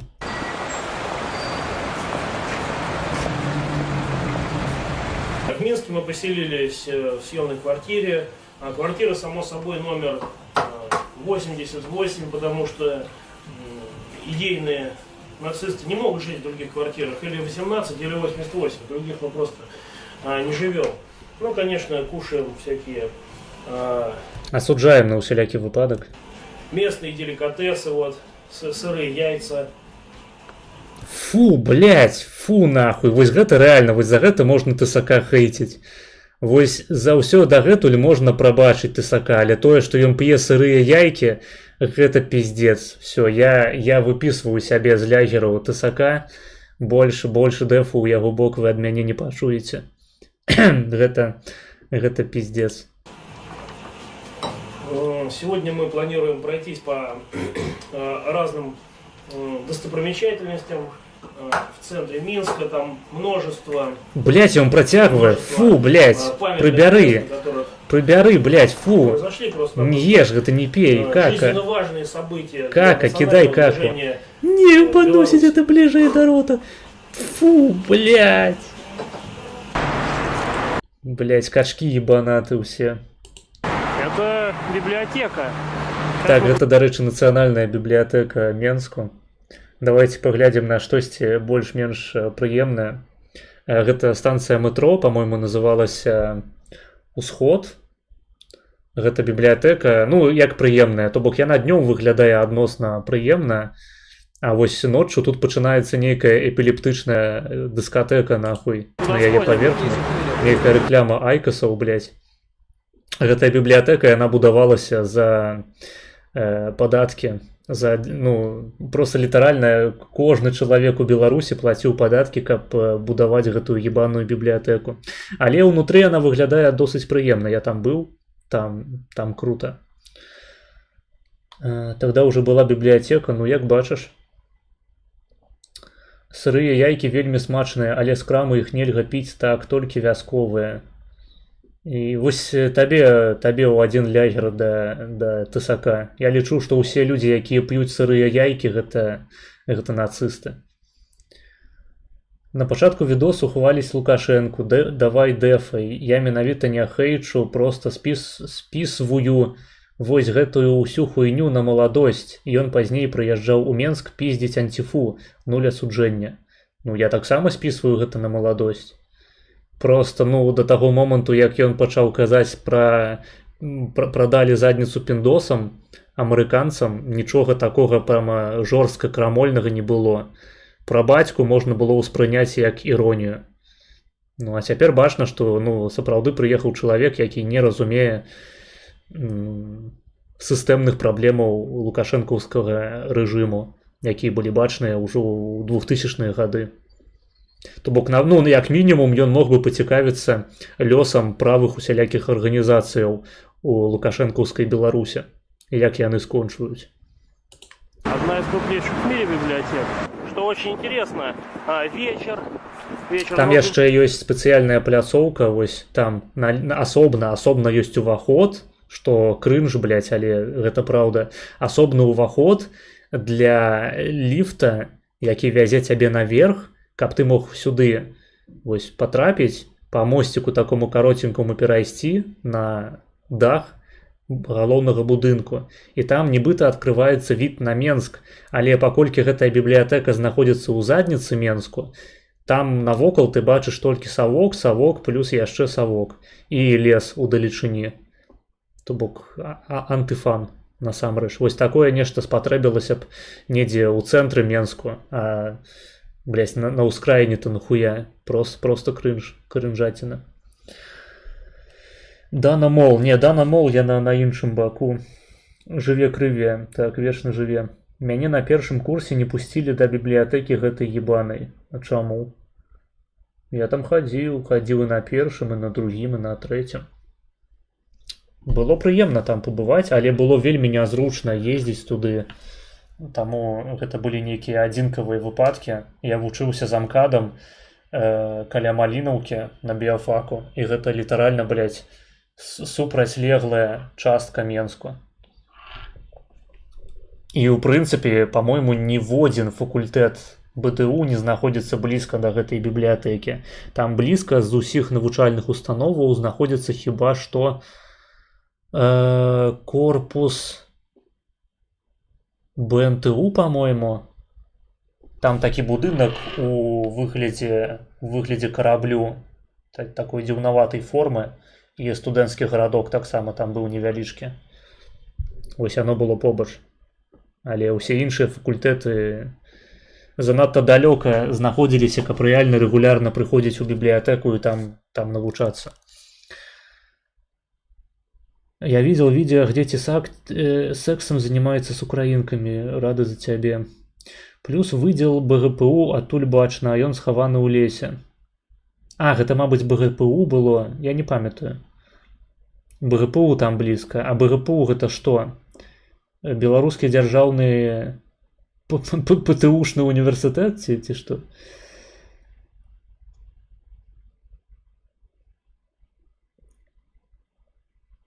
Ці гэта педагагічнае, але педагагічны ж, па-мойму, на плошчы Незалежнасці знаходзіцца. Ці ён таксама раскіданы быў па ўсім Менску, як і БДУ.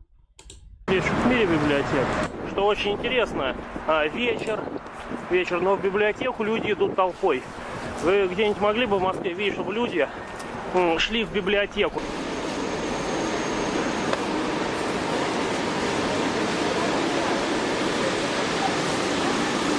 Вот, пожалуйста, студенчество. Он раскідан.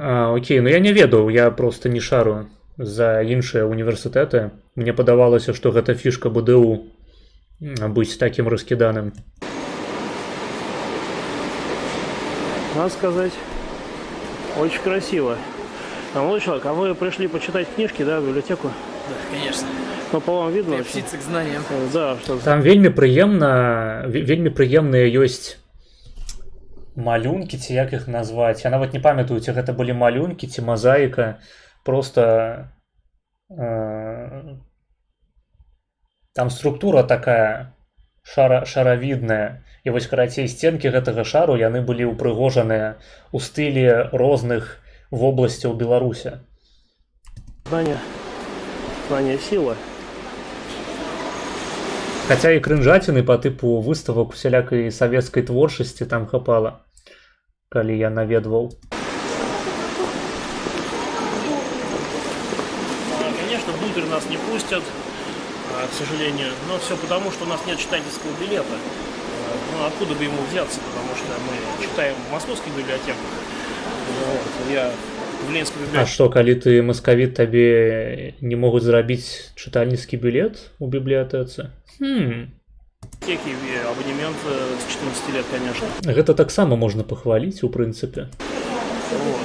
Ну и отсюда Там габелены вісяць на тканіне вельмі піздатыя, так, згодны. видно. Хопіць хваліць Лукашенку ў маім чаце, не будзьце нацыстамі, як тысак. Ментальность этого здания. Ну, пойдем дальше. А вот практически первый раз я в Минске видел голубчика в такой вот модной одежде. І іх таксама адпіздзілі потым. Одежде не мог, конечно, его не снять, потому что это большая редкость, на самом деле. Голубчик, а вот расскажи, зачем у тебя такая модная кепка? Просто нравится. А это правда, что в таких кепках ходят гангстеры?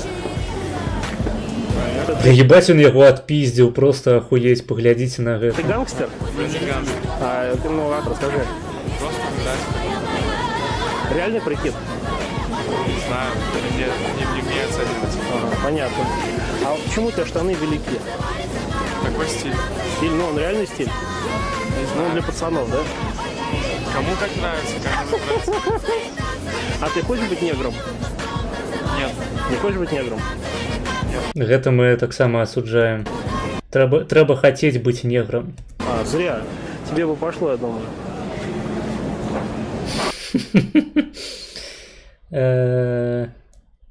Гігін, директор. Але я правы, я не НС. Не, ты НС, ты хваліш бібліятэку, якую пабудаваў Лукашенко сваімі рукамі. Значыць, ты НС. А я пайшоў набываць кніжку якуюсь у гэтай бібліятэцы, але адмовілі ўваходу таму, што я не піджаке быў, і я заперадалял да малінаўкі, каб пераапрануцца хуценька. Кого, блядь? Какие старые автобусы? Ну, 2006 год. Блять, я хуй ведаю, я заўсёды прыходзіў у нейкім рандомным адзенні у гэтую бібліятэку. Там дрэс-коду ніякага няма. Ну, прынамсі, не было, калі я вучыўся. Ну вот этого я не мог не снять. Троллейбус до Бобруйской улицы. Ха, Бобруйская вуліца. О! Ну, НС гумор, ён такі, як бы, ведаеце. Так, вот здесь очень интересный вид из окна. И видно надпись. Я тут новы, якое меркаванне аб Булак Балаховічу. ніякага. Гэта чалавек, які памёр, блядь, 100 гадоў таму, і ён ніяк не ўплывае на сучасную палітыку і на тагачасную палітыку як бы таксама не ўплываў.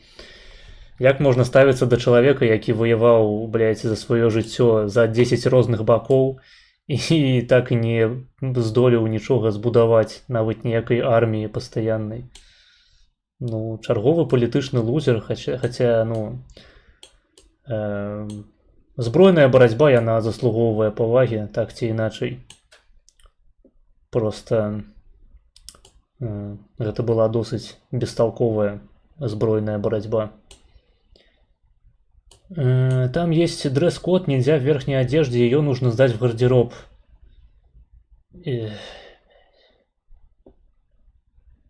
Давай мы табе медаль які-небудзь выдадзім за твой інтэлектуалізм. Будзеш вось як СРН, як Team 4025 будзеш разумістам у нашым дыскордзе. А ў чым гэх Бабруйскай? Ну, Бабруйск гэта мемны горад такі у інтэрнэт-культуры 2000-х і 10-х. Там нейкія пасты былі мемасныя пра Бабруйск. Пісаў уже, па-мойму, гэты Новікаў. І як прозвішча аўтара нормы і голубога сала? Новікаў, па-мойму. У яго была нейкая паста пра Бабруйск. Зянон хваліў Булака Балаховіча. А я хвалю Бурак. Бурак гэта база. Нет ментовскому террору. Вот, я не мог не подойти к этой замечательной надписи, которая показывает... А, Сорокин, блядь, який нахуй Новиков, Сорокин, так, Сорокин. У Сорокина была паста про Бобруйск. Что в Беларуси, значит, на самом деле есть демократия. Ну, примерно так же, как и на нашем форуме.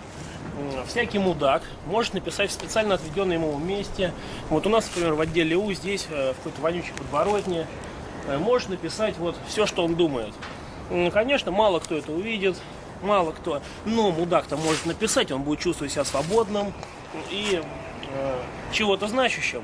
Поэтому никто эти надписи не замазывает. Только и всего. Вот, преследование. Еще один оппозиционер. У него оппозиционный шеврон.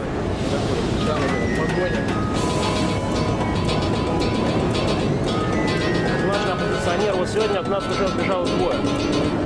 Еще несколько человек вчера. Чем закончится это? Так, зараз і ён будзе адпізджаны таксама. Я не чую, правда, што ён кажа, таму што музыка... А, дарэчы, блядь, мабыць, мне трэба сапраўды другі наушнік усунуць. Наш оппозиционер. Вот сегодня от нас уже сбежало двое. Так, убежало двое. Вчера. Чем закончится эта погоня? Я не пачуў, што ён сказаў. Расскажи, за что ты любишь? Батька. Ну расскажи. Ну будь мужчиной, давай. Да будь мужчиной. Ну давай, скажи, чего тебе не хватает в жизни? Ну почему ты такой грустный? Показывай глаз, ты алкоголик, да? Это башно так, алкоголик. Блять, я нихуя не могу разобрать. Гэта музыка яшчэ ебаная. Сидел долго за компом. Слушай, а вот правда у тебя, кто сидит много за компом, у них геморрой образуется? Ну, не знаю, нет, наверное. Ну скажи что-нибудь нам в камеру. А зачем? Ну мы это передадим ФСБ.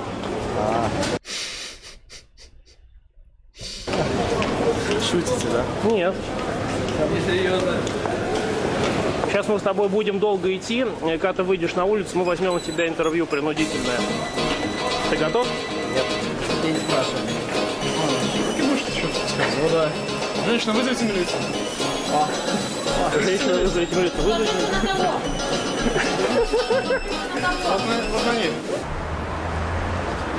Я сейчас нахожусь около станции метро Немига. Вот здесь вот погибло 53 человека в давке. Тут ливанул дождь. Люди побежали все в переход от дождя прятаться. Ну и подавили 53 человека, в основном это были девушки. Мы предупреждали, что может быть такое же на станции Комсомольская в Москве, если бы правый марш проходил бы в метро. Палякі вось Булаховіча вельмі моцна паважаюць. Я толькі не ўпэўнены, да якой групы этнічнай яны яго адносяць. До украінців. Я не знаю, какой... Тысак база. Ну на гэтым відэа ён робіць не вельмі базавыя рэчы. Вось гэты даёб быў непрыгожы. Адкрыта. Про ФСБ, там, про ХУСБ. Правакацыя. Прычым даёбваецца ён чамусьці менавіта да школьнікаў усялякіх. Я разумею, што складана было ў 2000... Ну так, у 2000-х знайсці на вуліцы нейкага адкрытага дарослага чалавека, такога масіўнага яшчэ пры гэтым, які мог бы паясніць за свае апазіцыйныя погляды, і ў асноўным гэта шкалата была і ёсць. Але ну гэта сапраўды выглядае непрыгожа. То бок малады Тысак гэта досыць дурны чалавек, ён мог бы вось, напрыклад, за гэта ўжо сесці спакойна у беларускую кутузку. Идиот это придумал, но в принципе мы своего добились, мы отменили это глупое мероприятие, и в Москве не осталось 53 рубца на сердце России. Что еще раз? Проходил бы в метро. Я не знаю, какой идиот это придумал, но в принципе мы своего добились, мы отменили это глупое мероприятие. Какое глупое мероприятие? Люди побежали все в переход от дождя прятаться. Ну и подавили 53 человека, в основном это были девушки. Мы предупреждали, что может быть такое же на станции Комсомольская в Москве, если бы правый марш проходил окей. бы в метро. Это про Москву. На Москву похуй. Не знаю, какой идиот это придумал, но в принципе мы своего добились, мы отменили это глупое мероприятие, и в Москве не осталось 53 рубца на сердце России.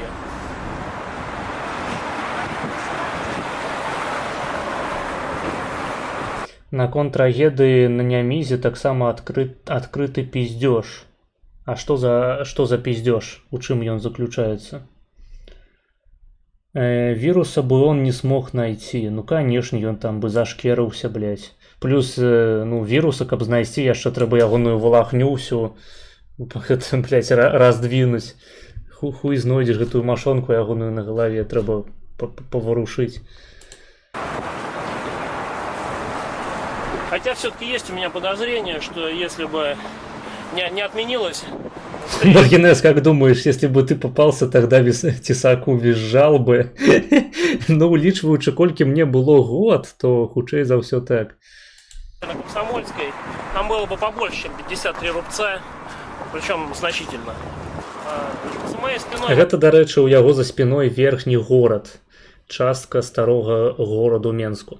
Находится кафедральный собор Минской Божьей Матери. Много вот этой Минской Божьей Матери. Обратите внимание на то, что здесь главный собор, блядь, нормально, не такой выебонистый, как у нас, храм Христа Спасителя. Вокруг него нету столько пафоса. Я вообще заметил, что в Минске не очень много церквей, парочка католических. Гэта праўда. Дзякуй бальшавікам. Дзякуй спадарам русінам з усходу, русакам. Костелов. Этот собор раньше был польским, его отняли и переделали православный. Та ты бы і зараз визжал. Ну так, ну калі б да мяне Тысак даебаўся на вуліцы, улічваючы, што ён памёр ужо у далёкім 2020 годзе, я б вядома визжал. Кожны з вас бы визжал.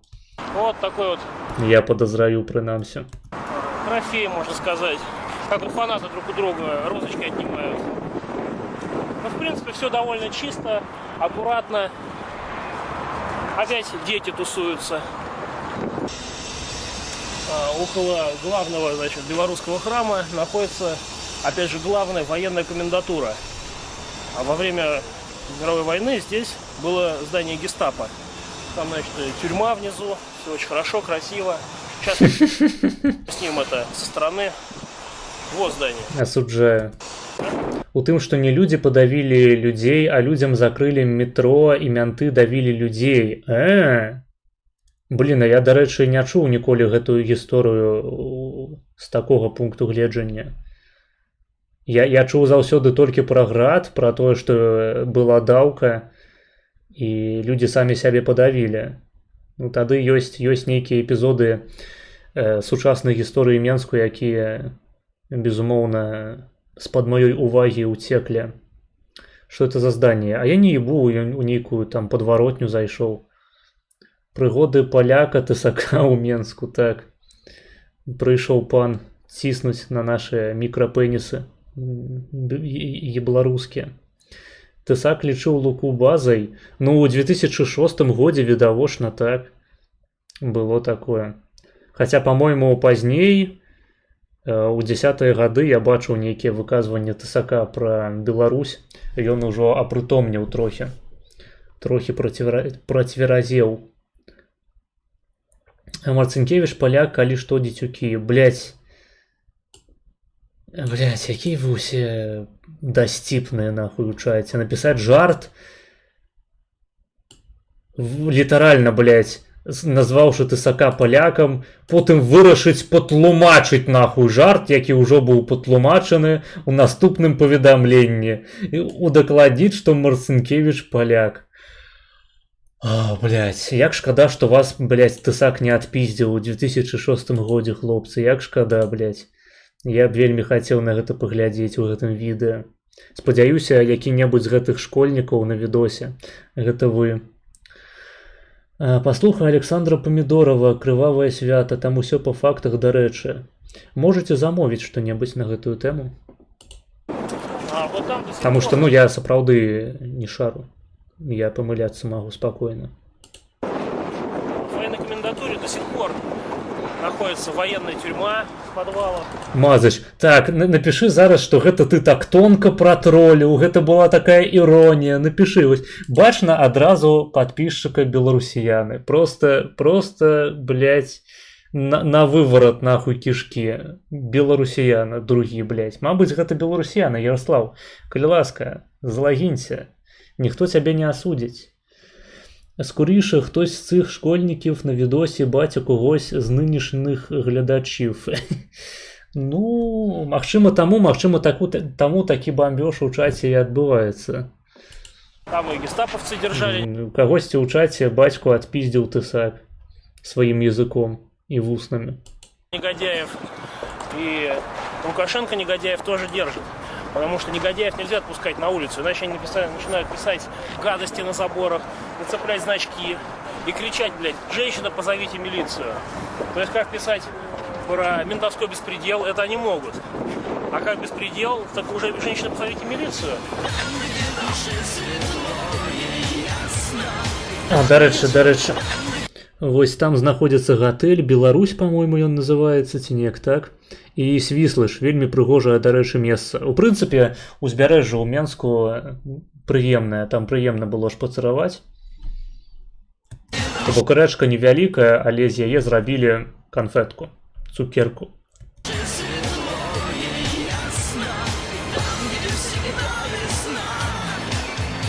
А гэта, дарэчы, калісьці быў таксама касцёл, наколькі я ведаю, але цяпер там ці тут тэатр нейкі, ці тут нейкія складскія памяшканні.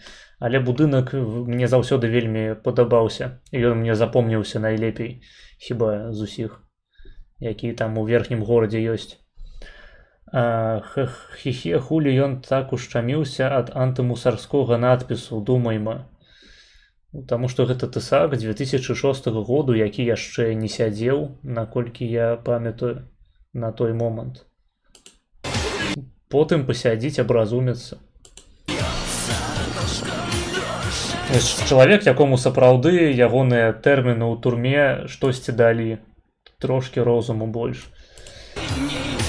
Хаця ў рэшце рэшты гэта яму не дапамагло. Там новая філармонія, канцэртны зал, вось.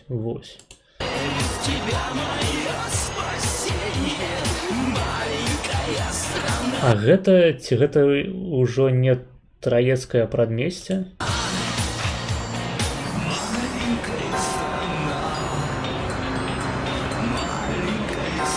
вода и та чистая. Тут вода слаще, чем в Москве, а воздух кислороднее. Бля, він воду пив со Свислоча. Ясно. Походу Тесака не забили у турме, и он просто сдох от свислочской воды, якую он хлебнул у далеким 6-м годе. Продукты калорийнее. Девки Бля, красивее. ебать он хвалить нахуй, просто поглядите на это. Сиськи у них больше. И тиски великие, и девки прыгожие, и продукты смачнейшие. Давайте примем Тесака у наш белорусский национальный пантеон. Як вам идея? Утки жирнее. На вот кашки тлустейшие. Оппозиционеры мельче и смешнее. Но крупнее менты. Бля, походу его пизданули уже.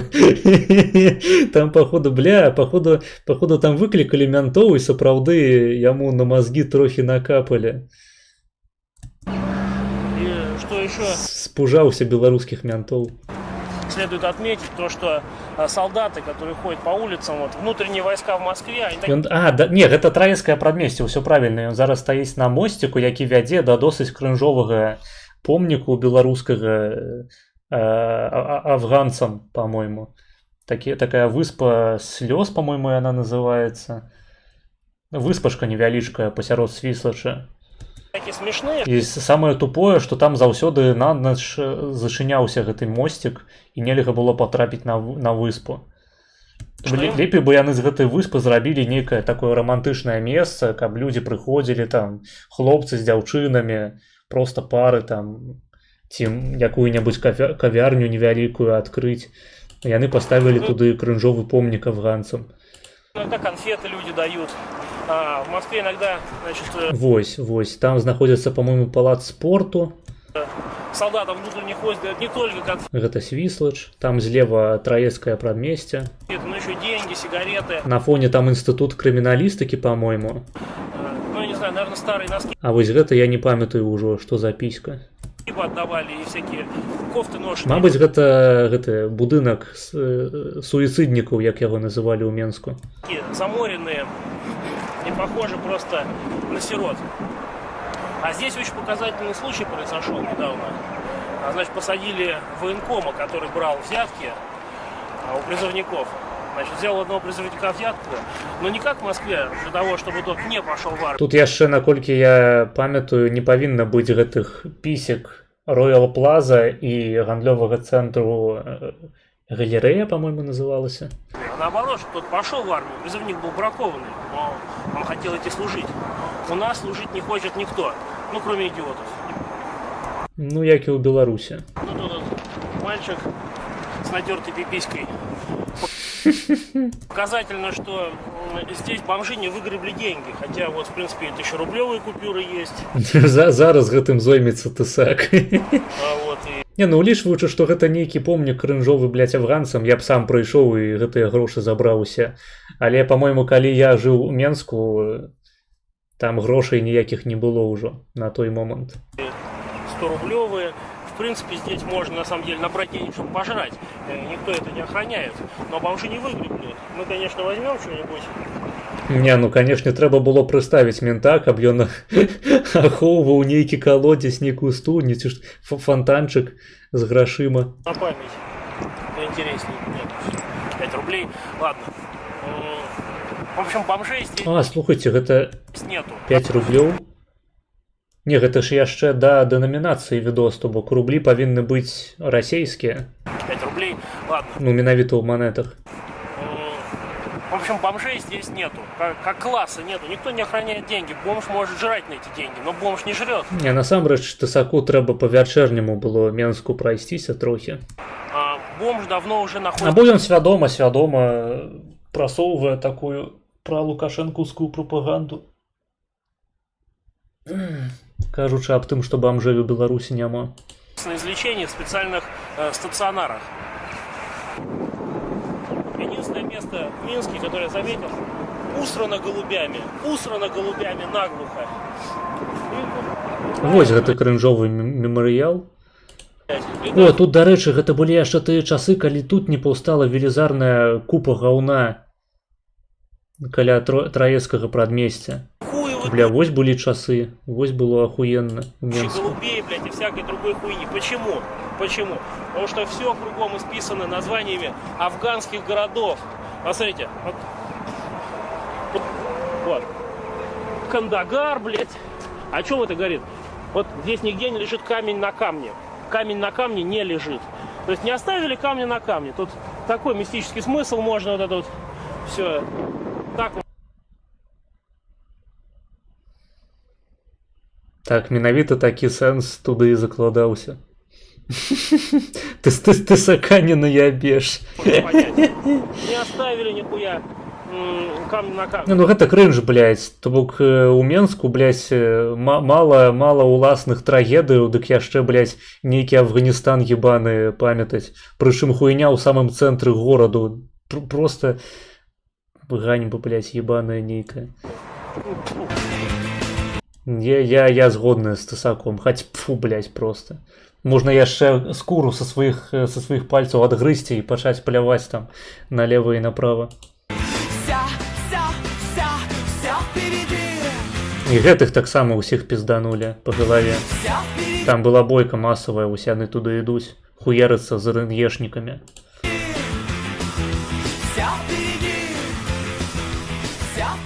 Вот здесь вот раньше было самое злачное такое мерзкое место в Минске. Так, а што гэта? Дзе гэта? Что-то типа Черкизского рынка в Москве.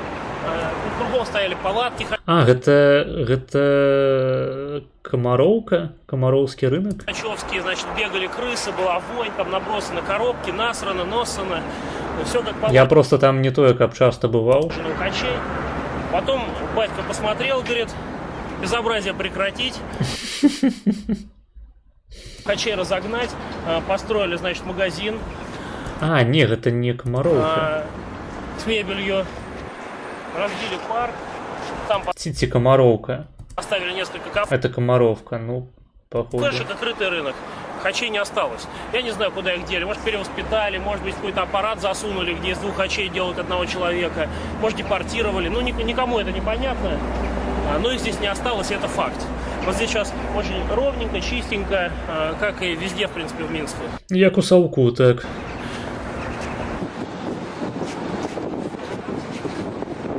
Я прызнаюся, я ніколі не быў на камароўскім рынку, менавіта ўнутры там. Толькі звонку хадзіў шаву купляць. Ну і міма праходзіў, таму што там побач, па-мойму, знаходзіцца і паліклініка студэнцкая. І, ў прынцыпе, і акадэмія навук, всялякая іншая хуйня. Па бюрократычных справах нейкіх трэба было там хадзіць калісьці. Рабіць нейкія спраўкі. Шоу. Стремя оторвали. С одной стороны, стремя только было. Блин, а у Витебску есть рыба, карацей. Каля раки Витьба есть рыба, золотая рыбка, карацей, с этим жемчугом, як это по-беларуску будзе, не веду, жамчужинкой, перлой у роце. І гэтую перлу хтосьці дастаў і забраў сабе. Ці не, ці гэта быў ключ. Бля, я ўжо пра ўсё забыў, пра ўсе дэталі. Не памятаю, ці то была перла, ці ключ. Вітебскі, нагадаеце, у чаце там просто быў помнік залатой рыбкі, ад якой нейкую яе частку адарвалі пазней. І яна такая бракаваная і засталася. Знаешь, я долго лезть буду. Чего? Я долго снимать буду.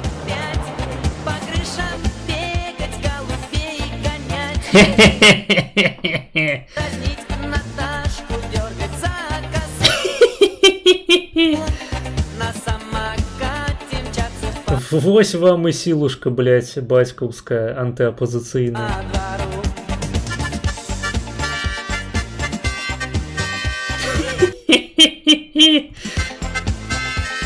Ой, як старается. Так, это куртка перашкодила. Без куртки зараз залезе, поглядите. Пуза, нужно пузо выглянуло з-под одежи. Молодец. О, сапраўды залез. Как казак. Как настоящий казак. Але якой цаной? Цаной показання ўсяму ютубу свайго пуза, свайго пузанчыка. Так. Лысенькага. Поставили вот статуи разные, скульптуры. Там скульптуры бабки с семечкой. Ну, в принципе, не очень, конечно, красивые, но не суть. Намного лучше, чем Не суть, так, сапраўды. паны, которых здесь сейчас вообще не осталось. Вот я их не вижу. Мы сейчас походим, поищем. Если найдем, то покажем.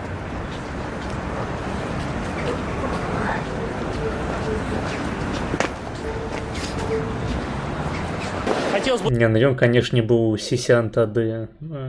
Просто пиздец. очень показать вот эту картинку дегенератам, рассказывающим, что если мы выгоним хачей из Москвы, кто же будет продавать нам нашу же колбасу и нашу картошку? Ну непонятно, мы умрем с голода. Кто будет продавать бананы? Ну я сумняюся, што там прагналі менавіта хачэй, і што на гэтым рынку камароўскім хачэй не было. Апельсины. Вот каждого такого мудака, значит, взять... и Хаця, зноў ж такі, я паўтаруся, я на гэтым рынку унутры, вось пад гэтым навесам ніколі не быў. об асфальт. Просто нязручна было туды ездзіць на закупы. Таму што я жыў, паўтаруся, на Малінаўцы. Гэта супрацьлеглы бок Менску. И показать вот это место.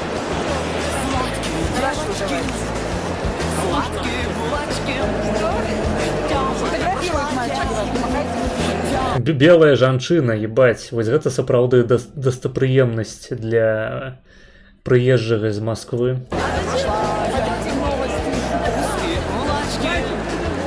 А ты бачыў ТСК на польскаму тэлебачання 90-х? Так, бачу, глядзеў. Гэта літаральна, па-мойму, выходзіла на польскім дзяржаўным тэлебачанні, на ТВП. Надо сказать, что даже здесь очень важна толерантность. То есть на рынке все-таки есть насмены, но...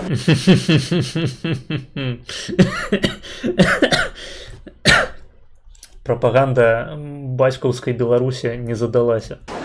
Их всего две. И они продают что? Они продают корейскую морковку, капусту. Подходите пробовать, молодые люди. Да. Итак, вот мы уже уезжаем из Минска. Надо сказать, не очень даже хочется отсюда уезжать. На самом деле, приятный город. Один из пойманных нами оппозиционеров нехотя, но подарил все-таки вот такой вот нам замечательный значок на память. Ён быў адпізжаны за кадром, хто не зразумеў. Что могу сказать? На самом деле, я бы, наверное, даже здесь жить остался, но здесь уже, мне кажется, не за что бороться. Здесь все уже...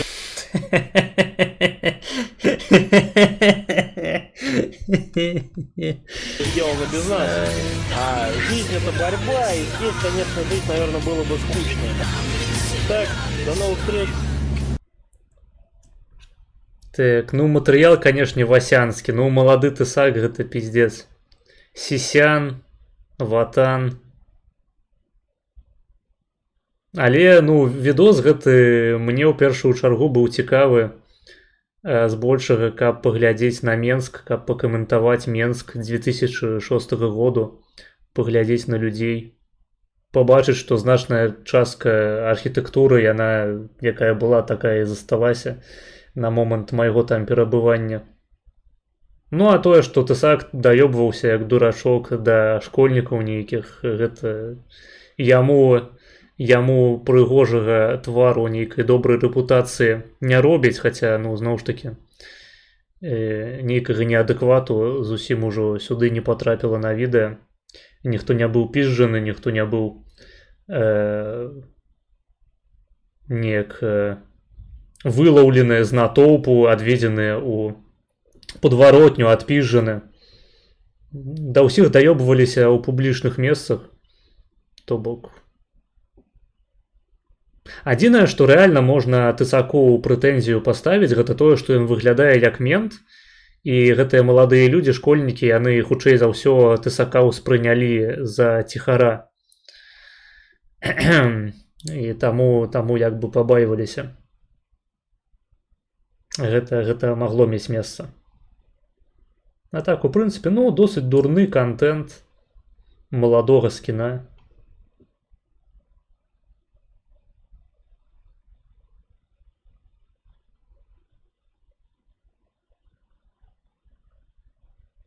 Хаця і забаўных момантаў тут таксама хапала. Вось анекдот пра Івана Гавно мне спадабаўся.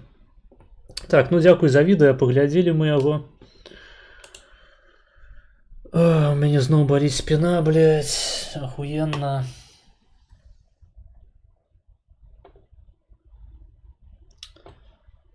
Што у нас там, дарэчы, па відосах? А, па відосах мы паглядзелі ўся. Паглядзелі другую чаргу ўсё. То бок, або мы зараз спускаемся ў першую, глядзеце відосы пра Пуціна, блядь, і Польшчу. Або замаўляйце што-небудзь па другой. Гоі замаўляйце па другой. Што-небудзь на прагляд.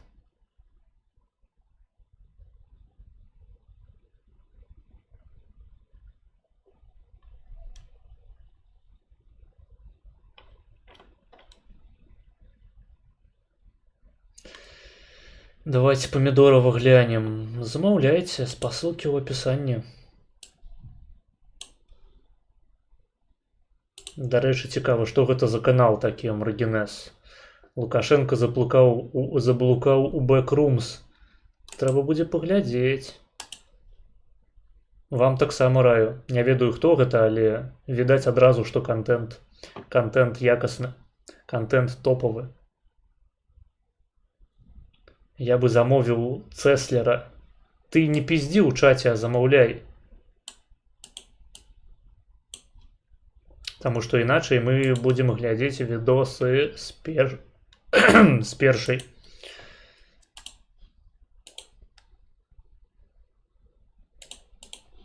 Ну, відос з першай азначае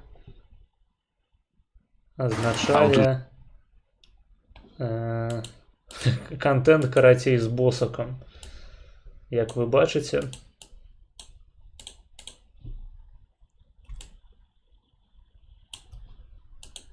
Стыдно и больно. Стыдно и больно. Стыдно и больно. Гэта ты правильно, спадар Бульбік. 6 доляраў ад Бульбіка. Спасылка па другой. Дзякуй табе, Бульбік, вялікі за донат у 6 доляраў. Ты неверагодны. Спадзяюся, гэта контент з каналу Валентин.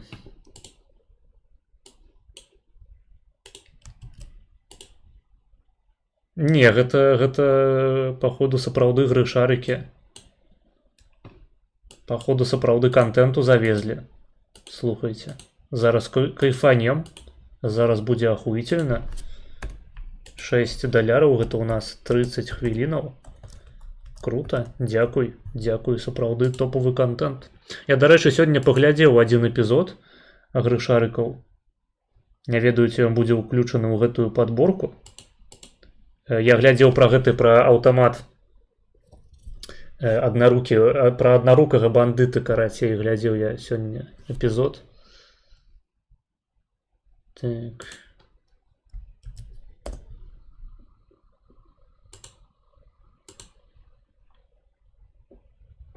Так, то бок відэа замоўлена цалкам, з невялічкім нават пераплатам. Круто, круто. Зараз я налью сабе вадзічкі і прыступім.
Так, я з вами. Ну што ж, пачынаем.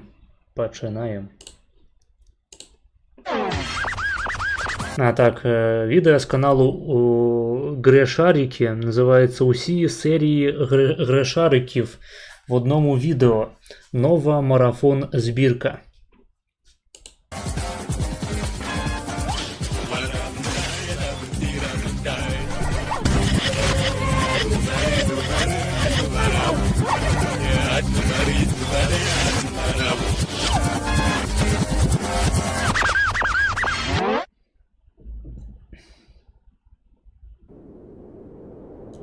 Ну, а так, я бачив гэты эпізод.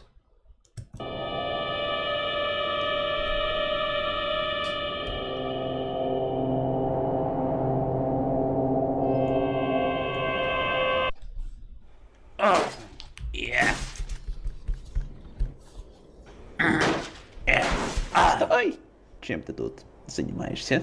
Опять сатанинские твои изобретения. Мне подобаецца агушка гэтага серыялу. Это тебе никакой не сатанинский машина. Этот аппарат с куском плоти бога удачи внутри. Он может забрать все наши грехи, но ставкой будет наш Тайзилен. Кто будет? Душа. Расскажи поподробнее. Не вельмі хрысціянскі мультик. И как это работает? Тут есть бог удачи. Берешь любой предмет и кидаешь в этот труба. Предмет будет символом твоей души, после чего тянешь за рычаг и ждешь. И что получаешь, когда выпадают эти кресты?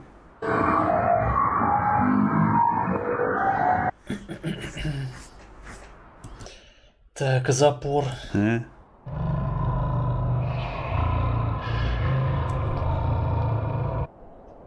Чего это опять этот немец учудил? Он проиграл. О, а на что игра? Спасение души.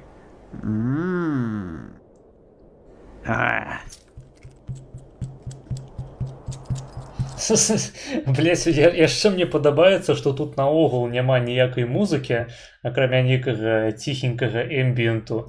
І агучана літаральна, блять, пакрокава ўсё. Суицидальны быў мой. І нават абарот гэтага тэлескопу зараз быў агучаны як скрыпенне такое. Куда это вы так рыпенне торопитесь? На пляж пина, душу свою иду отыгрывать. Больше никаких покаяний. Ать.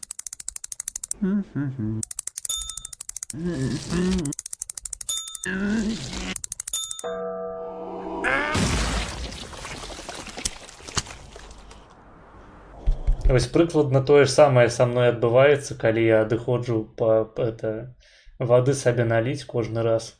Насамрэч я сыру, блядь, і мяне разрывае на кавалкі. Ха. По моим расчетам, шанс выиграть после каждого проигрыша растет в разы. Там ляжить сдыхая. Соответственно, шанс нашей победы в процентах близится к 100.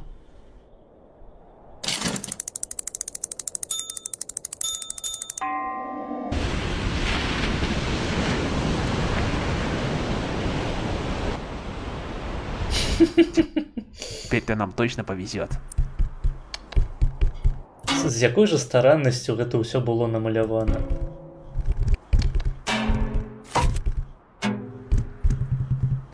Почему ты не боишься, что с тобой произойдет то же самое, что произошло с остальными? Так ведь ставка твоя душа.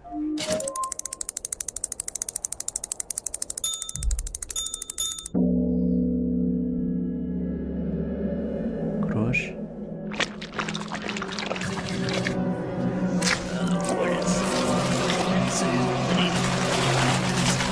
Гэта тое, што я называю пераабулка.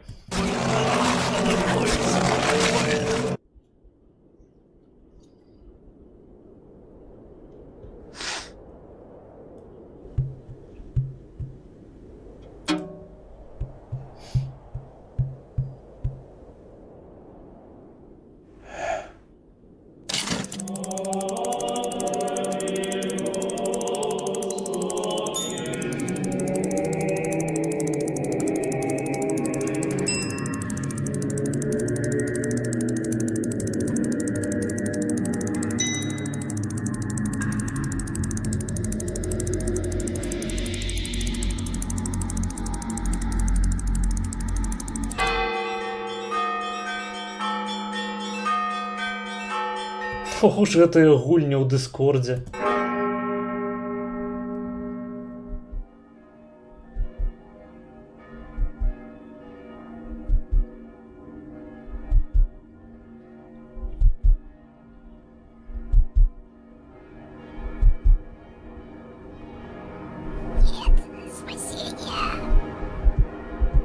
То бок, блядь, гэтая хуйня таксама была намаляваная з нуля. Гэта не проста нейкая пераробка смешарыкаў са смешнай агучкай, якіх было ўжо дохуя на ютубе. Рэальна чалавек пастараўся.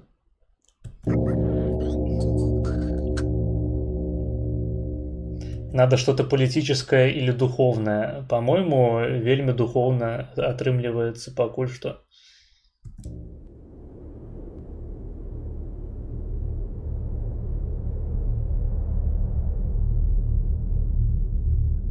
Паглядзі, як духоўна-то. Крыжы хіба што вось не егелонскія, то бок Олег не ухваліў бы.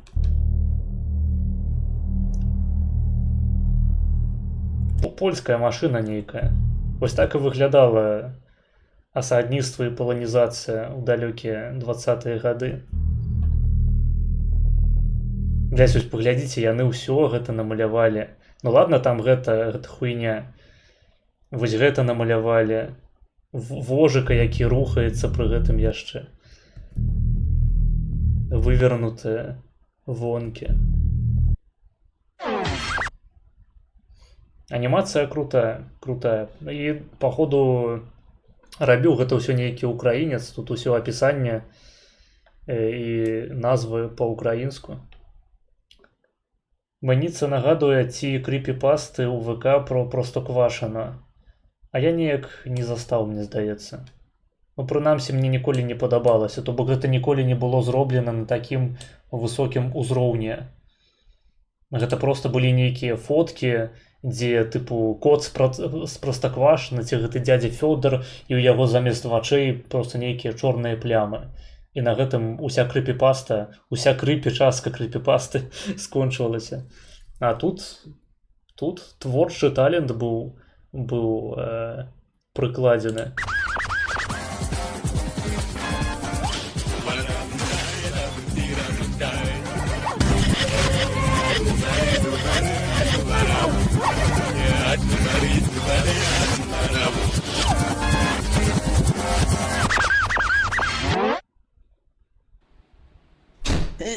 Вось гэтага я ўжо не бачыў. Ну чё ты расселся, там уже все начинается. Я 3 дня думал, чего подарить. Ничего не придумал. Чё, совсем нет идей? Есть, конечно, вариант выбрать что-то из коллекции моих амблом. А? Ну никак не могу понять, какой. Чё насчёт этого? 3 тум... Мне, дарэчы, у дзяцінстве падабаўся гэты эпізод з смешарыкаў. Цибум глазиус. Нет, это слишком редкий экземпляр. Но подари тот, который тебе не нужен. В том-то и проблема. Таких нет. Да. Ну давай сходим туда, где ты... Ты огучка. Их обычно находишь. А, смотри. Сейчас его возьмем и как раз успеем к горяченькому. Ой. Что-то это какой-то слишком грешный экземплярчик. Прости, господи. О! Ой-ой-ой, какие колючие кости. А, вон, смотри, вон. Вон там. Слишком красный.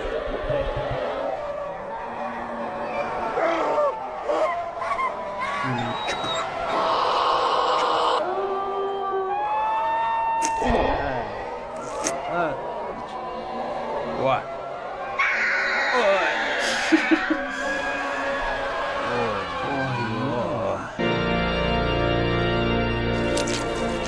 Сука, ця озвучка, реально, блядь.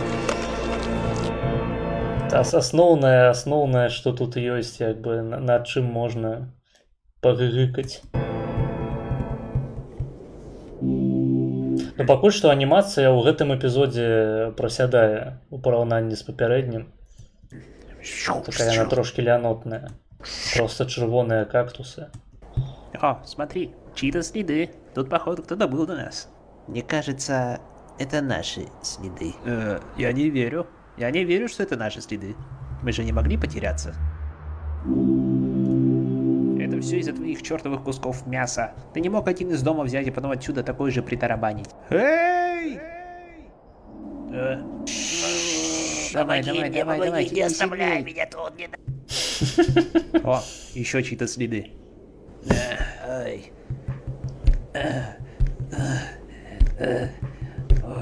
Крош, собери свою лебедейку. Бля, ён быццам бы стукае по клавиатуры, блядь. Она тяжелая.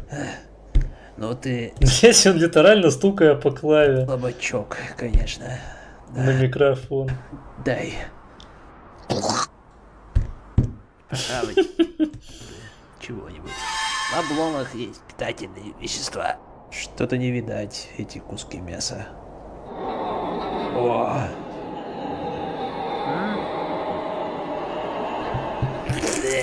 На вкус, конечно, полный ужас. И я даже не наелся. О, смотри, море крови. О, море крови. Море крови. Жиза. Черт, необычный обман зрения. Похоже, мы подохнем без вариантов. Да. Мне нужно покаяться в грехе, пока мое тело не разложилось в этой вечной пустыне. Господи. Давай сделаем это вместе. Может, нам простят хотя бы один. Ой.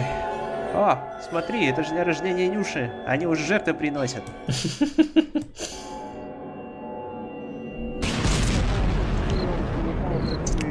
Охуенно.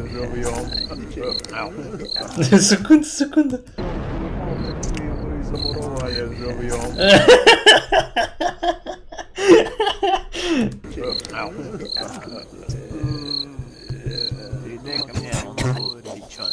А где Нюша?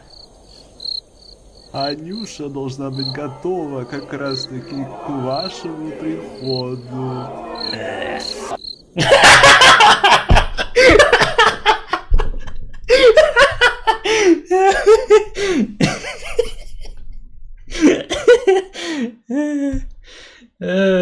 Бля. Как раз таки к вашему приходу.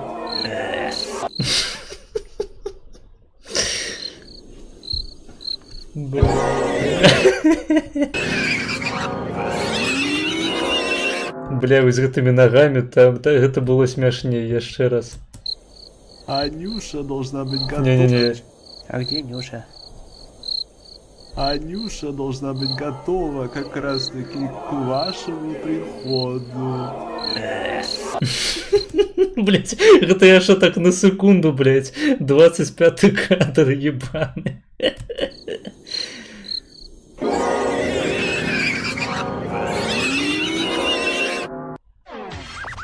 Охуительно. Охуительно. Я спадзяюся, мне гэты стрым не заблочаць за копірайт, потому что тут фрагменты серыялу, яны тыпу, ну...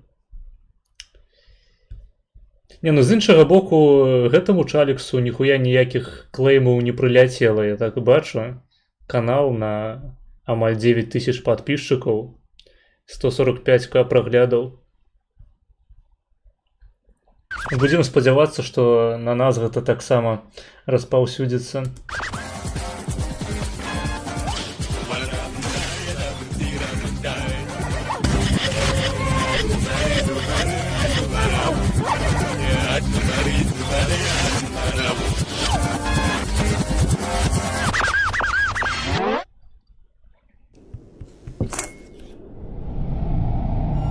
О, мне здаецца, я гэты эпізод, прынамсі фрагмент яго бачыў таксама недзе.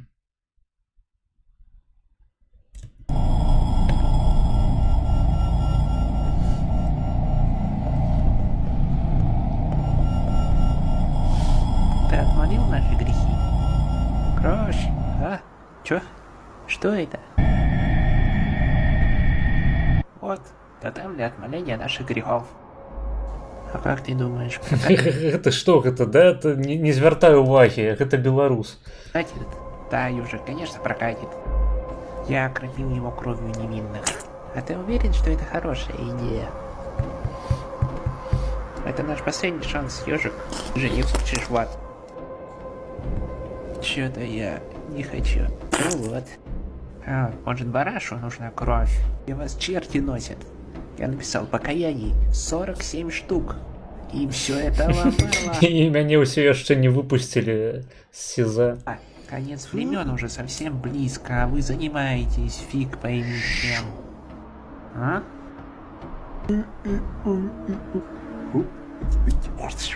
Где кровь? Быстрее. Ты при всем желании не успеешь отмолить все свои грехи.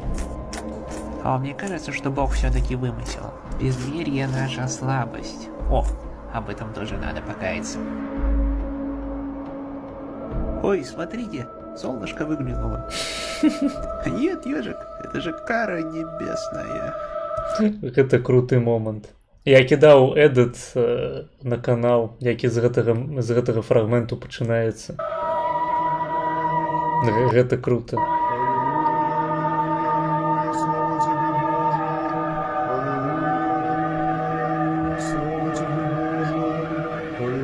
Яны глядзелі канал Валентин.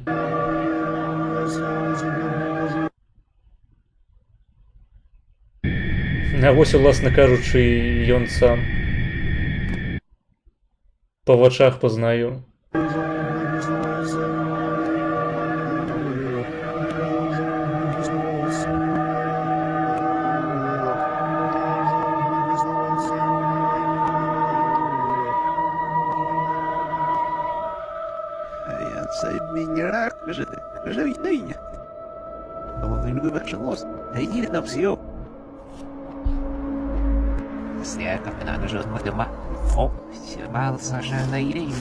Ну тут нейкі такі трошки лянотны монтаж.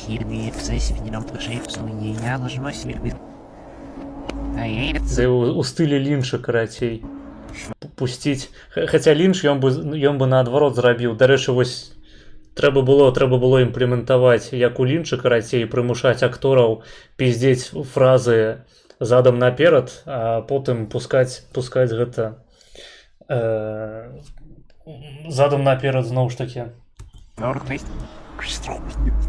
Каб было ясна, што яны кажуць, але не зусім, не до конца. З такім дэманічным эфектам. Як у Лінча было у Твін Піксе, у чорным, ці які ён там быў, цёмны вігвам. А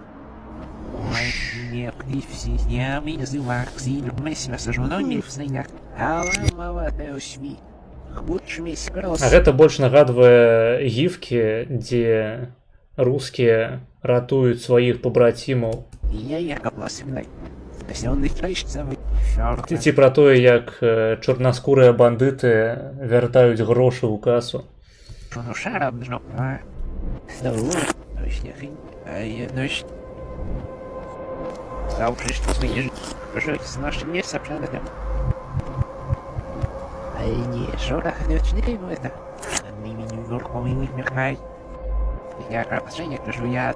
Калі што, у вас не інсульт, гэта творчая задума аўтара такая. Пусціць палову эпізоду задам наперад.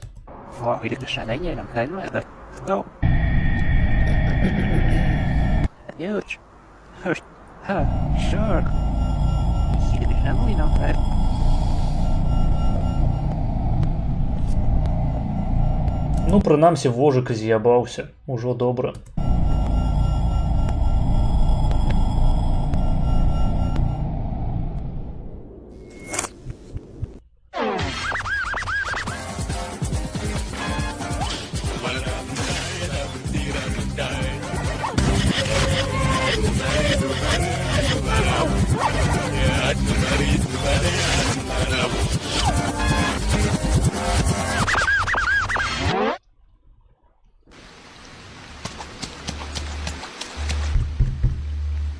Блять, гэты эпізод нават можна было не перарабляць, я памятаю, гэта эпізод пра клона.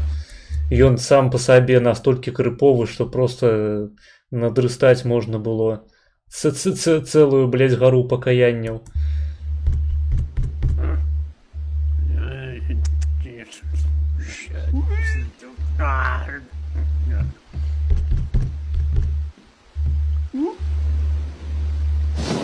Сядь, что ты тут делаешь? Это конец. Он пришел за мной. За всеми нами. Наши молитвы были тщетны. Прости меня, Пим. Спокойно, спокойно. Кто тебя нашел? Я.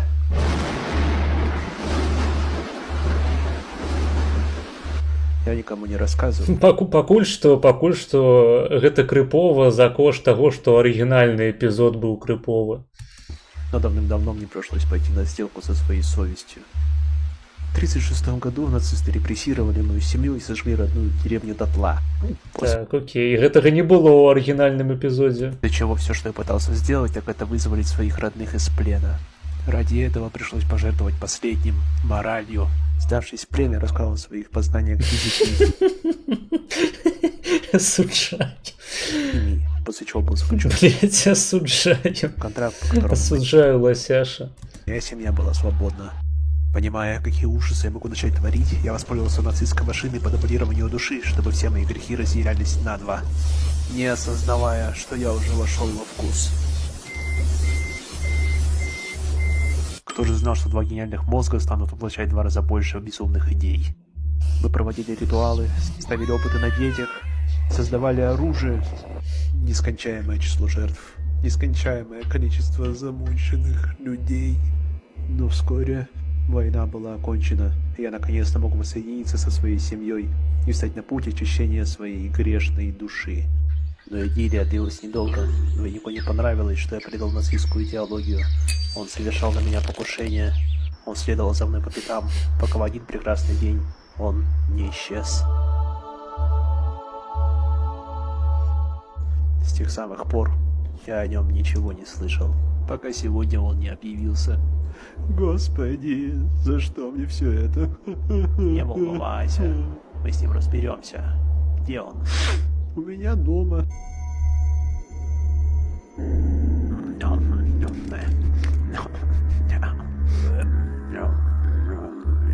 Жиза. Гэта я. Па-за струмамі я так и выглядаю. Привел нациста, принес гранаты, как я просил. Блять, гэта не, гэта походу не я, гэта походу Валентин, астатні капиталист. Принес гранаты, как я просил.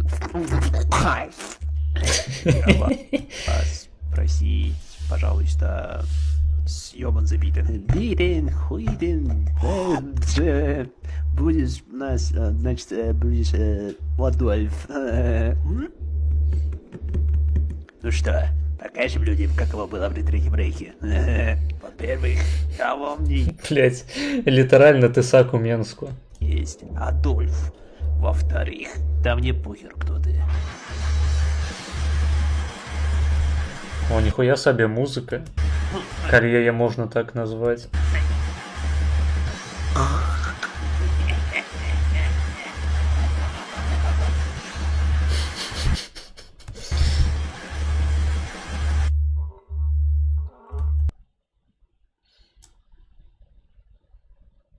Блять, як же гэта охуенно. Блять. Ён і ззаду гэта намаляваў, блядь.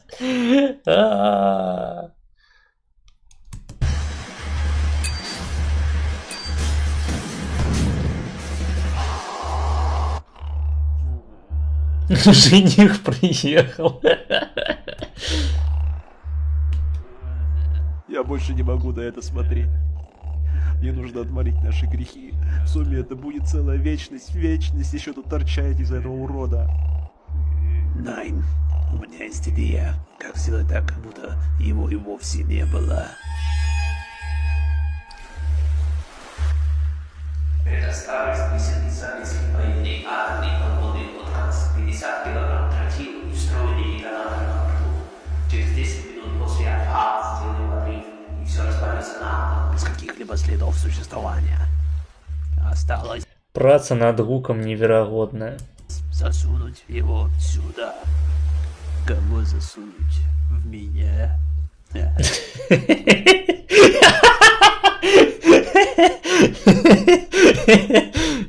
Блять, не, ладно, ён усё ж таки больш нагадвае мне мяне, чым Валентина. Вот сюда. Кого засунуть? В меня? Адольф, я думал, мы с тобой Франц. Я вам никакой не Адольф, а вы мне никакой не Фройнд. Ты типовая конфа с правым кутом и Олегом Френом. Самый обычный, неверующий унштук-шайза. И двойник.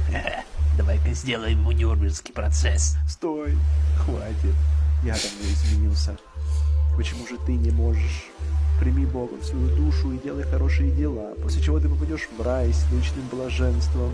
Или тебе, дармоеду, даже этого будет мало. Идите оба нахуй.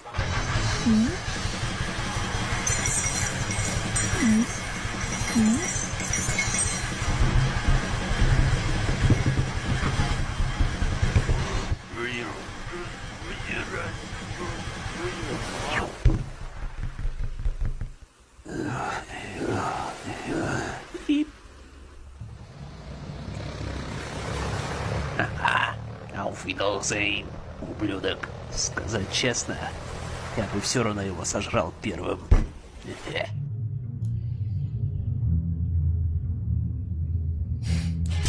Так, окей, гэтага не бы. Я толькі хацеў сказаць, што канцоўка арыгінальнага эпізода яна менавіта такой і была, але ну вось гэтага я не памятаю ў дзяцінстве.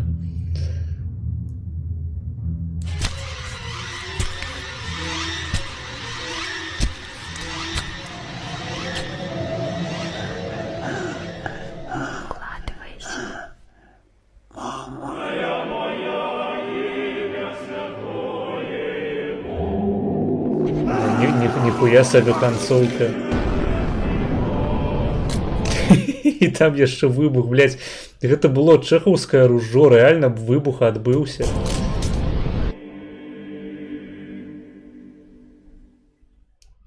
Тут сюжет прадуманне, чым у фільме Backrooms. Адказваю просто на 100%.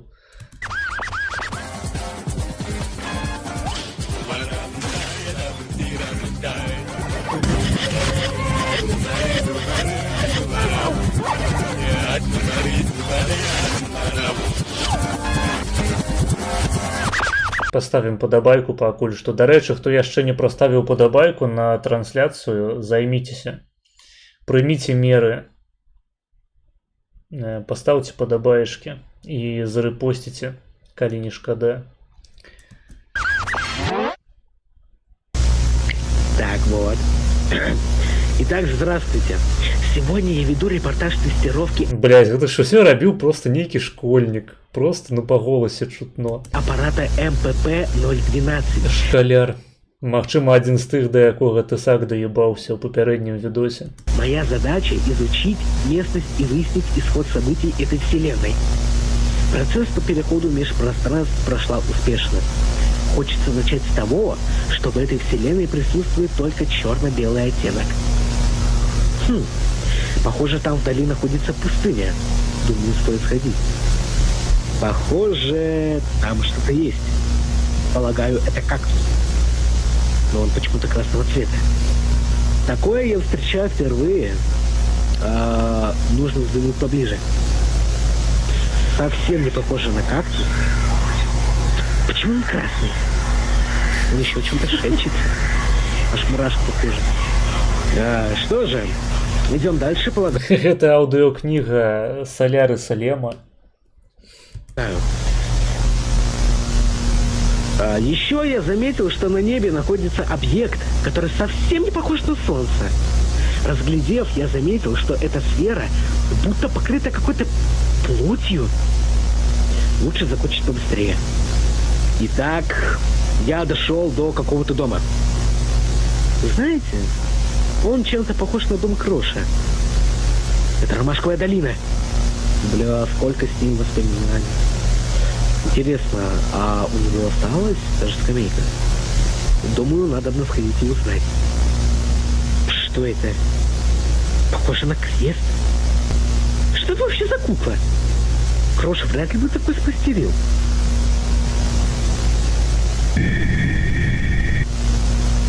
Фух! Боже мой, что здесь вообще происходит, а? Лучше уходить. Так, что там было? Я просто отвел увагу, как забанить русню в чате. Сходите и узнать. Что это? Похоже на крест. Что это вообще за кукла? Крош вряд ли бы такой смастерил.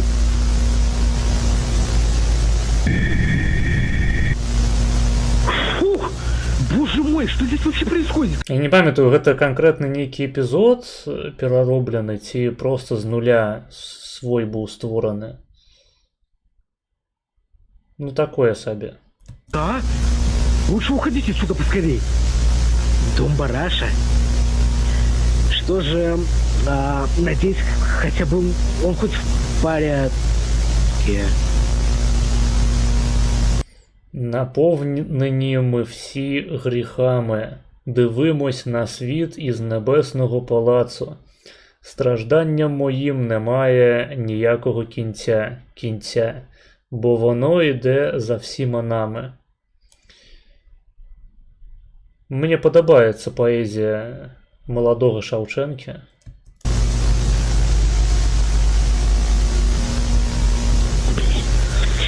Что же, теперь у меня много вопросов, на которых нет ответов.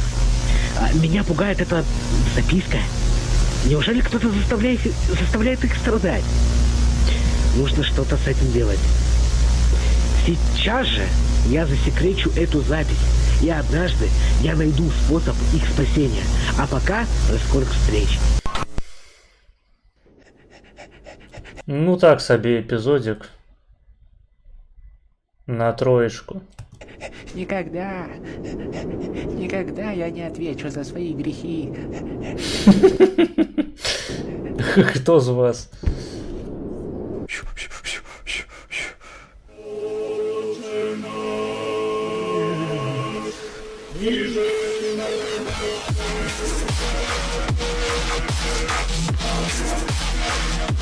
Блять. Топ-10 відео з 2010-х годов, ці што пачалося? Ну, дабстеп гэта сапраўды адавая музыка, сатанінская. Блять, я толькі што назваў дабстеп музыкай. Пиздец, по-моему, на мяне дзейнічае гэты серыял не найлепшым чынам.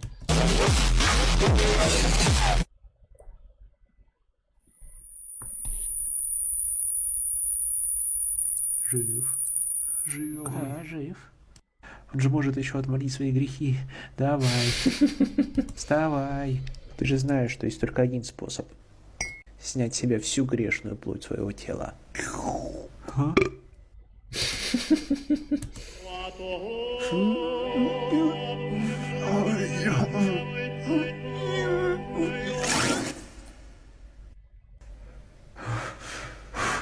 Блин, ну, до речі, можна було б знайти який-небудь бараній череп, поставити його туди. А то ніяк не оригінально. Вось гэтую хуйню знайсці, яму не было лянотна, блядь. Не то, што знайсці намаляваць, ён спецыяльна ўзяў капыты нейкія, шэрсць, баранію галаву, вось чэрап барані не знайшоў. Як так?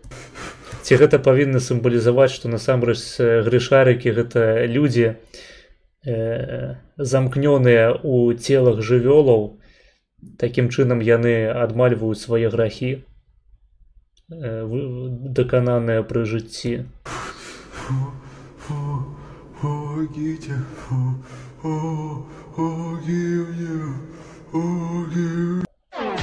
Так, подпишитесь на канал. Я уже подписаны.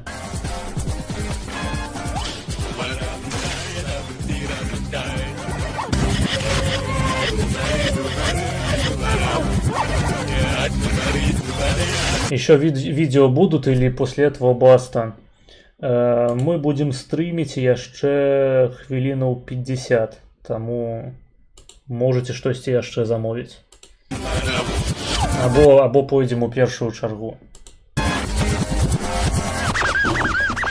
Таму што гэтага відосу засталося 5 хвілін.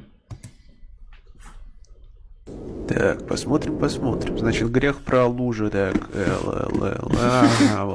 Чё? Хоть у меня тут Грех про лужу, бля. библиотека всех наших грехов. Но лужи что-то в них я не найду. Опиши-ка свой грех поподробней. Ну, там были лужи и брызги всякие. А еще... сифилис. Старуха, остался только последний вариантик. Ой, дарэчы, про старуху, секунду, пакуль не забыў. Нам трэба зачытаць одну пасту. Я спадзяюся, чалавек, які гэта замовіў, не пакрыўдзіцца, што мы так перарываем гэты ахуительны контент. Вам трэба паслухаць. Прыслухацца да меркавання старэйшага пакалення. Значит, заходзім у каментары пад папярэднюю трансляцыю.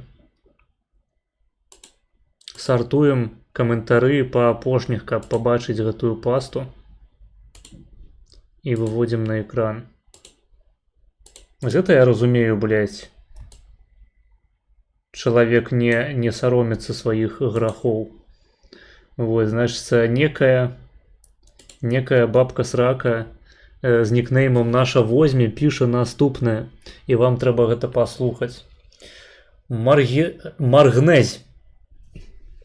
Гэта што ты мяне забаніл, паказал, як ты не здольны выйсці дыялог, бо я цябе цягацца з мной, ты не здольны, бо цябе мазгоў на гэта не хапае.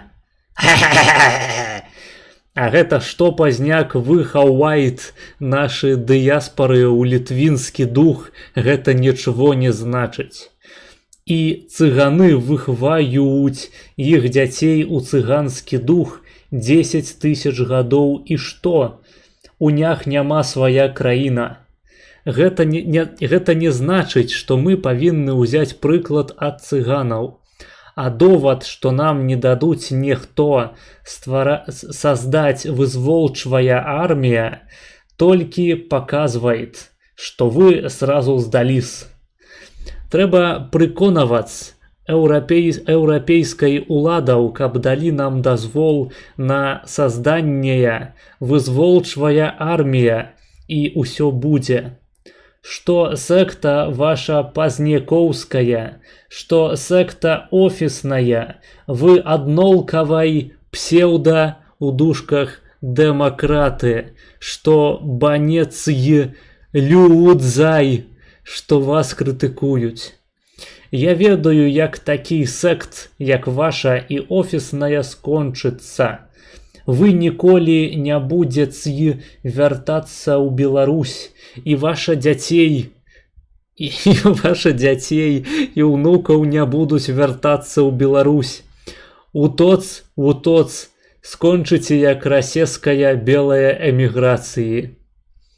Ну і як вішенка на торце, трэба быць кончанай дольбын, каб страціць 6 гадзны і свой час, каб слухаць гэта пустазвона, пазнека, што не рабіл для наша краіна нечво карысна ўжо 20 гадоў. Што для вас патрыёт? Ну, гэта, безумоўна, падабайка на абодва паведамленні. Я вось яшчэ гэтае паведамленне ахуительнае не зразумеў. Маргінез-маянез. Але чалавек, паходу, жыве ў нейкім сваім сусвеце. Вось усё, што я хацеў вам паведаць. Голас народу, як бы ігнараваць яго было, я лічу, нельга. Голас правды, так. Маргінез, как относишься к Киндереву? Ніяк.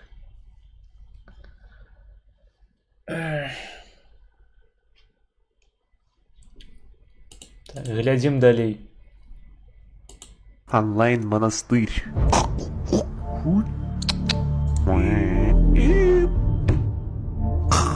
Гэта, дарэчы, прычына, па якой я стараюся асабліва не рабіць контент пра беларускую палітыку.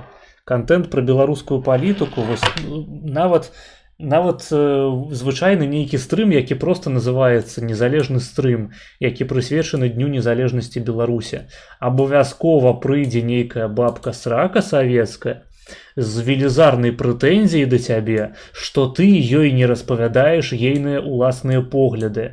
І калі тваё меркаванне не супадае з ейным хаця б у нейкай адной дэталі, яна пачынае, блядь, пісаць цэлыя пасты табе ў чаце, потым у каментарах, потым яна прыйдзе ў твой чат у тэлеграме, блядь, там напіша, потым пашле цябе нахуй, адусюль адпішацца і будзе, блядь, думаць, што яна мае рацыю, пры тым, што яна ніколі не заплоціць табе ніводнай капейкі, гэта нейкая бабка-срака, якая жыве ў Беларусі, і ў яе, блядь, яшчэ бацькі з Масквы. І ўсе сваякі з Масквы. Яна сядзіць цэлымі днямі ў чатах палітычных, серыцца, блядь, як у чаце Усова, напрыклад, пастаянна нейкая ебала адбываецца, і як у чаце Батуліна ў значнай ступені.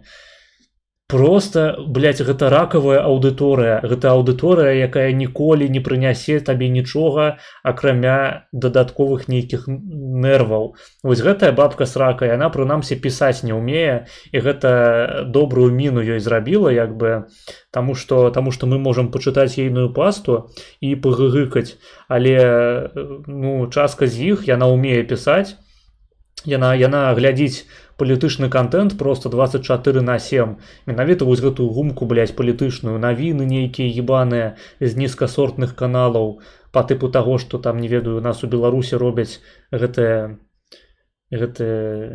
не Кабанаў, як называўся гэты чал, таксама з ментаўскім ебалам, жирны. Забыў ужо, неважна. У яго, па-мойму, канал называўся «Рэальная Беларусь». Ось такога тыпу контент людзі глядзяць, і ты для іх не асобна нейкі творца, ты для іх просто чарговы гаворачы ебальнік у інтэрнэце, які павінен ім распавядаць аб тым, вось, што Лукашенко крадзе грошы, што Ціхановская крадзе грошы, блядь, і што у Беларусі дыктатура. І калі ты там крок улева, крок управа ад іхняй пазіцыі, блядь, Саўковай і Бабкінскай, то ўсё, блядь, хавайся ў бульбу, нахуй. Гэта самая неудзячная, самая ракавая аўдыторыя, якую можна мець на Ютубе. І я такіх людзей адразу пасылаю нахуй. Гэта просто чэрці, блядь. Таму я стараюся як мага менш кантактаваць з людзьмі, якія робяць падобны контент, які вось тыпу Пятрухіна, тыпу Ксюшенькі і іншых. Без негатыву да гэтых асобаў, у мяне з імі нармальныя стасункі, але гэтыя бабкі-сракі, калі ласка, вось вы іх бярыце сабе. Я хачу для сябе пакінуць аўдыторыю адэкватных маладых людзей.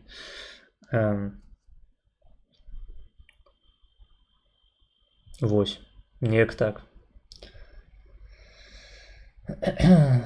Потім буде писати доноси в універ. Так, дарэчы, гэта не толькі пра бабак-срака. Бабка-срака гэта такі парасонны тэрмін.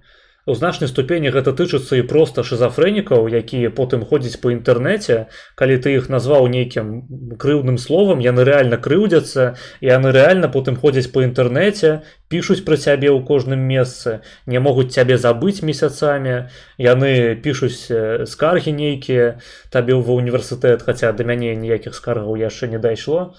Вось. Я просто не тое, каб я баяўся нейкіх скаргаў, што мне пиздец як важна, каб на мяне ніхто не паскардзіўся, каб не ведаю, каб да мяне не прыйшлі, пальчыкам мне не пагразілі.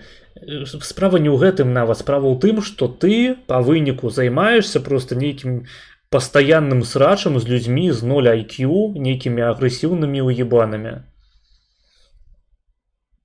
якія аграцца на кожнае твоё дзеянне, якія потым месяцамі, блядь, будуць табе падсіраць, і, магчыма, улічваючы неверагодна разбудаваную, разросшуюся еўрапейскую бюракратыю, рана ці позна яны неяк паўплываюць на твоё жыццё, яны неяк табе паднасеруць. Таму што ў такіх людзей, у іх шмат вольнага часу, яны ебанутыя.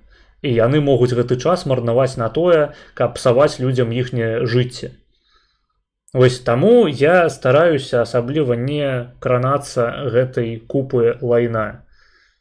Калі ласка, па-за маім каналам глядзіце там, блядь, пра Ціханоўскую, пра Хуюноўскую. Мне гэта ўсё не цікава. Мне нават на інтэлектуальным узроўні гэтая дыскусія не цікавая. Дык яна яшчэ і мае негатыўныя экстэрналіі патэнцыйныя ў маім жыцці. Я ніколі не буду саромецца казаць, што я ў рот ебаў, што Лукашэнку, што Ціханоўскую, што ўсе гэтыя кампашкі, якія каля іх збіраюцца. Але я не хачу, каб мой контент быў пра гэта. І каб падобныя, блядь, персанажы не ліплі да маіх каналаў, да маіх каментароў, каб яны не прыходзілі ў мае чаты і там не высіраліся. Гэта можа быць забаўна, так, раз, другі, але з цягам часу трэба разумець, хто твоя аўдыторыя і хто не з'яўляецца тваёй аўдыторыяй. І што людзі, якія не з'яўляюцца тваёй аўдыторыяй, яны падлягаюць вычышчэнню. Масавым чысткам, масавым банам, блядь. Таму я адразу, вось, калі бачу падобную хуйню ў сваім чаце, звычайна я проста з першага ж паведамлення баню, таму што я бачу, што чалавек заблукаў, блядь, у гэтых калідорах бэкрумс, і ён павінен піздаваць недзе вось паверхам ніжэй, а то і некалькімі паверхамі ніжэй па ўзроўні дыскусіі прынамсі.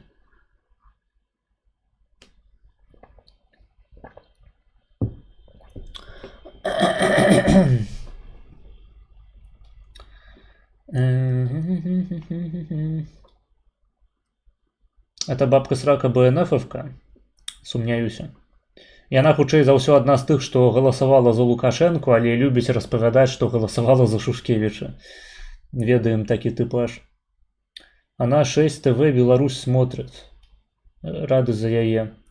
Рэальная Беларусь — гэта экс-общество Гомель, вельмі жудасная назва. База Ана Зенона в парламент избрали от Ангарской в 1990-м. Вось табе б таксама не перашкодзіла навучыцца пісаць. Рэальная Беларусь — гэта часопіс «Беларускі камавік». Не сумняюся. Добрый день, я революционер Чудзіновіч. Ну вось літаральна, блядь, контент узровень Чудзіновіч ім патрэбны, каб задаволіць свою грешную душу плотскую. Давайте посмотрим какое-нибудь видео от Юры Чудзіновіча. Давай ты пойдешь нахуй. Мазыш, я, можа, не адчыню нейкую таямніцу, але чалы тыпу віруса гэтага буха. Ну і ты правільна ўсё кажаш. Ну, вірус сам па сабе, я не ведаю, ці ён гыбуха, але дакладна быў кейс, калі вірус па запыце ад КДБшнікаў зліў нейкі запіс канфы тыпу апазіцыйнай на свой канал, і пры гэтым нават не хаваўся, то бок ён паказаў перапіску з КДБшнікамі, якія яму гэты зліў даслалі, і на свой канал гэты зліў заліў. То бок, ну, яны яму напісалі менавіта, што просьбай распаўсюдзіць гэты матэрыял, і ён там казаў: блядь, я не падтрымліваю вашыя метады, я супраць Лукашэнкі, але так, я ваш відос запошчу. І потым рэальна запосціў. Гэта было даўным-даўно яшчэ, годзе эдак у 21-м ці 22-м. Вельмі даўно. Ну, па мерках інтэрнэту. Вось, гэта наконт віруса. А чалы тыпу віруса я не вельмі разумею, пра што ідзе гаворка. Я Пятрухіна, напрыклад, не лічу ГБшным. Вось. Неяк так. Марк, хватит морализировать. Люди разные, привыкай. Вирусу нужно на что-то жить. Ну так. Але ён же сказаў нядаўна, ты ж пісаў, здаецца, што ён расчараваўся ў беларусах, таму што яны не хочуць імбрэйсіць ягоныя ідэі. Мало падпісчыкаў на Патрыёне сабраў, паходу. Бля, гісторыя пра зліў — гэта літаральна прыклад постыроніі. Што?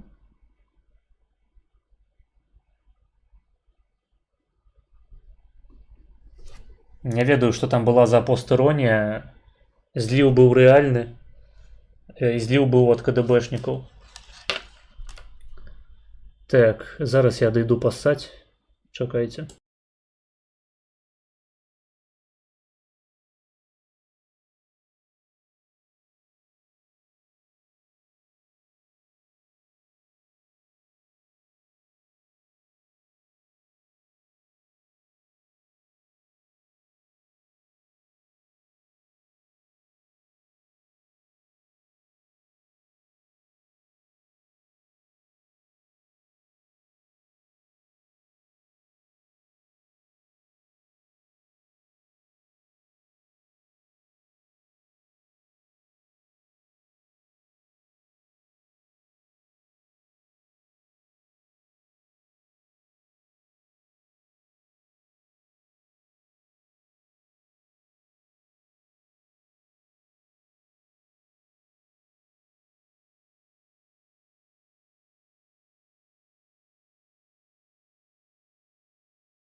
Так. Ну дык пастаронія гэта ж не іронія. Дзякуй, што сказаў, дзякуй, што нагадаў. Я на пастароніі трахнуў маці Эсрэна, ёй не іранічна спадабалася. Я не іранічна гэта бачыў, дарэчы. Глядзім далей грышарыкаў.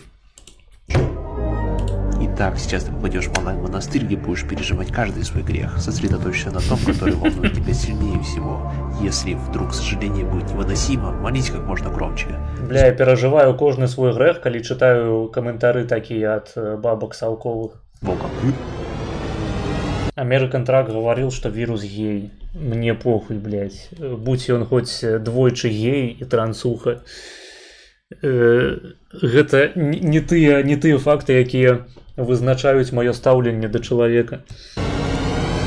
Я не гомафоб і не антыгейнік, не ведаю, як гэта назваць. Мне похуй.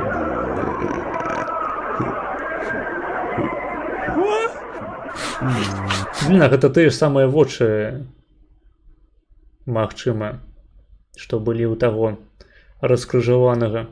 Ты чего? Грехом наслаждаешься? Детям не надо узнавать новых грехов. Знаем ты. Да что вообще у этого старого урода в башке происходит? Агучка не перестае ураживать. Слишком много греха. Я вспомнил. Ну, чё там? Они, походу, все голые. Быстрее, чтобы... Антигейник, противник гениев. Это я. Он успел покаяться.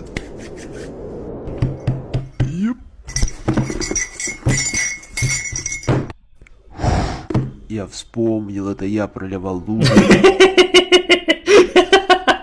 и брызги крови по всему Вьетнаму. Блять, охуенный монтаж. А он застрелится зараз?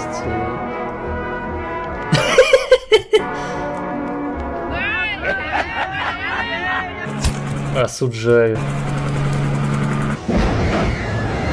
Пиздец. Карыш, блядь, неприемно сдивил. Ты же понимаешь, что даже 1000 покаяний не поможет тебе.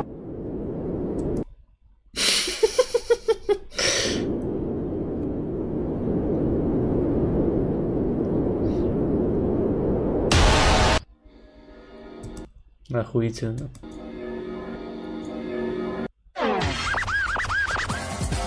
Карыш, карацей, не мае ніякага дачынення да плошчы Тяньаньмэнь.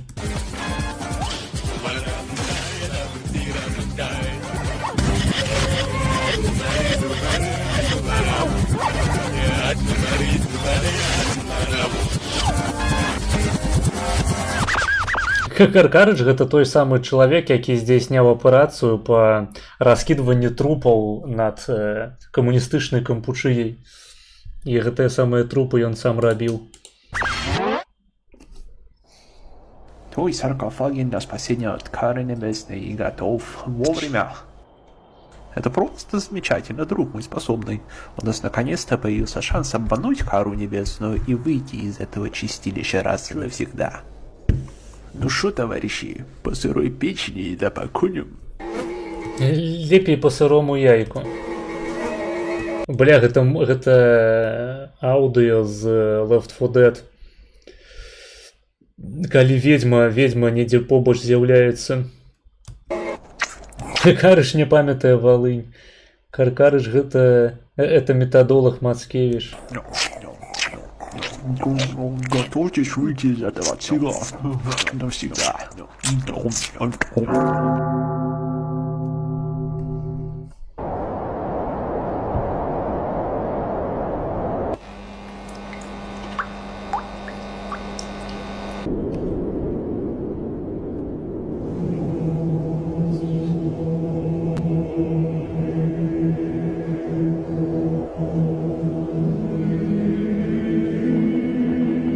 Вот и настал час нашей расплаты.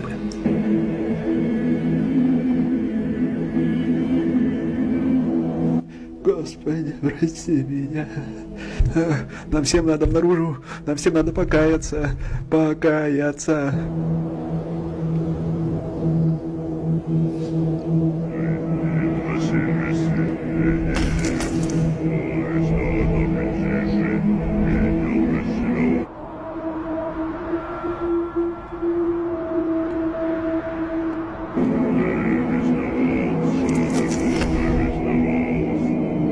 Гульні Мацкевіча гэта тое, што мы зараз на экране бачым. Хто першы пакаецца, той і прайграў.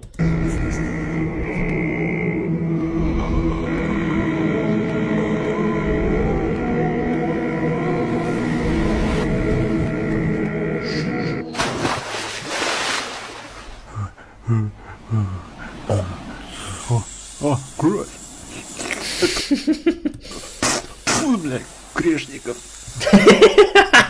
Похоже, великий потоп. Великий потоп. Великий потоп. Никакой паники, понятно. Мы выстоим, ничто нас не сломит на нашем праведном пути. Чем же нам придется всем питаться? У гэтым серыяле лепей такое пытанне не задаваць. Не пытай, аб кім званяць званы.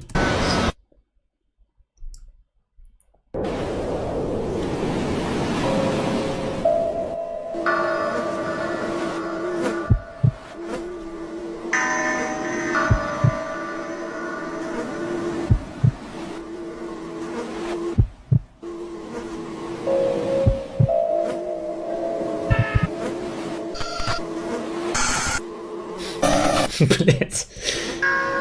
Блять, это ж... Охуительно. Тупо фарш з бедронкі. Кроша ў каўчэг. Ну сапраўды, глядзі, Крош ён выжыў па выніку.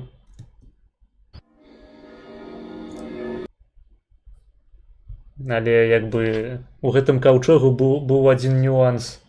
Адна умова, якая была прапісаная ў кантракце дробным шрыфтом. Так, ну мы паглядзелі гэтае відэа. Дзякуй вялікі.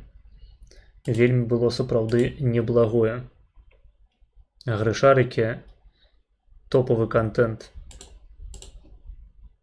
Цікава, там былі яшчэ выпускі?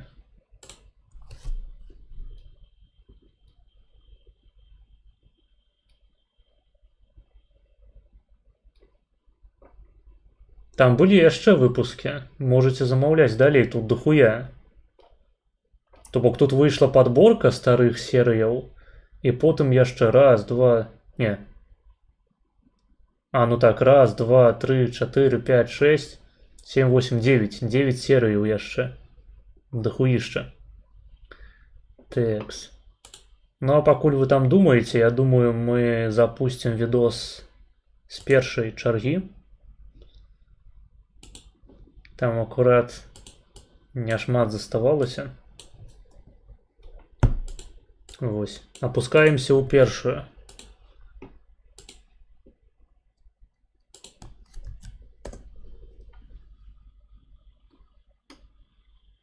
Механизированные, которые... Так, гаспадара Босака. Гэта у нас видос, які мы не даглядзелі. Тайм-код 1947. Вось. Называется «Путин принял закон о вторжении в Европу. Быть или». С каналу «Быть или». Бля, я хотів задонатити, але щось із PayPal. Бля, ну хуй ведає. Можеш задонатити праз Donation Alerts, можеш задонатити праз Tribute. До кольору, до вибору. Украине, поскольку в его логике это и не требуется. Он сам констатирует угрозу, сам распространяет вымышленные истории о пролете украинских дронов через страны Балтии и сам же угрожает ответом, параллельно продвигая тезис о том, что усиление польской армии якобы направлено на подготовку войны против Калининграда или Беларуси. И таким образом формируется удобная картина мира, в которой агрессия заранее оправдана. То есть для начала конфликта не нужны реальные враждебные действия с другой стороны. Не имеет значения, сколько вооружения Варшава поставит Киеву, поскольку при принятии политического решения в Кремле населению просто объяснят необходимость условной СВО 2.0 уже против стран Запада. И вот на данном этапе, как вы можете заметить, Москва сосредоточена на том, чтобы убедить собственное население в том, что угроза стране исходит со всех сторон. Это я про дроны, которые якобы летели через воздушное пространство Польши и стран Балтии. Ну и, конечно, параллельно с этим не прекращаются попытки дестабилизировать государства, входящие в сферу российских интересов. Да, именно дестабилизировать, ведь, слушая весь этот мой ролик, может создаться впечатление, будто Россия просто поддерживает отдельных спикеров, которые просто выступают за дружеские отношения с Россией против диктата Брюсселя и за выход из Североатлантического альянса, который представляет военную угрозу России. Так можно было бы рассуждать, если бы параллельно не происходило следующее. Польские приграничники в декабре 2025 года выявили сеть подземных переходов, ведущих с территории Беларуси на территорию Польши. Как утверждают сами военные, специалисты, спроектировавшие и проложившие туннели, обладали высоким уровнем квалификации. Да и, собственно, это видно на кадрах, что это не просто подкоп руками беженцами из Африки. То есть или завезенным в Беларусь мигрантам давали возможность спокойно на границе что-то очень долго рыть, или марионеточный режим Лукашенко сам построил тоннель. А мне цікаво, як гэтая хуйня апынулася на польскім баку мяжы. Для более эффективного. Хто ім там дазваляў будаваць? Наводнения. Я просто сумняюся, што гэта рэальна пабудаваць зусім незаўважна для вайсковых.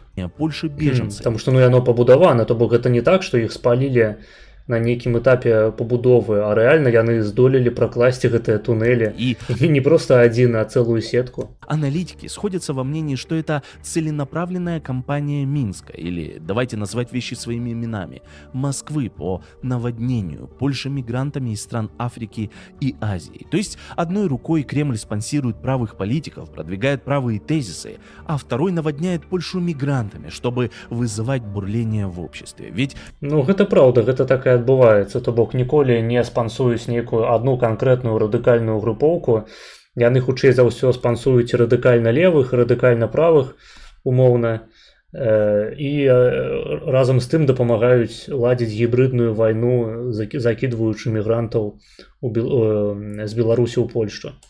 Кремлю нужна не мирная Европа, ему нужен... Менавіта для дэстабілізацыі. Не каб нейкая канкрэтная група прыйшла да ўлады, а каб грамадства было настолькі дэстабілізаванае, каб не было у стане, ну, не ведаю, там падтрымліваць Украіну ці весці самастойна нейкія баявыя дзеянні.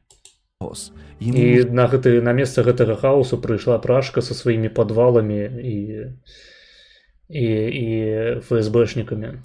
нужно дробление союзов, ему нужна дестабилизация для того, чтобы добиться своих стратегических целей. И неважно, будет ли Польша... Правда, не вельмі ясна, навошта пры гаворцы пра дэстабілізацыю паказваць марш незалежнасці. Прычым тут ён. Помогать украинским беженцам. Это таксама по ягоным меркаванні элемент дэстабілізацыі. Будет ли она помогать Украине оружием или нет? Все уже предопределено. Мобилизация не даст никакого эффекта, даже если мы там призовем 10 миллионов человек, хорошо 5 миллионов. Вот. Попустился. Хорошо, 5. Противно изменилась война. А вот представьте на одну секундочку, что вы Владимир Путин и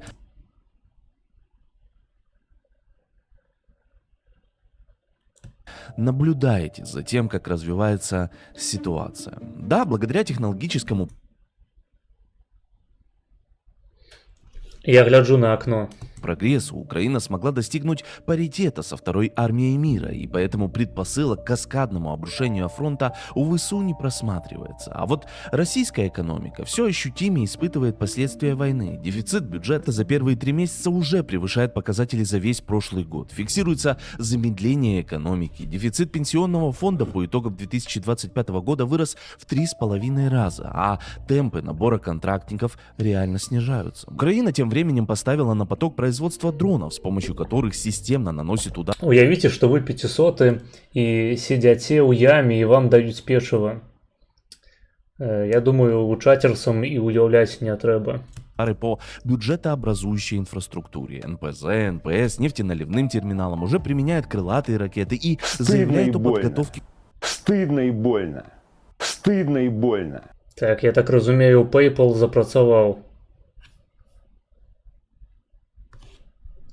Прыйшоў паратунак. Так. І Дон Рігул заданаціў $5 на відос, який ти сам хочеш поставити по другій. Або на фонд останнього капіталіста. Чи що ти там любиш дивитися? Так, я хутчэй люблю давітися під відоси останнього капіталіста. Дякую тобі вялікі за $5. Ти неверагодны. Конкретно ти і Дон Рігул. И неверагодненькі. Так. То бок 5 я закидываю у фонд відео, якія я сам бы поглядел. Угу.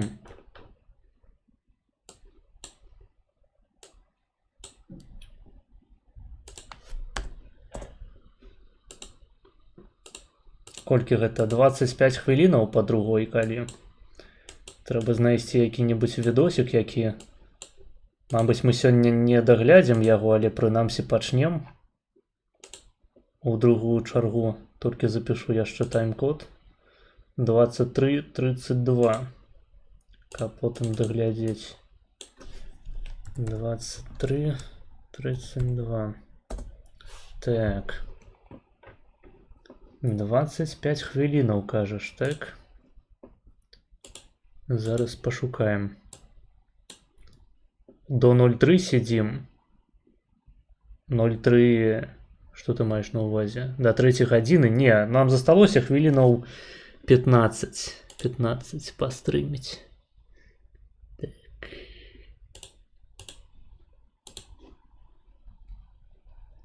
Зараз что-нибудь поставим.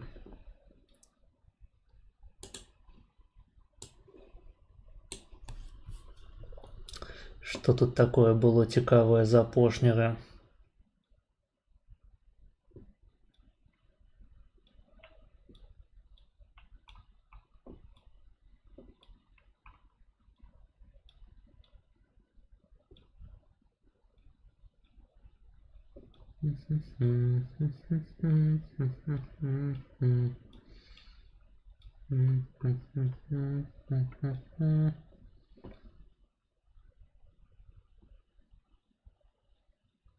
Блин, ёсць відос на 20 хвілінаў.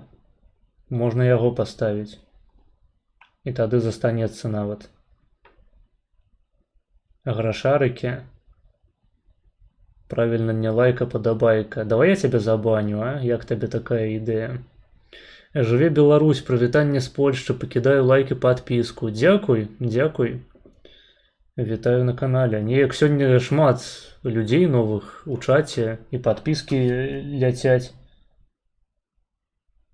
Я не ведаю, магчыма, мае стрымы пачалі сапраўды выдавацца камусьці ў рэкамендацыі. Ці мяне хтосьці запосціў. Давай на 20. Гэта будуць не грашарыкі, таму што мне лянотна лічыць пад кожны відос.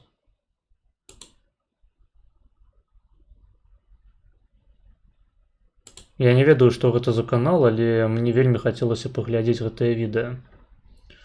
Так, 20 хвілінаў, гэта атрымліваецца колькі?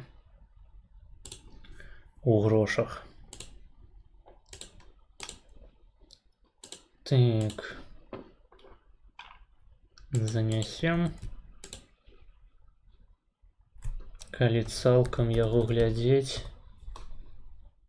гэта будзе 20-13,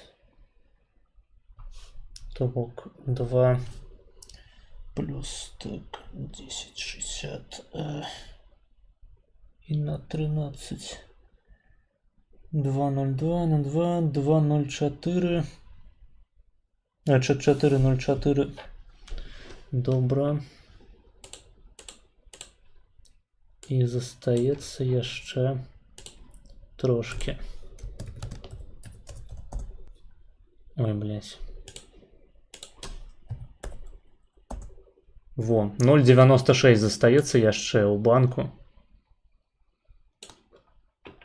Так, тут 4,04. Глядзім з вами відэо, якое называется «Почему эволюция постоянно создает крабов?» Крабов. С каналу «Вымерший зоопарк». Так, ну вы хотели кота у мяшку, таму будем глядзець тое, што цікава мне. Что вы тут пишете? Я не новую, уже 2 недели тебя смотрю. Я не про цябе. Чом ты мяне не любишь? Не Валентин. Негры, шарыкі.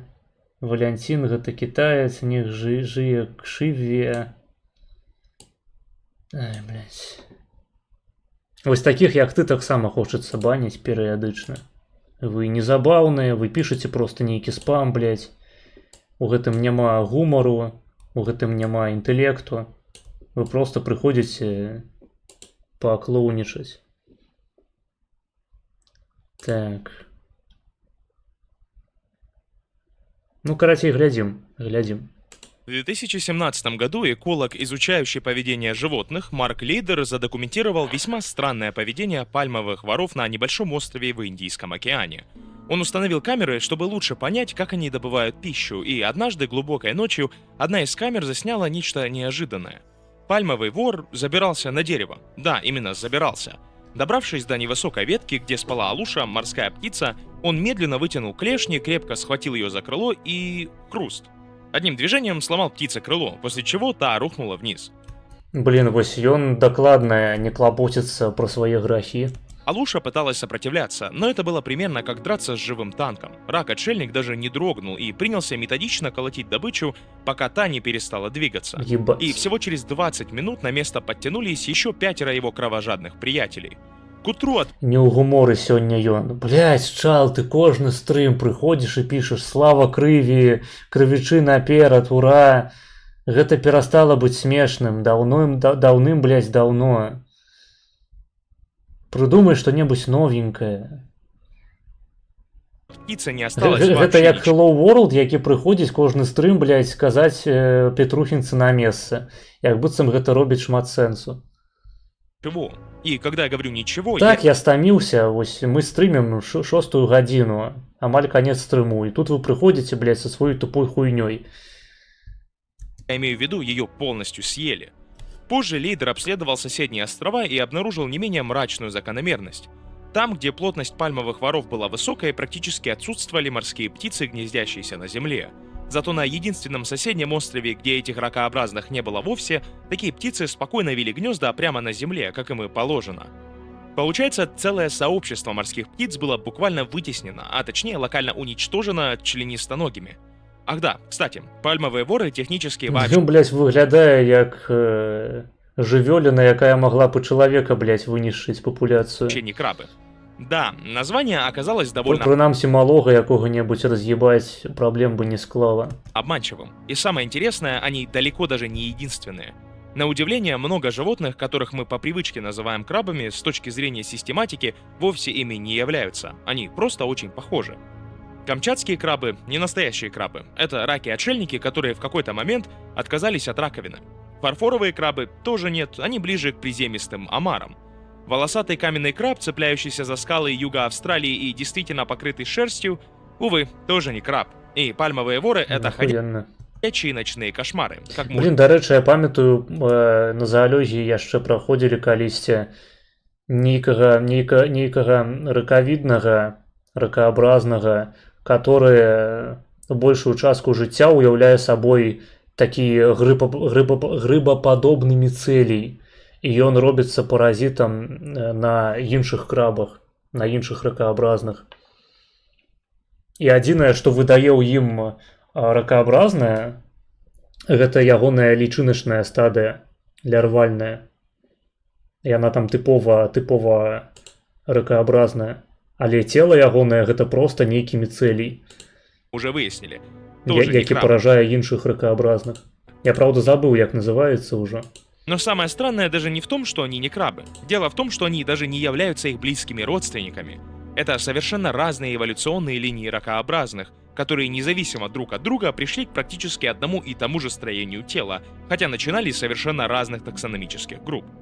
И происходит это настолько часто, что у этого явления есть собственное название – карцинизация. Этот термин еще в 1916 году ввел английский зоолог Ланселот Александр Бородейль, описав его как многочисленные попытки природы создать, краба. А согласно филогенетическому исследованию 2021 года, полноценное крабообразное строение тела независимо возникало как минимум 5 раз в разных эволюционных линиях. Именно поэтому в интернете так популярна шутка о том, что со временем все становится крабом. Разумеется, я не гэты мем пропустил мимо ушей. Если говорить буквально, то это неправда. Эволюция не размахивает какой-то волшебной палочкой, превращающей всех подряд в крабов. Мимо в ушей и в отшей. И люди, к счастью или к сожалению, смотря насколько вам хочется иметь клешни, тоже в них не превратятся. Но сам факт остается фактом. Эта форма тела снова и снова независимо возникала у совершенно разных групп животных. И вопрос «почему?» оказывается куда интереснее, чем кажется. Но прежде чем разобраться, почему так происходит, нужно понять, что вообще значит стать крабом. Потому что фраза «похож на краба» мало что объясняет. Куда важнее конкретные изменения, которые происходят с телом. Для этого придется начать с самого начала. Практически все десятиногие ракообразные изначально имеют более или менее креветочный план строения. Вытянутое тело, длинное мускулистое брюшко, уходящее назад, панцирь длиннее своей ширины и так далее. Именно такой силуэт характерен для креветок и омаров.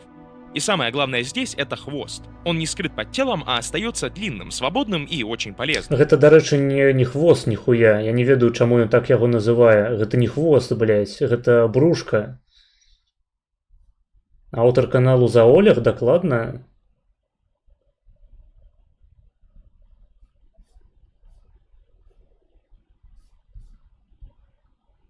Ну просто гэта не хвост. То бок чым адрозніваецца хвост ад брушка, напрыклад.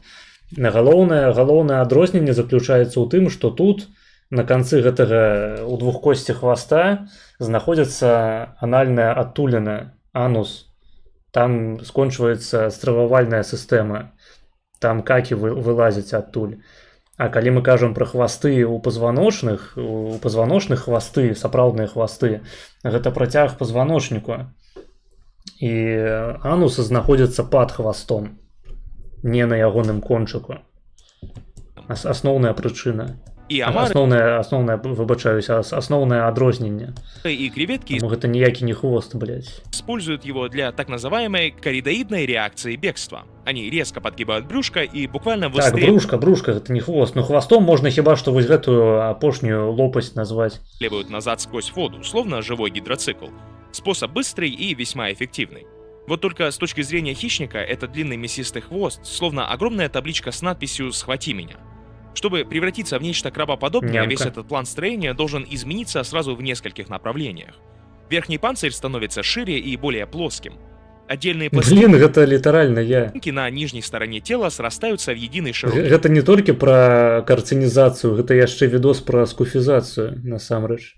щит, а длинное брюшко Це ж вроді не унікальна річ, не? Наприклад, різні групи тероподних динозаврів, які всі перетворювалися на птахів, орнітизація. Ну, розного кшталту цизації можна, конечно, шмат знайсці ў біялогіі. Якая-небудзь, наприклад, як гэта называецца, цефалізацыя, паўстанне галавы. Эволюцыяністы любяць такія рэчы, браць нейкія тэндэнцыі у эвалюцыйнай гісторыі відаў і называць іх неяк цікава, каб гучала эпічна, пафасна, вось тыпу энцефалізацыя ці цефалізацыя, паўстанне галавы, у прынцыпе, як з'явы такой галава, таму што галава яна характэрная далёка не для ўсіх арганізмаў. Далеко не для всех жывёлаў, скажем.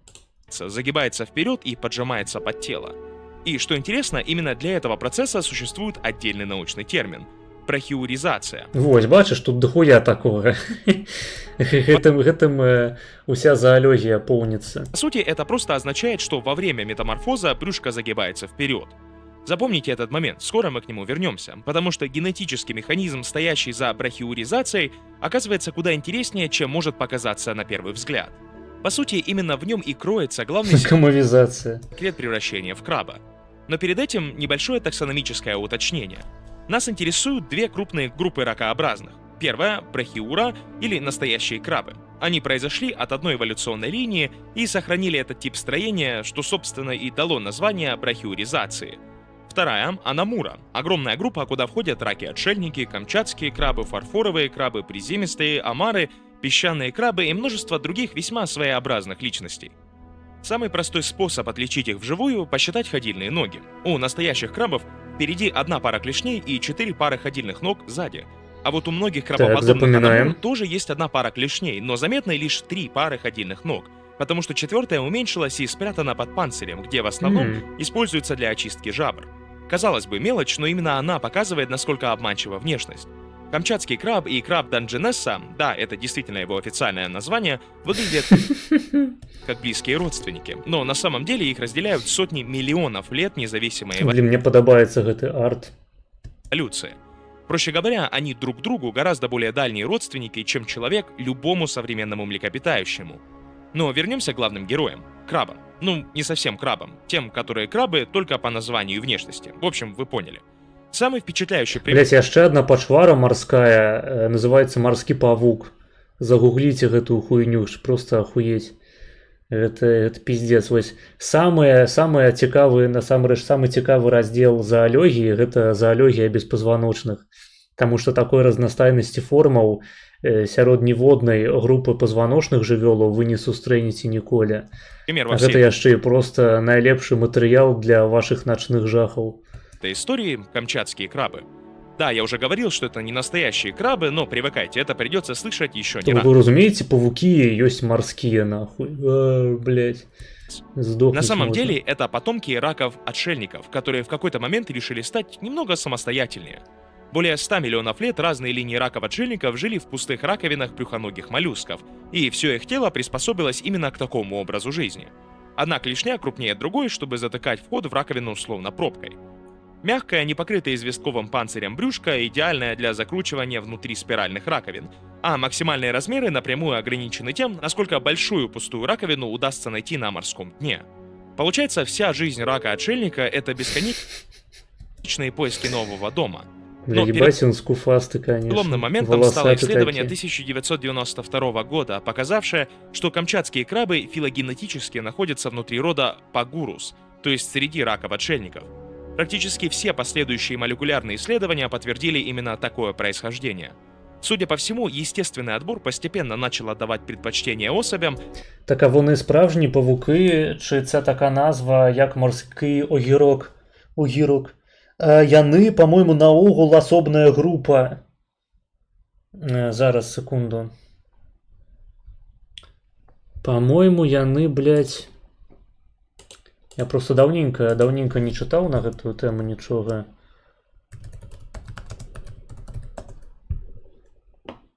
По-моему, гэта асобная група, марскія павукі. Так, гэта асобная кляса. Асобная кляса тыпу артраподаў. То бок гэтых суставаногіх.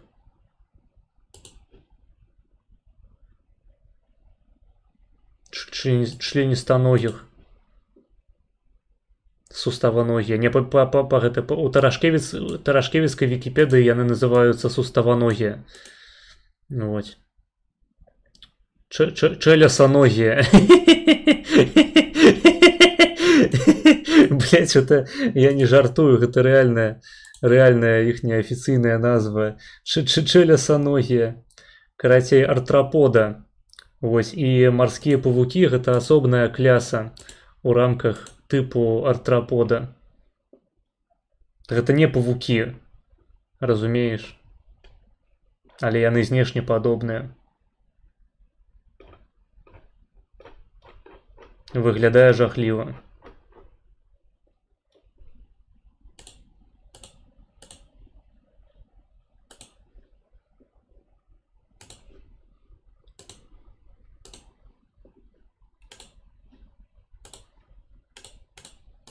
которые могли самостоятельно укреплять и обезвествлять собственное брюшко, фактически выращивая себе раковину вместо того, чтобы искать чужую. И как только ограничение по размеру исчезло, появились настоящие гиганты. Например, крупный красный камчатский краб способен достигать около 28 сантиметров в ширину панциря. Размах его ног доходит... До речі, я забыл, як у іх працуе дыхательная сістэма, бо абмежаванне па памеры гэта асноўная прычына, ну то бок асноўнай прычынай, напрыклад, абмежавання па памеры шасціножак насекомых інсекта заключаецца ў тым, што ў іх дыхальная сістэма трахейная. То бок яны дыхаюць літаральна дзякуючы дыфузіі кіслароду па іхнім целе. А паколькі дыфузія яна не можа эфектыўна пастаўляць кісларод на глыбокія нейкія дыстанцыі да глыбока лежачых тканак, шасціножкі не могуць быць вялікімі. І ўсе шасціножкі гэта проста мелепездрычныя арганізмы. А вось ракаабразныя усялякія крабы, амары, у іх, паходу, такога абмежавання няма. Яны могуць быць пиздец якія гіганцкія. Примерно до 1,8 метра. У іх там лёгачнае, мабыць, нейкае дыханне. Despite their name and slight resemblance, sea spiders are not spiders, not even arachnids. Але вони все ще ближче павукам, ніж комахи лол. Комахи, маєш на увазі комаров? Ну, гэта цікава. А, комахи, гэта насекомыя, окей. Не, ну тое, што яны бліжэй, гэта нібыта відавочна, так. Што ты тут пісаў? Я не буду гэта чытаць. Пробач, это просто некий спам. А масса до 12 килограммов. Иными словами, это практически небольшая собака, только с клешнями. И если перевернуть такого краба на спину, можно заметить, что его брюшко до сих пор слегка асимметрично. Наследие далекого предка, когда-то жившего внутри закрученной рамки. Можно подяковать эволюцыйнай гісторыі камароў, што яны абралі сабе дыхальную сістэму трахейную, а не лёгачную, таму што іначай, блядь, за нами просто лёталі штодзённа гіганцкія нахуй камары памерам с собаку. Раковины. Фарфоровые крабы семейства порцеланиды представляют собой еще один пример карцинизации, но пошли совершенно другим путем. Они произошли от предков, напоминавших приземистых омаров, и остались совсем небольшими. Некоторые виды настолько плоские, что способны пролезать в щели уже человеческого пальца. Их крупные передние клешни почти не используются за пиздёнышку вашей мамы. Используются для питания. Вместо этого пищу добывают специальные перистые ротовые придатки, которые, словно живой фильтр, процеживают воду, вылавливая планктон. Клешни же в основном нужны для защиты, ну и иногда, чтобы выяснять отношения с другими фарфоровыми. Мабуть, у них там некие жабры. Ну, хотя жабры яны ад легких принципово не адрозніваюцца. Крабами. Но больше всего поражает их стремление любой ценой остаться в живых. Если хищник хватает такого краба за клешню, тот просто ее отбрасывает. Буквально. Клешня мгновенно отделяется, краб убегает, а во время следующих линек постепенно выращивают новую, словно ничего не произошло. Ну, разве что осталась психологическая травма. Ну, яна звычайна менш выглядае за тую, якая не была адарваная. Вполне Можно зрабіць высновы, што ампутацыя мела месца ў жыцці гэтага крабіка. Элегантное решение проблемы, когда у тебя Такая аутоампутация. отличная броня, но сам ты размером всего с один укус. С филогенетической точки зрения, последние исследования показывают, что семейство Порцеланиды представляет одну из самых древних линий карцинизации среди аномур, значительно более древнюю, чем линия камчатских крабов. Так что маленькие фарфоровые крабы появились раньше, а гигантские камчатские крабы по эволюционным меркам самые настоящие новички. Блядь, сёння нейкі конкурс кончаных паведамленняў у чаце ці што нахуй, я не разумею, блядь. Я пачну зараз баніць за тупые пытанні. Просто баніць пермачом нахуй. Ну и, наконец, волосатый каменный краб, Ломис хирта, мой личный фаворит. Это единственный представитель семейства Ламисиды. Обитает он на каменистых побережьях юга Австралии, вырастает всего примерно до 2,5 см в ширину панциря и буквально с головы до клешней покрыт густым коричневым пушком. Разумеется, эта шерсть вовсе не нужна для согрева. Она помогает сливаться с покрытыми илом камнями, позволяя животному незаметно прятаться под ними вместо того, чтобы пытаться убежать от опасности. По сути, это просто пушистый камень. Ну и, наконец, пальмовый вор, Пиргус латра, которого мы уже застали за настоящим преступлением в самом начале. И нет, он тоже не краб. Более того, как и камчатские крабы, произошел он от раков-отшельников, но пошел по совершенно другому эволюционному пути. В молодости пальмовые воры ведут себя как самые обычные раки-отшельники. Находят пустые раковины брюхоногих моллюсков и используют их как защиту. Но по мере роста происходит любопытная вещь. Вместо того, чтобы искать раковину побольше, они просто перестают это делать. Навсегда. Вместо чужого дома они начинают укреплять собственное брюшко, превращая его в прочный панцирь. Во взрослом возрасте у них также развиваются бронхиостегальные легкие. Особая ткань внутри жаберной полости, приспособленная уже не для дыхания в воде, а для дыхания атмосферным воздухом. По сути, это делает их настоящими наземными животными. Самкам все еще приходится возвращаться к морю, чтобы выпустить личинок, но если взрослого пальмового вора надолго погрузить под воду, он утонет. И сам по себе факт довольно безумный. Краб, который может утонуть. Хотя, если учитывать, что это вообще не настоящий краб, может, ничего удивительного.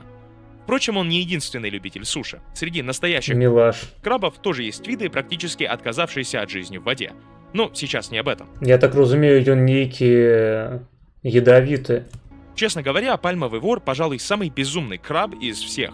И дело далеко не только в его размерах. У него вообще полно необычных особенностей. Например, обоняние.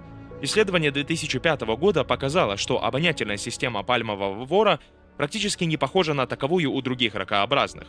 Его обонятельные нейроны по своему строению, работе и даже поведению удивительно напоминают нейроны насекомых. Ученые предполагают, что это стало следствием перехода к жизни на суше. И, что вполне соответствует названию, другое исследование обнаружило, что одним из главных веществ, привлекающих пальмовых воров к пище, является летучее соединение ацетеин. И угадайте, где оно встречается. Помимо прочего, в кокосах. Итак, подведем итог. Перед нами краб, который Вельми корыстная уставка была только что. На самом деле не краб, произошел от другого не краба, став похожим на краба, вдобавок обзавелся почти насекомоподобным обонянием. Конвергентная эволюция внутри другой конвергентной эволюции и кокосах. Ну а теперь перейдем к настоящему оружию массового поражения, или, если быть точнее, массового уничтожения птиц. Конечно же, речь о клешнях. И когда я называю их оружием, это вовсе не преувеличение. В исследовании 2016 года ученые поймали 29 диких пальмовых воров массой от 33 граммов до примерно 2,1 килограмма и заставили каждого сжимать специальный датчик силы. Результаты оказались просто безумными. Сила отдельных сжатий варьировалась примерно от 29 ньютонов. Охуеть. Я памятаю, у нас у летнім лягеры были такие специальные аппараты, якія таксама трэба было сціскаць. И все постоянно спаборнічалі, хлопцы, у кого мацнейшая, блять, лапа нахуй. Хто мацней гэтую бібу готовы сціснуць у сваёй далоні. До 1700... А краб, я думаю, их усіх бы разделал просто у фарш. 65. Затем исследователи экстраполировали данные на максимальную известную массу этого вида, около 4 килограммов, и получили предполагаемую силу сжатия порядка 3300 ньютонов. Для сравнения, сила хвата средней человеческой руки составляет около 400 ньютонов. То есть клешня пальмового вора потенциально может быть примерно в 8 раз сильнее человеческой кисти. И все это у животного, которое в разы меньше вас. Так что в армрестлинг с таким существом лучше не играть. Но одними клешнями дело не ограничивается. Пальмовые воры – всеядные падальщики. Они питаются фруктами, падалью и без особых угрызений совести занимаются каннибализмом, поедая собственных сородичей. Это там, походу, вожик ляжал с попереднего видосику. Видимо, несмотря на любовь к кокосам, вывернуто наизнанку, спокойный характер в комплект не входит. И чтобы окончательно завершить образ этого чудовища, добавлю еще один факт. По сообщениям ученых, пальмовые воры способны жить до 60 лет. Для членистоногих... Блять, яны жывуць даўжэй, чым сярэдні мужчына на постсоветской просторе. Многого это совершенно безумный срок. Итак, мы уже имеем камчатских крабов, фарфоровых крабов, волосатых каменных крабов и пальмовых воров. 4 независимых примера карцинизации внутри группы Анамура, плюс отдельно настоящих крабов из группы Брахиура. Несколько совершенно независимых попыток эволюции прийти практически к одному и тому же результату. Но, как оказалось, превращение в краба вовсе не обязательно является дорогой в один конец. Краб-переход. Причем это касается даже настоящих крабов.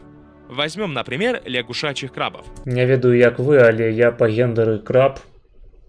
І збіраюся ў бліжэйшай будучыні зладзіць пераход, начапіць каркас, панцир. І мы будем называться не фуры, не скрапи, як там скарпи, мы будем называться каркапи. Семейство раниниды. Это самые настоящие крабы, а значит их предки прошли классическую карцинизацию еще сотни миллионов лет назад. Однако позже естественный отбор начал Карцапы, мы будем называться карцапы. Приятствовать жизни в рыхлом песке. Для такого образа жизни оказалось выгоднее на экране той самый геевский нурок космита. Иметь более длинное, цилиндрическое и обтекаемое тело. В результате поджатое под тело брюшко постепенно снова стало удлиняться и выходить наружу. Такое явление биологи называют декарцинизацией. И в том самом обзоре 2021 года исследователи насчитали как минимум 7 независимых случаев, когда представители... Мне просто эстетычнае задавальненне прыносіць глядзець на гэтыя ўсе панцыры, на гэтыя формы. Десятиногих ракообразных утратили характерное крабообразное строение тела. Получается, эволюция сначала создала краба, потом еще раз внимательно на него посмотрела и сказала «нет, пожалуй, верните хвост обратно», и повторила это несколько раз. Между этими крайностями существует еще множество промежуточных форм, и именно они показывают, что карцинизацию правильнее воспринимать не как переключатель «да» или «нет», а как целый спектр изменений. Отличный пример – приземистые омары. Название, правда, немного обманчиво, потому что настоящими омарами они не являются. Это представители анамуры, а значит, они гораздо ближе к ракам-отшельникам и фарфоровым крабам, чем к тем омарам, которых обычно представляют при этом слове. Их панцирь уже заметно уплощен, но все еще длиннее своей ширины.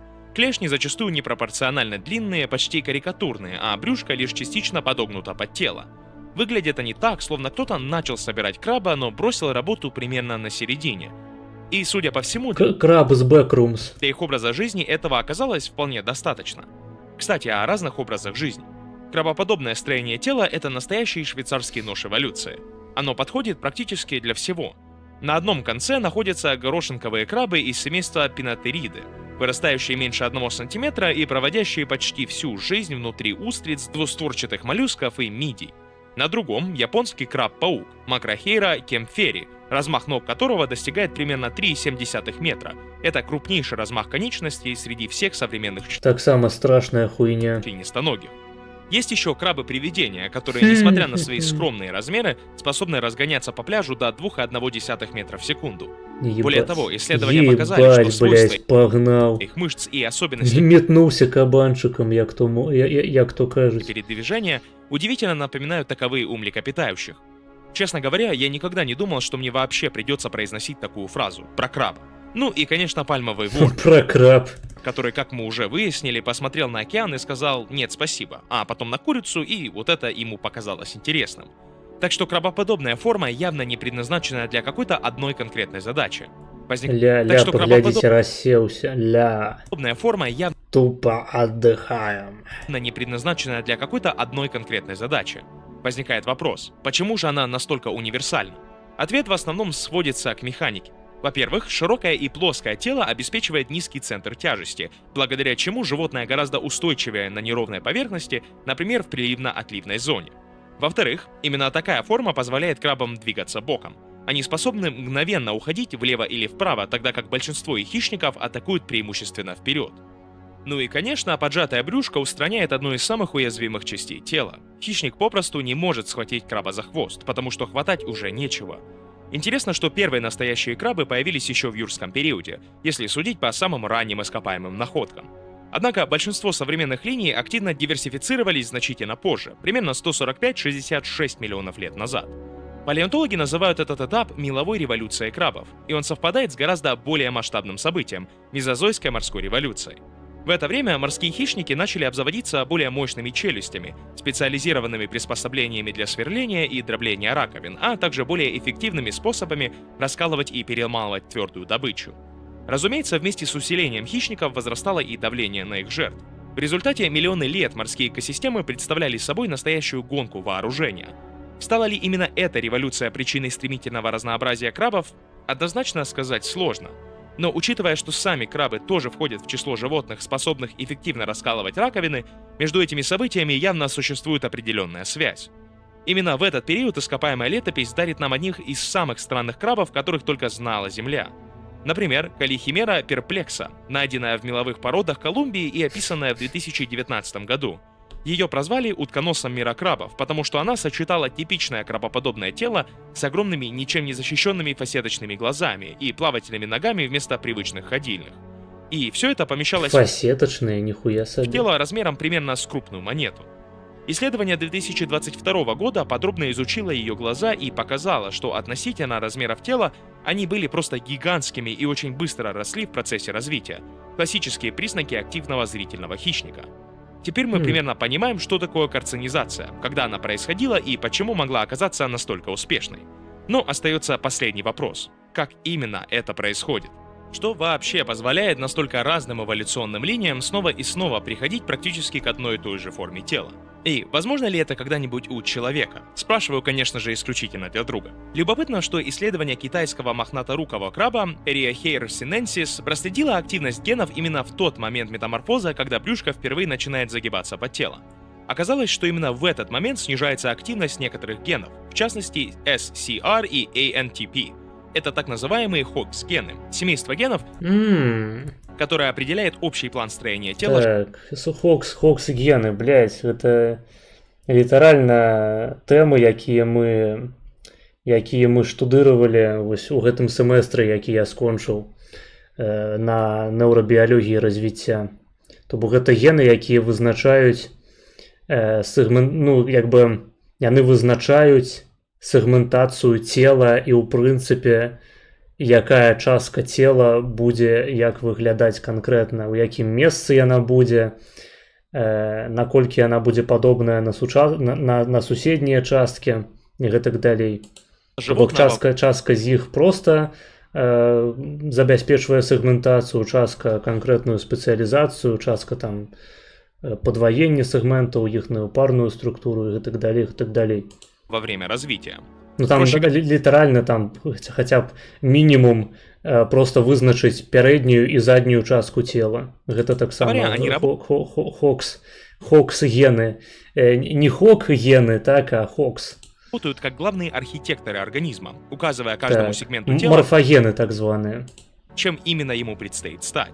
Эти гены невероятно древние и встречаются... HOX-гены, так уже, короче, так уже. Я предсказал твой жарт. Практически у всех двусторонне симметричных животных, от мух до кенгуру. Именно они лежат в основе формирования общего строения тела. У краба в определенные моменты развития активность этих HOX-генов снижается, что и запускает процесс брахиуризации. Получается, характерный крабовый облик вовсе не требует каждый раз изобретать новые гены. Гораздо важнее вовремя уменьшить или усилить активность уже существующих генов. Другими словами, любая линия десятиногих ракообразных... Ну так, але у нас з суставаногімі зусім іншыя сегменты, таму Хокс-гены у нас просто зусім іначай працуюць. Я ўжо не кажу пра тое, што ў нас карапакс адсутнічае, то бок экзошкелет як такі. А у всех у них имеются эти древние Хокс-гены, потенциально обладает необходимым набором инструментов. Чтобы стать похожими на... Хокс-гены гэта так, гэта унікальная хуйня, гэта не толькі ў ракаабразных, не толькі ў суставаногіх, у беспазваночных, гэта у нас таксама працуе як морфогены. Им не обязательно создавать совершенно новый план строения тела, достаточно немного перестроить уже существующую программу развития. Впрочем, подобный принцип лежит в основе множества эволюционных изменений. Пока что это лишь объясняет механизм брахиуризации у настоящих крабов. Используют ли независимые линии аномуры те же самые генетические рычаги, ученые до сих пор не знают. Ну, а если вас все еще волнует главный вопрос, нет, люди-крабы в обозримом будущем нам не грозят. На этом мы закончим. Эх. Друзья, походу наконец свершилось. Стопе, плакал мой краб-пераход, походу, хлопцы и девчата. Круты канал, блин, трэба подписаться. Будем яшчэ глядзець. Ну што ж, усё на гэтым. Даглядзелі мы апошняе відэа на сёння. Дзякую всім, хто данаціў, дзякую всім, хто глядзеў нашу трансляцыю. Пад канец засталіся самыя трывалыя, самыя адданыя. Вам таксама дзякуй. Дзякую всім, хто будзе глядзець гэта ўсё ў запісе. Не забывайце ставіць падабайкі і падпісвацца і шэрыць маю трансляцыю. Подписывайтесь на гэты канал на Ютубе, подписывайтесь на канал на Твичы, на Кіку, подписывайтесь на канал у Тэлеграме, асабліва новенькія, якія прыйшлі. Подпишитесь на ўсю хуйню, долучайтеся да серверу у Дыскордзе.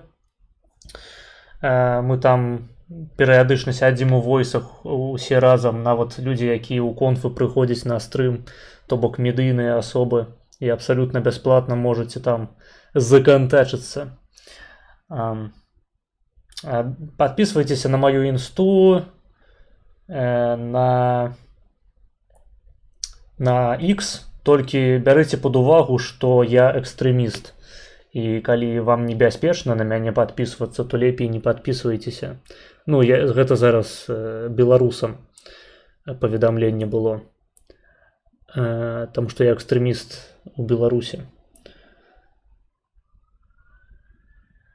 Так, далучайцеся да нашага прыватнага чату ў Тэлеграме. Гэта можна зрабіць праз падпіску на Патрыёне за $2 ў месяц на ўзроўні мецэнат. Вось, пераходзьце па спасылках у апісанні, там знойдзеце ўсю дадатковую інфармацыю і магчымыя спасылкі, пра якія я забыў сказаць. И таксама не забывайте падтрымліваць мае стрымы донатам. Спасылкі на донаты знаходзяцца, як водзіцца, у апісанні. Вось, на сім з вами развітваюся. Пабачымся ў пятніцу. Вось. Усім дабранач. Прыемна адпачыць. Хто працуе заўтра, прыемна папрацаваць. Ну і да пабачэння. Давайте. Усім дзякуй.